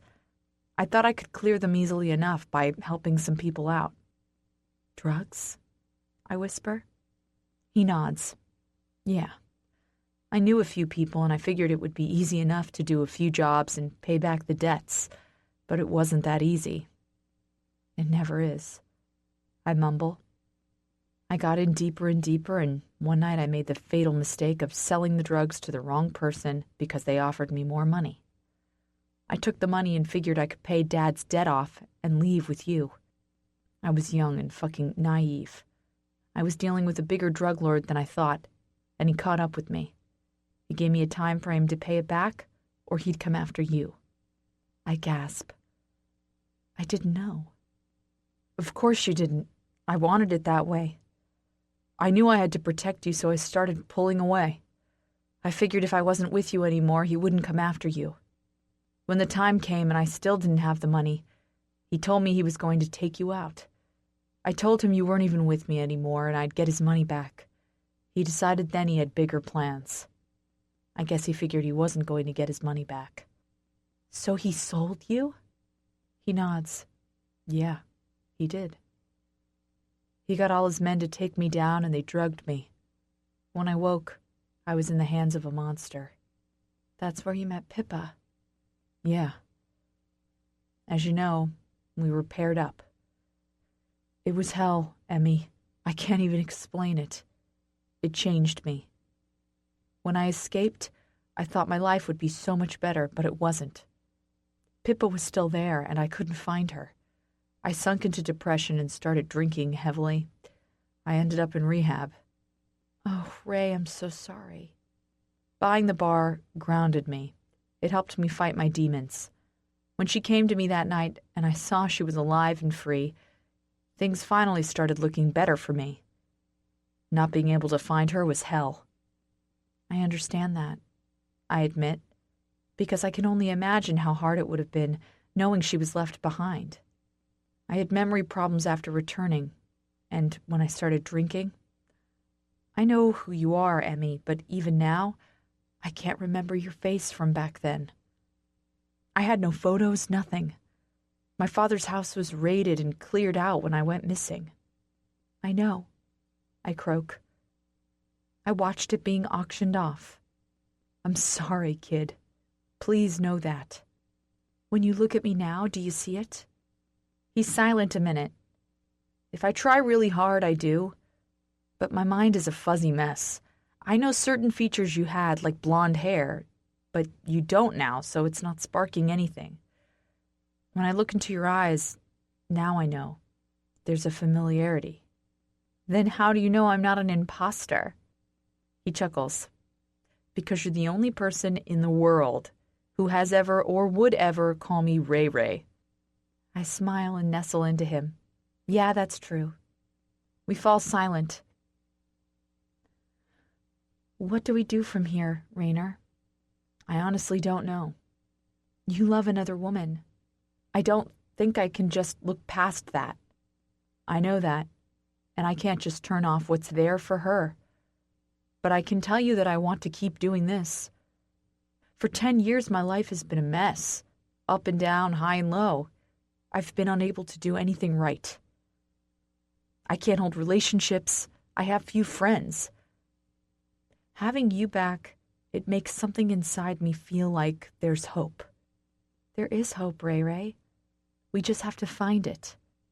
One thing is 100% sure, he says, pressing a kiss to my hand. I'm glad you're here. Me too. He adjusts the blanket around me, then says, Tell me how your life has been. I want to know. I went to college, I say. I didn't end up getting very far. I was heartbroken after he left, and things just weren't working out for me. No matter how hard I tried, I couldn't seem to move on. That's a shame. You are so fucking smart. Anyway, I traveled a bit, dated a little, but in the end, I've been restless for 10 years. Nothing ever felt right. Then I heard you were back in town, and God, I was so scared to come and see you. I never knew why you left. I didn't know if it was me or if something horrible had happened. There were times I thought you were dead. My voice hitches, and he squeezes me tighter. When I walked into that bar, I was so sure you'd know who I was, and you looked right through me. I'm sorry, Emily. I know you are. I can't change what happened then. But can we try and see what happens now? Of course, I whisper. I hope I'm being 100% honest, because knowing he still loves Pippa is a big problem for me. Because I'm so in love with him. Chapter 20. Then, Mally. You said it was nearly done with, I cry, staring at Raynor's black eye. Emmy, you have to trust me, he growls. Honestly, I'm doing the best I can. You're being beaten. What's next, Raynor? Will you get killed? He flinches, but he doesn't say no. That does something inside me. It rips my chest wide open. He's in danger, more than I'd first thought. Fear creeps up my spine and I start to tremble. Raynor, I breathe. You're in that much trouble? His eyes flash to mine, and I know, I just know, that he most certainly is. Is it really worth it? I scream. God, Raynor, is it? I have to sort this mess out, or it'll come back here and ruin my life and yours. Trust me on that, Emily. If I could just walk away, I would, but there's no fucking way I can. I'm in too deep. So it'll all be worth it when you get killed? I wail. I won't get killed. You can't promise me that, can you? He steps forward, extending his hand. No! I yell, slapping it away. Don't touch me, Raynor. Don't you touch me. I'm sorry, kid. I'm doing everything I can. What about me? I whisper, my voice shaky. What about what this is doing to me? I know, and I'm sorry. I've barely seen you. I worry myself sick constantly. Why did you do it, Raynor? Why did you enter into this with me if you didn't want to be here? He steps forward, his hands in his hair. Because I fucking love you and want to keep you safe. I'm not safe without you, I sob. I'm nothing without you. Can't you see that? It'll be over soon, he whispers. Tears run down my cheeks as I meet his eyes. You said that 3 months ago. Emily, it's my 18th birthday tomorrow, I whisper. And you're not even going to be there, are you? His eyes flash with pain. If I could. Don't finish that sentence. I hiccup. Just don't. Leave, Raynor. Baby, listen to me. Leave! I scream. He drops his head and turns, walking out and leaving me in agony. Happy birthday! Everyone cheers, throwing their hands up and clapping. I smile weakly at the mass crowd, but it's not there and it doesn't reach my eyes. No one can see that, though. No, these are all people from school who came along for the sake of pretending to be my friends so they could see my house and relish in my parents' money. I don't care for it. I don't want anything but Raynor, and part of me hoped he would be here, but he's not. How are you liking your epic party? Kenny asks, throwing his arms around my shoulders. Fine, I mumble, taking a knife and cutting the cake. People clap and cheer again, and a happy 18th sash is thrown over my shoulders. I smile for a few cameras, and then I disappear through the crowd and outside into my courtyard that thankfully no one is in. They're all favoring the pool. I flop down onto a bench seat and put my face in my hands. Hey, Kenny says, sitting down beside me. You okay? He's not here, Kenny, I say, and my voice cracks. He's into something bad and he's not here. I never know if he's going to come back to me or if I'll get the call that tells me he's dead. It's that bad? Kenny asks, giving me a concerned look. I drop my head again. Yes, I think it is. Something awful could happen to him and I don't know how to stop it. Have you considered talking to the police? No, I whisper, rubbing my hands over my face. I've thought about it 1,000,000 times, but when I found out about the kind of people he's been dealing with, I realized I could put him in more danger than it's worth. Because that could end up being the thing that kills him. Maybe you have to trust him on this one. My body shakes in a sob. I don't know what to do anymore. I love him, but how much more of this can I take? It's my 18th, Kenny, and he's not here. Kenny goes silent and just sits, rubbing my back for what seems like an age. I stop crying but keep my head hung. About 15 minutes in, he stops rubbing and makes a gasping sound. Then he taps my shoulder. You have a visitor. I lift my head and gasp when I see Raynor standing at the entrance to the courtyard. He's wearing a pair of faded denim jeans, a black tee, and boots. His hair is perfectly messy and his eyes are warm. He's got flowers and presents in his hands. People are standing behind him, girls gasping and fanning themselves over the gesture he's presenting to them. Kenny stands and walks over to Raynor, patting him on the shoulder before waving his hands at the onlooking crowd. Shoo, shoo, he says, chasing them all away. When they're gone, I stand and stare over at Rainer. His eyes take in the brand new dress my mother bought me, which is black with a glitter-like sheen over it. It isn't tight, but instead touches my feet in a long, smooth, elegant fashion. My hair is down and straight, and I've got a little makeup on. "You look beautiful, Emmy," Rainer breathes, stepping forward. "I didn't think you were coming," I croak. He turns and places his armful of stuff down, and then straightens, studying my face. He reaches over and strokes a tear away before it starts running down my cheek. "Baby, I'm sorry," he murmurs, stepping even closer and wrapping his arm around my waist. "I'm sorry. I don't know how much more of this I can take," I say in a shaky voice. "Give me the night. We can talk about the rest tomorrow. Can you do that for me?" I look into his eyes and then nod, because of course I can do that for him. I love him. "I got you something," he says, turning and taking a box from the pile of things he's brought in. He hands it to me and I take it with trembling hands. I open the paper slowly, tearing it apart bit by bit. When I reach the box, it's simple and black. I gently lift the lid and gasp at the beautiful little bracelet lying in a bed of satin. I take it out and see it's a name bracelet. The gold chain connects with a plaque-like creation that has an inscription on it. I read the top. Rainer and Emmy. My heart aches and more tears slide down my cheeks. "It's beautiful, Rainer," I croak. "Turn it over." I flip it over and smile through my tears at the words on the back.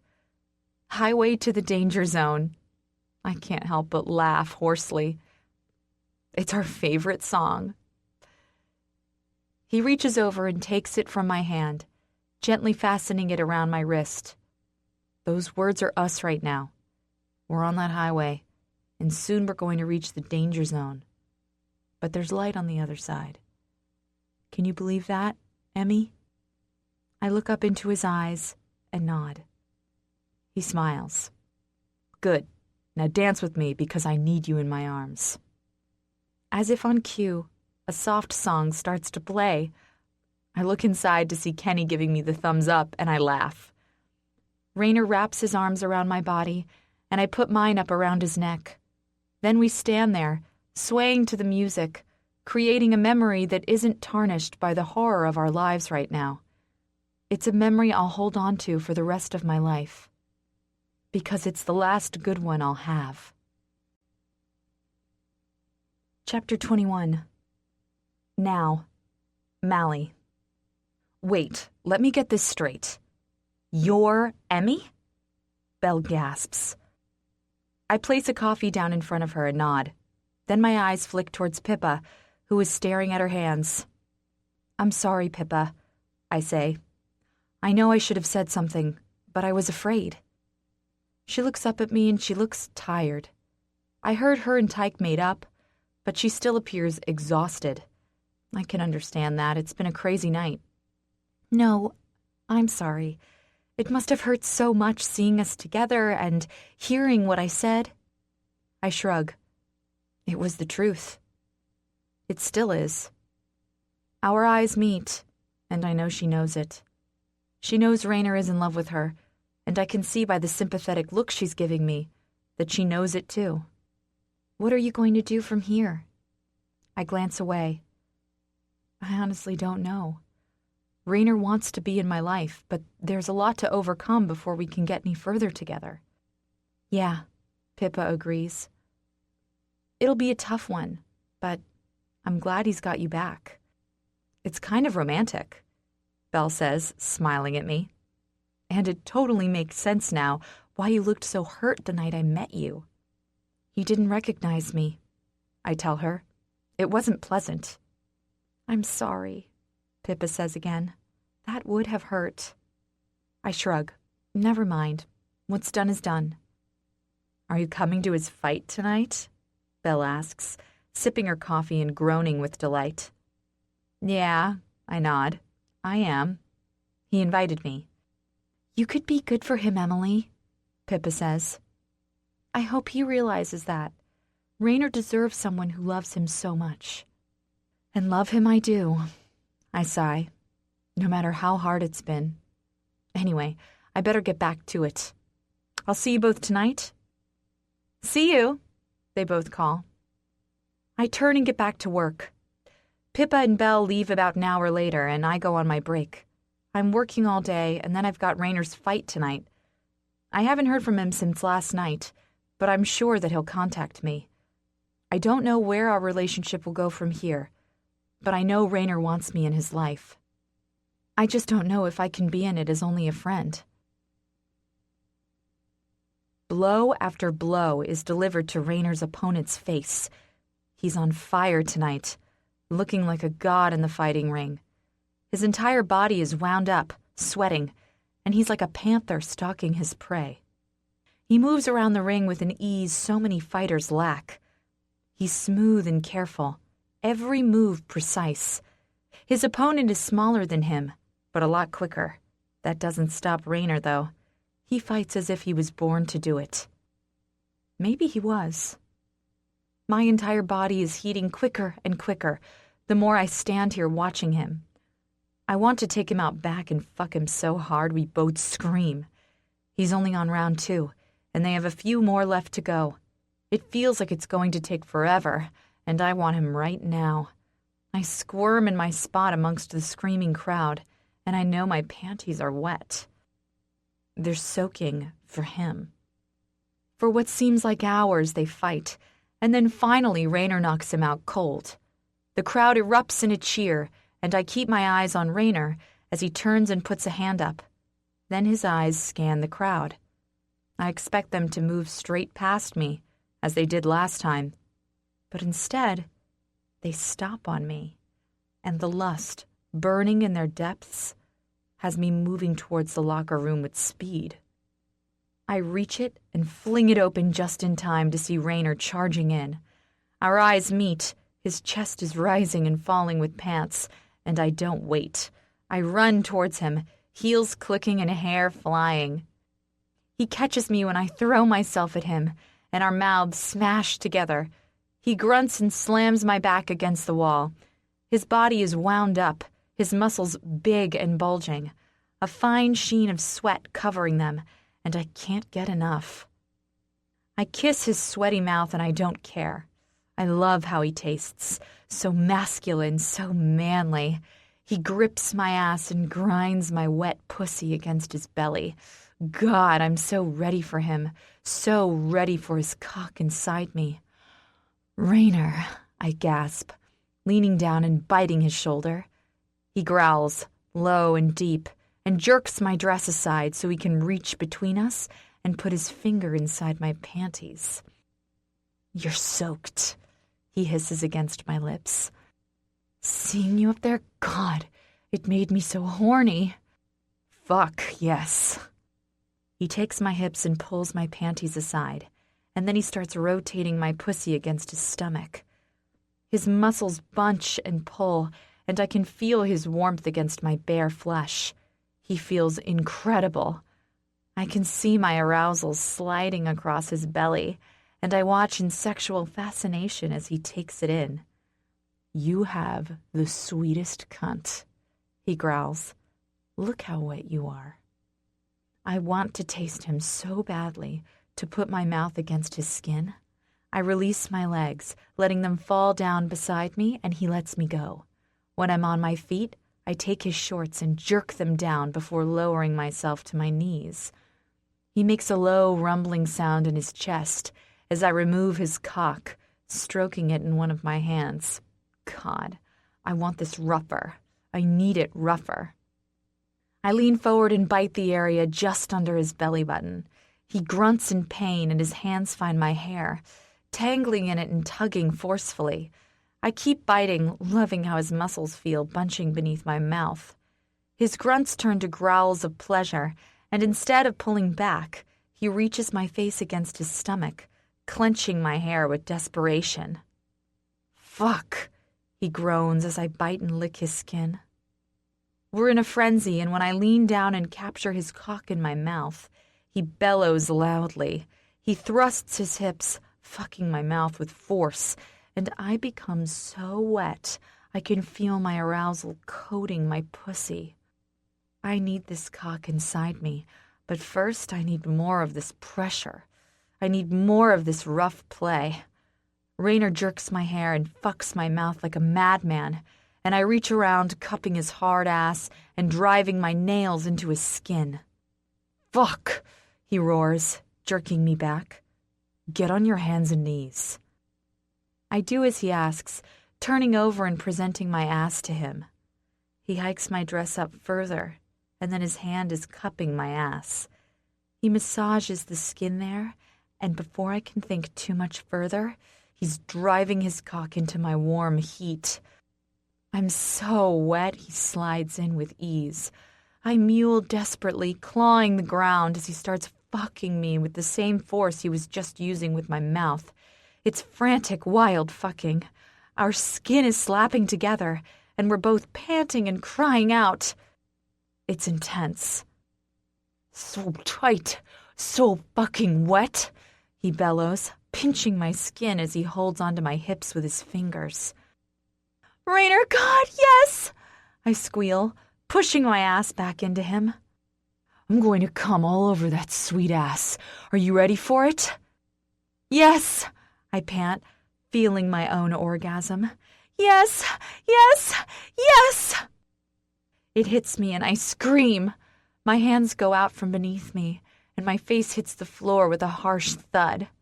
My mind spins, but I'm experiencing so much pleasure I don't feel the pain. Raynor roars his release and jerks his cock out just in time for hot strands of cum to hit my ass. I feel the warmth, and I can hear his hand working his cock frantically as he gets it all out. As we come down from that incredible high, I realize that my face actually hurts. Raynor pulls me up, and his hand instantly goes to where I hit the floor, stroking my cheek. "Shit," he says, pulling me up farther and spinning me around. "That's going to bruise. Why didn't you tell me you hit that hard?" "It was too good," I admit, groaning in pain as he rubs his hand over my sensitive cheek again. "Come on, I'm going to get you some ice." We both stand and I straighten my dress while he pulls his shorts up. He runs his fingers through my hair, holding my gaze the entire time, and then he leans down and kisses me, long and deep. We're interrupted when the door opens and Max comes in, followed by Belle and Pippa. I flush and pull back from Raynor, but we're both panting, and there is no doubt about what we were doing in here. "Jesus, what the fuck did you two just do?" Max says, eyes wide. "Isn't that obvious?" Belle giggles. Max grins at her and nods to my face. "What happened?" I touch my cheek and flush harder. Max's eyes get big and flash to Raynor's. "You fucked her so hard you gave her a black eye?" Raynor grunts. "I didn't hit her, man. She fell forward." Belle's eyes get big now, too, and she starts laughing. "Oh my God, you animals!" "Excuse me," Pippa says softly. "I need air." She turns and walks out. That was probably an insensitive conversation to have in front of her, but she has to know Raynor and I are doing these kinds of things. I turn to Raynor, but he's already running out after her. I press my fingers to my bruising cheek. Once again, Pippa comes first. Chapter 22. Then, Mally. He's frantic. I can see it, but I don't know what's going on. We're sitting in his room and he's looking out the window, just staring into the distance as if someone is going to come past and murder him at any second. I reach over and stroke his arm, but he flinches away. Something is definitely wrong. I can see it in his face. He turns and stares at me, but his eyes are empty. "Raynor?" I try, reaching over and stroking his arm again. "You need to go, Emily," he says, his voice empty, But I won't ask again. You need to go. I stand and walk around, stepping in front of him. He doesn't meet my eyes. I reach down, taking his face in my hands, and finally he looks up at me. He's got an odd expression on his face, and he looks as if he's trying to fight something. He's holding back his emotions, I can see that, but I don't know why. We've come this far. Why the hell is he trying to push me away now? Rainer, you know I'm not going to leave you. I love you. He reaches up and takes my wrists, removing them from his face. You need to go, Emily. I'm done here. It's too hard. No. You're doing it because you're trying to protect me, and I get that, but you can't... Can't what? He bellows, leaping up. Protect you? Well, too fucking bad. Until this is done, I don't want to see you. If that means I lose you, then fine. But you need to go. You need to stop calling me, and you need to leave me the fuck alone. Rainer, I whisper, hurt rising in my chest. He steps forward, looking into my eyes, his expression fierce. Emily, you need to do this for me. But I love you, and... My voice trails off. He cups my face. And I love you, okay? Fucking so hard. That's why you have to leave. Let me go. Don't call. Don't try and see me. If you love me, you'll do that for me. Rainer, I'm scared. I don't want to lose you. Then the best thing you can do for me is go. Please, I whisper. He leans down, pressing a kiss to my lips. Then he steps back and looks into my eyes. I'm giving you a choice. Go and let me deal with this, or stay and watch me walk away.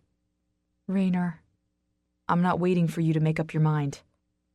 I don't want to lose you, I cry. Then walk out that door. I step back, my hands shaking. He meets my eyes and I can see he's serious, dead serious. Tears tumble down my cheeks as I take in the eyes of the man I love. He's beautiful, and I want him to stay that way.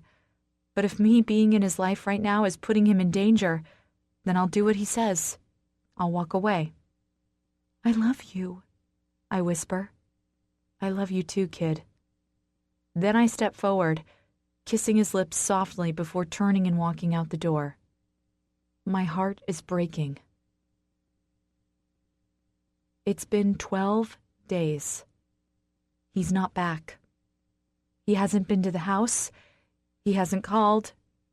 He has just disappeared. He asked me to stay away, to not call him. But today I tried. His phone is disconnected. Unable to take it anymore, I call the police. They went around to his house but found nothing. They said unless they had solid evidence, they couldn't track him. As far as they are concerned, he's just a young boy who was run off. Rainer wouldn't do that to me. He wouldn't just leave. Would he? 21 days. It feels so long. I barely get out of bed most days. I just stare out my window, waiting for him to return. I go over our last conversation in my mind, and all it does is bring pain to my heart. The bracelet hanging around my wrist is the only thing I have left of him. I don't eat. I don't sleep. I'm barely hanging on. My parents are worried, but not enough to do anything about it. It's just a broken heart, they say. She'll get over it, they say. I'll never get over Rainer Torrence. Not until the day I die. Chapter 23. Now, Mally. I press the cool ice to my eye and sigh as I find instant relief. It's starting to bruise up now. I didn't realize I had done so much damage falling. I mean, sure it hurt, but I didn't know it was going to bruise up like this. It was worth it, though. That was the best sex I've ever had. Though since Rainer ran out after Pippa, I haven't seen or heard from him. It's past midnight now, and my heart is a little broken. I want him to need me more than he needs her. But part of me is just realizing that's not going to happen. I can't hate him for loving her. I can't hate her for caring about him, but she has a boyfriend she loves, and she made that choice. Yet, she's not willing to give Rainer his choice. I don't understand that. But then, I don't understand the bond they shared. So how can I judge? "Hey," Mimi says, stepping into my room, still in her work uniform. "Hey, Mimi," I smile. "What happened to your face?" "Sex injury." Her eyes widen and then she giggles. "I don't even want to know." "No, you probably don't." "Where's Rainer?" I look away, and she immediately comes over and sits beside me. "Honey, Pippa got jealous, and he ran out after her." "After he gave you a black eye?" I scowl at her. "He didn't, I did." "Still." I get her point, but I wave a hand anyway, trying to brush it off. "They're friends." "Honey," she says gently. "I don't know what to do, Mimi," I sigh, dropping my head. How can I be angry at him when he's been so honest with me? You don't need to be angry at him, but, honey, you deserve more than being second best. I love him. She sighs. And you deserve to be loved back by him. What am I supposed to do? Demand he chooses? She shrugs. Maybe. I can't do that, and you know it. Why not? She prompts. Why can't you ask him to choose? You're not asking him to stop being her friend, but you deserve to be first in his eyes. I don't know. I whisper. Look at me, she demands, and I lift my head, meeting her gaze. Don't let me see you doubting yourself, Emily. You deserve to be first, and I understand that he can't just switch off his feelings, but this is his issue. It isn't yours. You need to lay down where you stand and let him decide what it is he wants to do about it. I know, I sigh. But I just got him back, and the idea of losing him again scares me. Maybe, but wouldn't you rather lose him than stick around wondering if you're second? She's right. I know she's right. And that just hurts more. Hey. I look up from the spot on my bed to see Rainer standing at my door. He's wearing a pair of jeans and a hoodie. He looks dangerous and sexy. My heart aches, and I honestly don't know if I can just let him go. When I look at him, I know he's in my heart, and I can't just forget that. Even if he didn't choose me, could I just walk away? Hey, I whisper. He walks in and holds up a bag of food, even though it's the early hours of the morning. You hungry? Sure. He walks in and sits on the end of my bed, studying my face. He looks to my eye, and his grow a little dark. How's your eye? It looks sore. I shrug. I iced it. It's fine. He puts the bag down and studies my face. I should have done that. I'm sorry, kid. You had other things to worry about. I try not to let the pain shine through, but it's there, and I can't just switch it off. Yeah, but I should have looked after you too. I shrug and stare at my hands. How's Pippa? She's okay. Was it us that upset her? Yeah, he says, opening the bag. I think she was jealous. It's not really her place to be jealous, I say before thinking it through. His head snaps up and he narrows his eyes. What makes you think that? She chose another man, Rainer. She sleeps with him all the time. It's not really fair that she should be upset when it comes to you. He flinches, and I'm not sure if it's because I said she sleeps with another man or if I've offended him by talking about Pippa.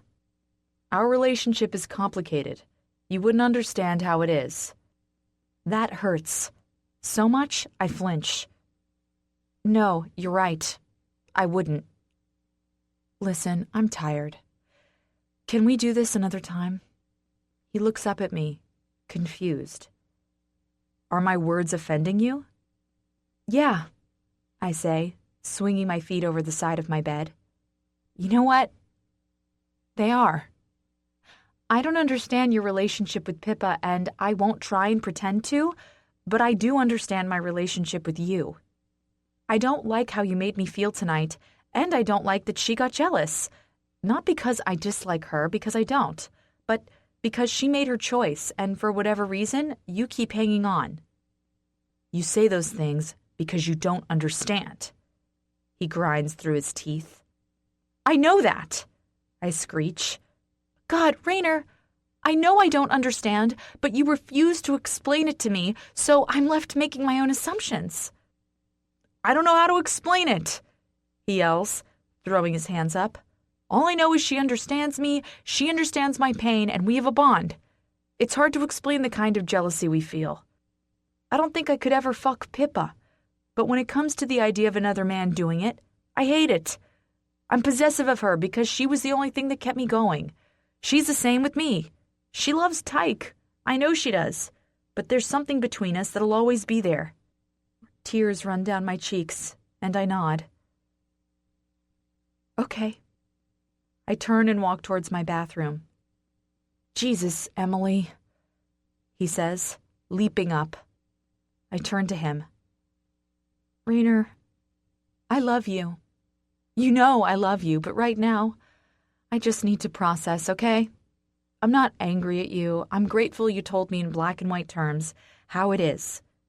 But now, you need to leave and let me be. Emmy. His voice is softer now, and it hurts. I'll see you later. I step into the bathroom and close the door. Then I slide down to my bottom and drop my head in my hands before bursting into tears. Chapter 24. Then, Rainer. Let me go, I bellow, squirming and fighting as 3 guards drag me down a hall towards what I know will be a cold, dark room. You fuckers, let me go! Shut the fuck up or I'll drug you again, you little bastard, the guard holding me barks. Go the fuck ahead, I yell, kicking out. He lifts his gun and brings it down hard over my temple. I bellow in pain and my vision swims. Fuck. How the hell did I end up here? I stole drugs, fucked with the wrong people, and did all I could to protect Emmy. But then the fucker I stole and cheated from caught up with me and decided to sell me. Sell me. I have overheard some conversations on the long flight here, and from what I understand, I'm going to be a working slave until I earn back the debt. That is basically a life in prison. The guards open a door to a stale, plain room with a line of rusty old beds. There are at least 10 other slaves sitting on them, most with their heads down. Some range from young, the youngest looking about 14, to older, one being close to 80. The guard throws me in and I fall, landing on my knees. I turn and go to charge him, but he slams the giant door. I shake it, bellowing loudly, but nobody answers. None of the slaves look up, well, except one girl. She's maybe 14 years old and has long, ratty blonde hair. Her eyes are way too big for her small face, and she looks so innocent and young. She shouldn't be in a place like this. She meets my eyes, and we stare at each other for a while before I turn and continue my rampage against the door. After a few hours, I give up and slump down. There's no point. That door is locked solid. I sit against it for what feels like hours and hours. When the night falls, it finally opens. I shuffle back, ready to charge whoever walks in, but the weapons come through the door before the people, and I know I'll be shot dead like a dog before the night is through if I try to fight. So instead, I sit back, wondering how the fuck I'm going to escape this place. You're all probably wondering why you're here, A very tall, very ugly man says. He's got a fine, creepy-looking face and hair that's slicked back on his head, probably because there isn't enough of it to cover it. No one says anything. They don't need to. He tells us exactly why we're here. We're slaves. We don't leave until our debt is paid. We try to run, we die. God, Emmy, I'm so sorry, baby. 1 month later. The blonde girl got paired up with me. I feel sorry for her because she's so tiny and I've been an asshole to her. I can't help it. I just can't function. I can't stop thinking about Emmy. I can't do anything but sit here and pray that she's okay. I miss her so much it hurts. We've been working on these fields for just over a month now. We've all lost weight and we're barely surviving. The sun is intense and more often than not, we end up burned and damaged from it. We've all grown to only care about our own survival. These chains attached to our ankles have removed any chance of getting free. We've all been given a buddy, someone we're paired up with daily. We're responsible for each other. If our buddy tries to escape, we both die, and so on. I don't see the small blonde girl trying to go anywhere. She looks as if she's barely surviving. She is so slow, and most days it makes me angry because I just want to work hard to keep my mind from going crazy. Today she's going extra slow, and I've had about enough of it. She's barely moving her legs today, and I'm frustrated and angry. I shove the chains and slam into her. She stumbles forward, landing on her knees with a wince. "Hurry up!" I bark, but instantly I feel bad when I see her lift her hands and there's blood on them. Damn it, she's just a kid. What the fuck is wrong with me? I go to reach down and help her when I hear a screeching sound from another slave. Then she cries, "I can't take it anymore!" I look to my left at a young girl who only arrived 2 weeks ago, to see she is dragging her partner across the lawn, stumbling as she tries to inch closer to the house. She's waving her hands, which are the only things that are free, and screaming at the top of her lungs. Artro appears on the porch of the massive home and stares at her. This isn't going to be good. It doesn't seem to bother her because she doesn't stop. She leads her partner towards him. She isn't doing so well, because she is now crawling desperately behind her, legs bound together. She throws her hands up and yells, "You can't do this! It's barbaric! I'd rather die than spend the rest of my life as your slave." Artro's face pinches and he storms down the patio, reaching into his jacket. He pulls out a gun and everyone stops, their bodies no doubt doing the same as mine, going stone cold.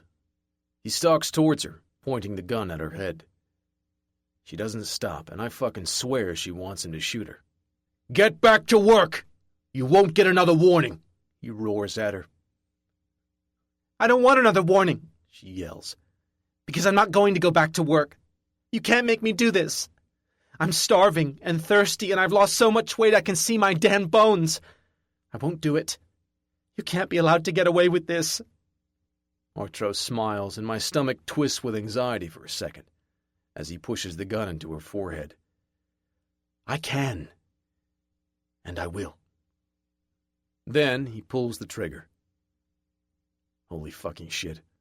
The girl next to me opens her mouth to scream, but I react quickly, wrapping my arm around her face and stopping her.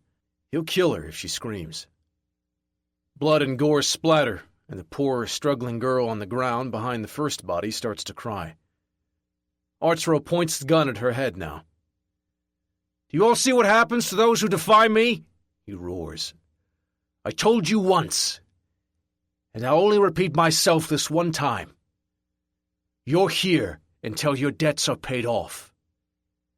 The action of one is the action of all. In this case, the actions of this girl will be the actions of her partner."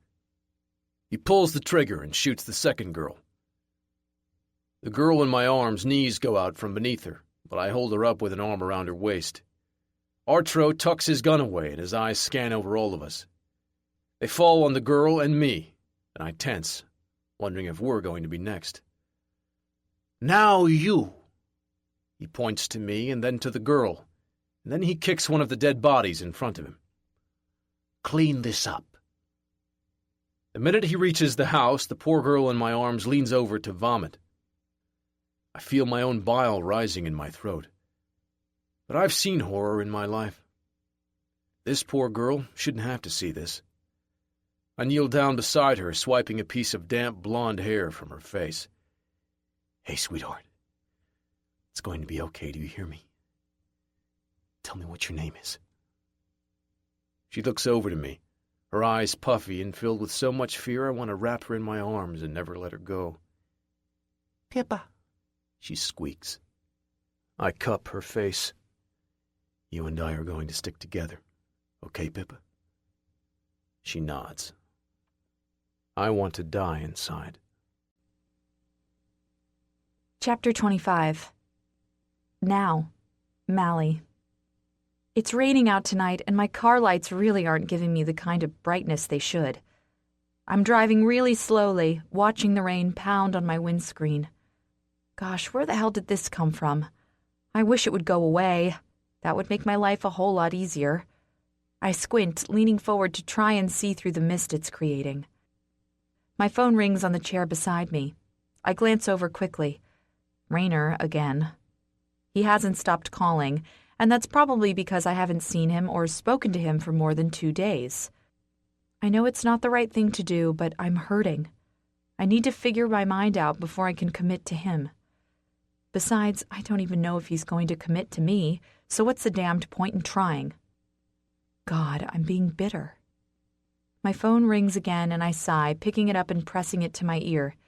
I really shouldn't be doing this because it isn't safe. I need to focus on my driving. But if the phone keeps ringing like it has been, I'm going to lose my concentration anyway.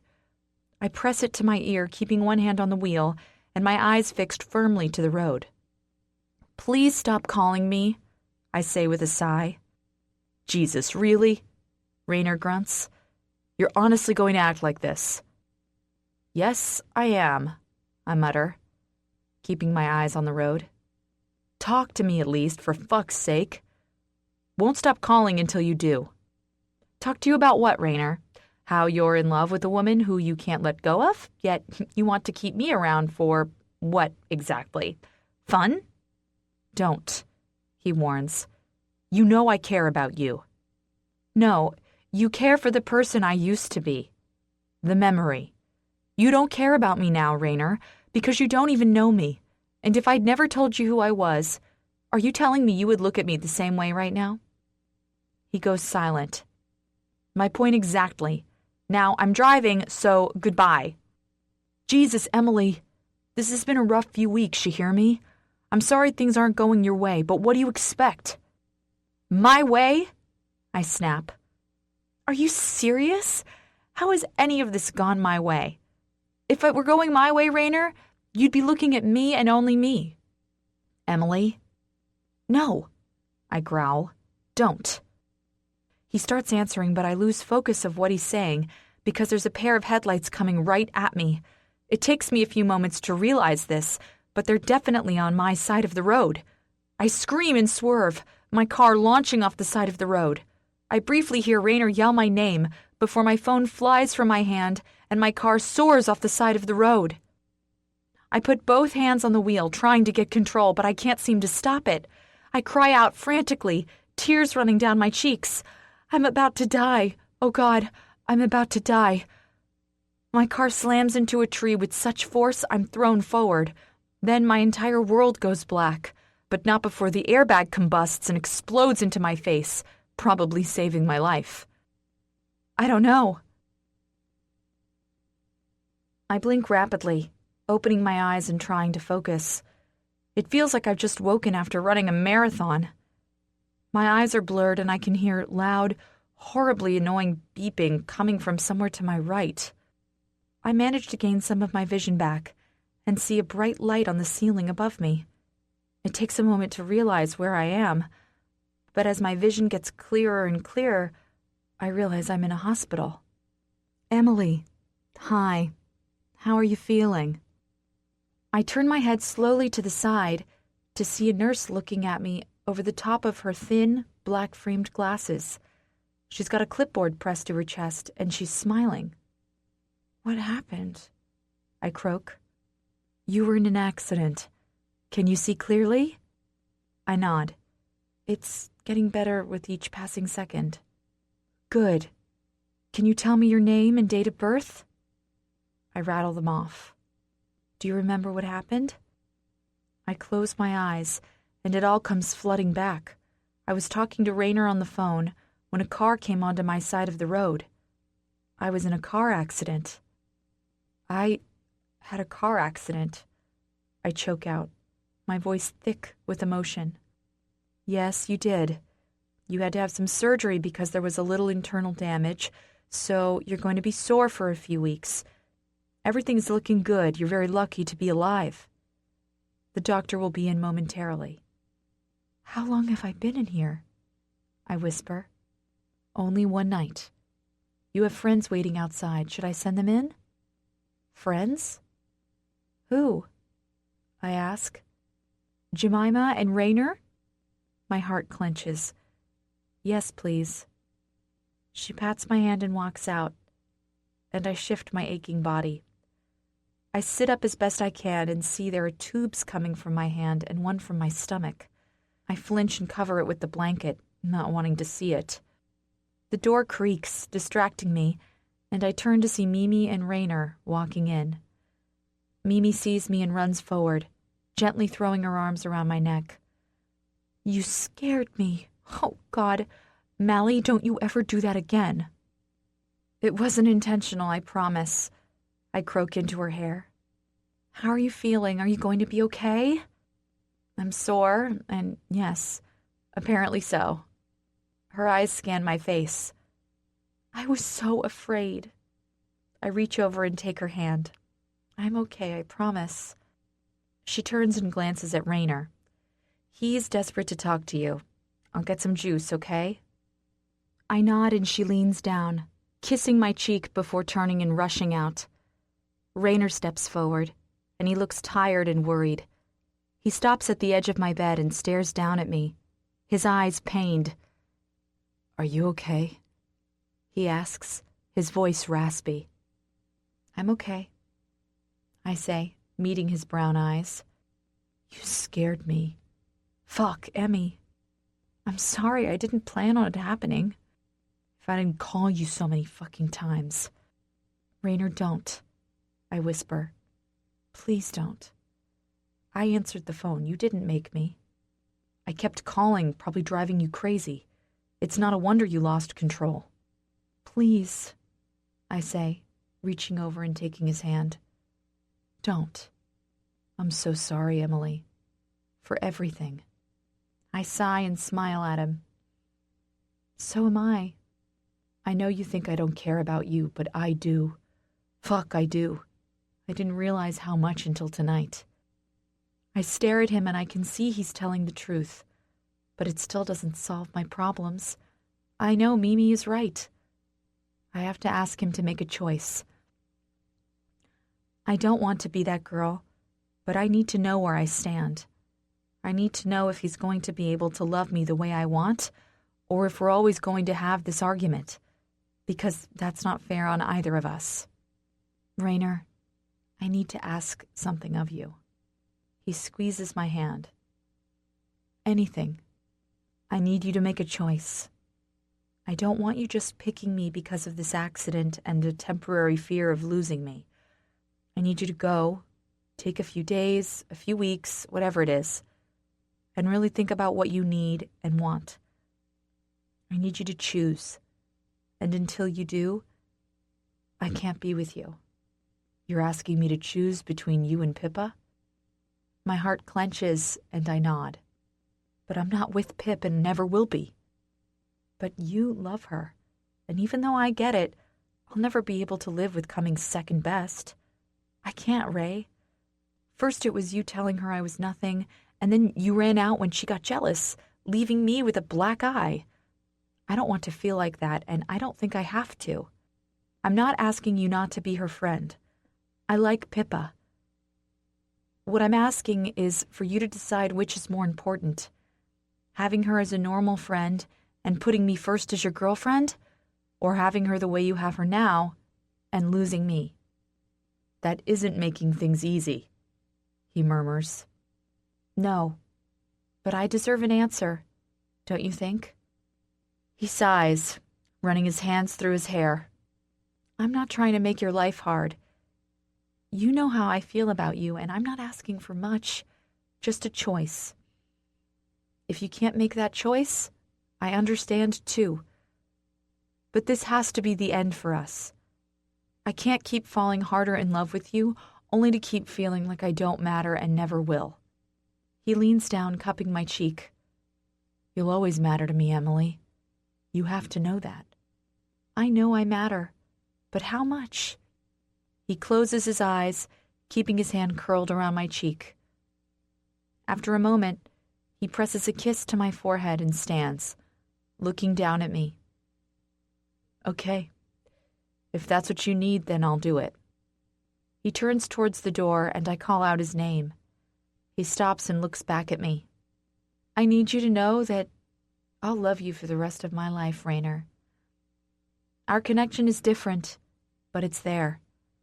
I need you to know that, but I need you to really think about your choice, because if you choose me, I want you to choose me.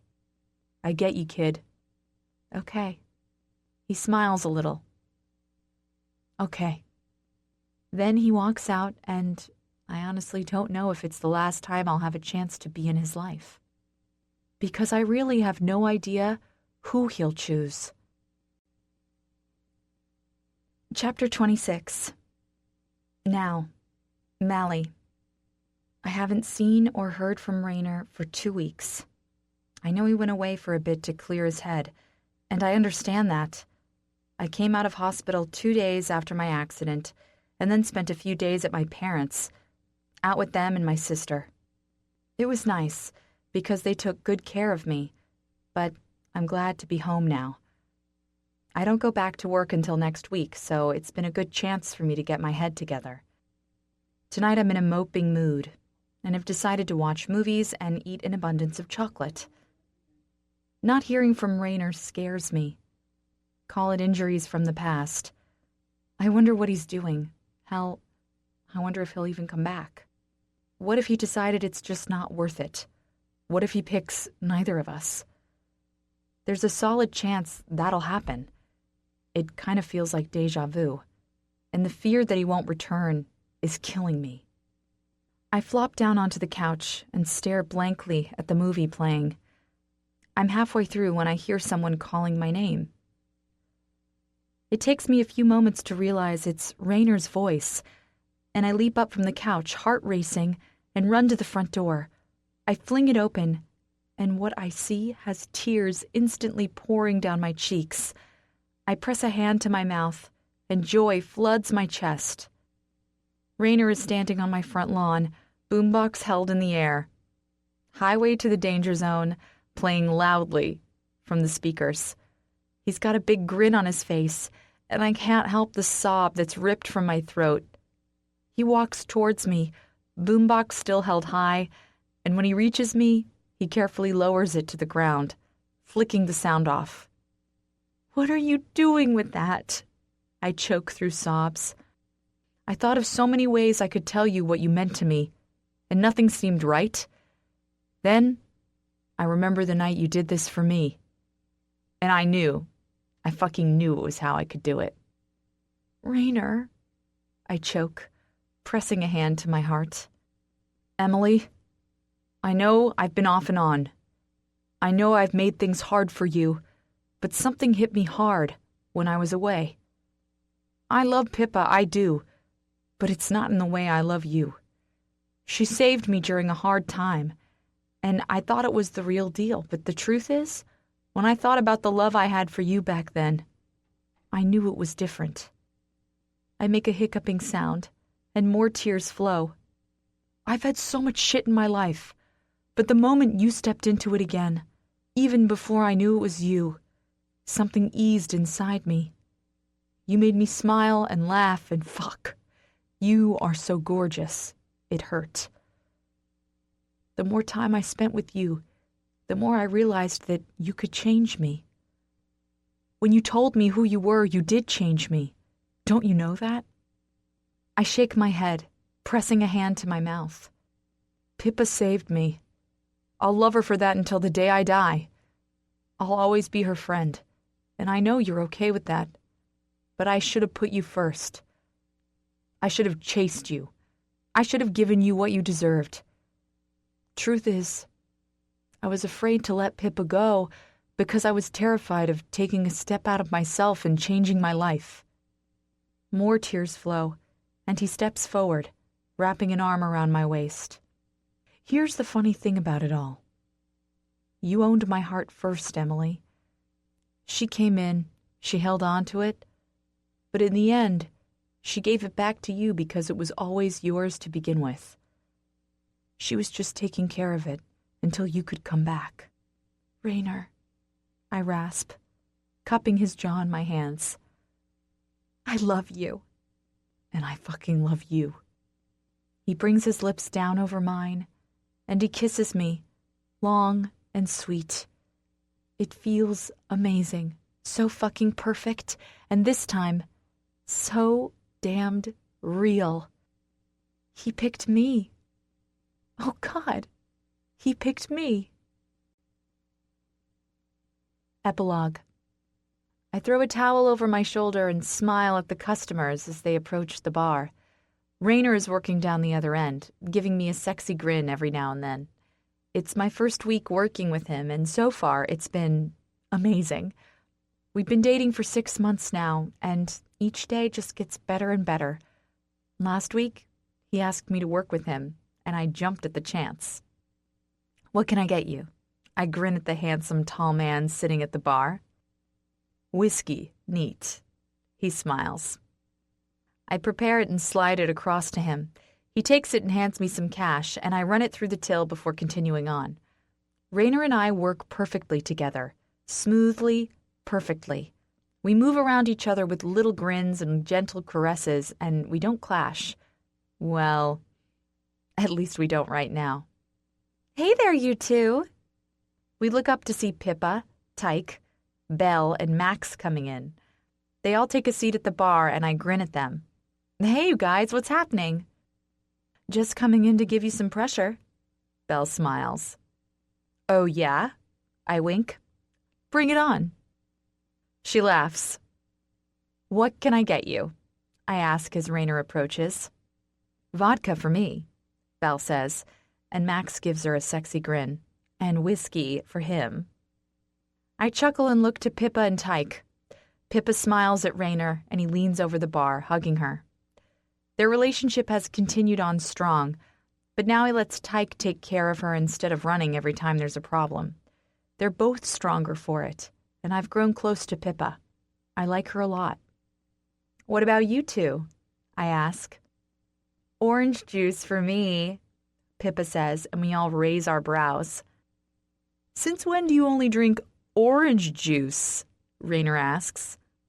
Since I got pregnant. I squeal loudly and Tyke laughs, shaking his head. I practically throw myself over the bar and wrap my arms around her. Belle does the same, and we all smother her with love. Oh my God, Pippa! I breathe, cupping her face in my hands. You're going to be a mother? Her cheeks flush, and she smiles. Yes! I'm so happy for you. I turn to Tyke. Congrats, dude. He winks at me. Thanks. Rainer walks around the bar and scoops Pippa into a hug, swinging her around. She laughs softly and hugs him tight when he puts her down.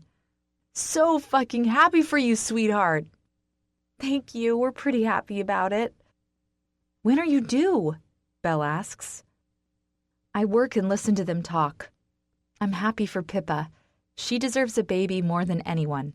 I know she'll make an amazing mother because she knows what it's like to live a hard life. I look over to Rainer and he winks at me. My heart swells and I mouth an I love you, which he returns. Yeah, maybe one day that'll be us. I can't wait. Seriously, where are you taking me? I laugh, grabbing Rainer's hands that are sitting over my eyes. It wouldn't be a surprise if I told you. Now sit still. Your squirming is making my dick hard. Rainer! I laugh and he chuckles. I can feel pavement under my feet and cars zooming past, so I figure we're somewhere near houses. Rainer keeps walking me, and finally he stops. Are you ready? He asks. I don't know. He laughs. You're ready. He lowers his hands, and I stare in front of me, confused. We're at his house, standing in front of the big tree in his front yard, but I don't get it. Huh? Look up, kid. I look up and gasp, pressing a hand over my mouth. There, in the tree, is the old tree house we used to sit in together. Where did you get that? I whisper, my eyes burning with tears. The people who purchased your parents' old house still had it, so I paid them, and they sold it to me. Oh, Ray. Come on. He takes my hand and leads me to the ladder on the other side. I climb up, with him carefully going up behind me. We climb into the treehouse, and my heart explodes with happiness.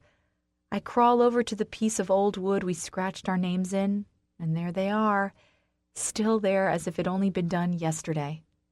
Rainer and Emily, best friends for life. Oh, God, Ray, it's still here. He crawls over with a big grin on his face. What do you know? I guess no one else ever found love in it like we did. I guess not. I breathe. He chuckles and shifts us both so we're sitting off the side, legs dangling like we used to. Hey, Emmy, he murmurs and looks towards me. There's something in his eyes, something intense. What is it? He reaches into his pocket and pulls out a box, shifting so he's fully facing me.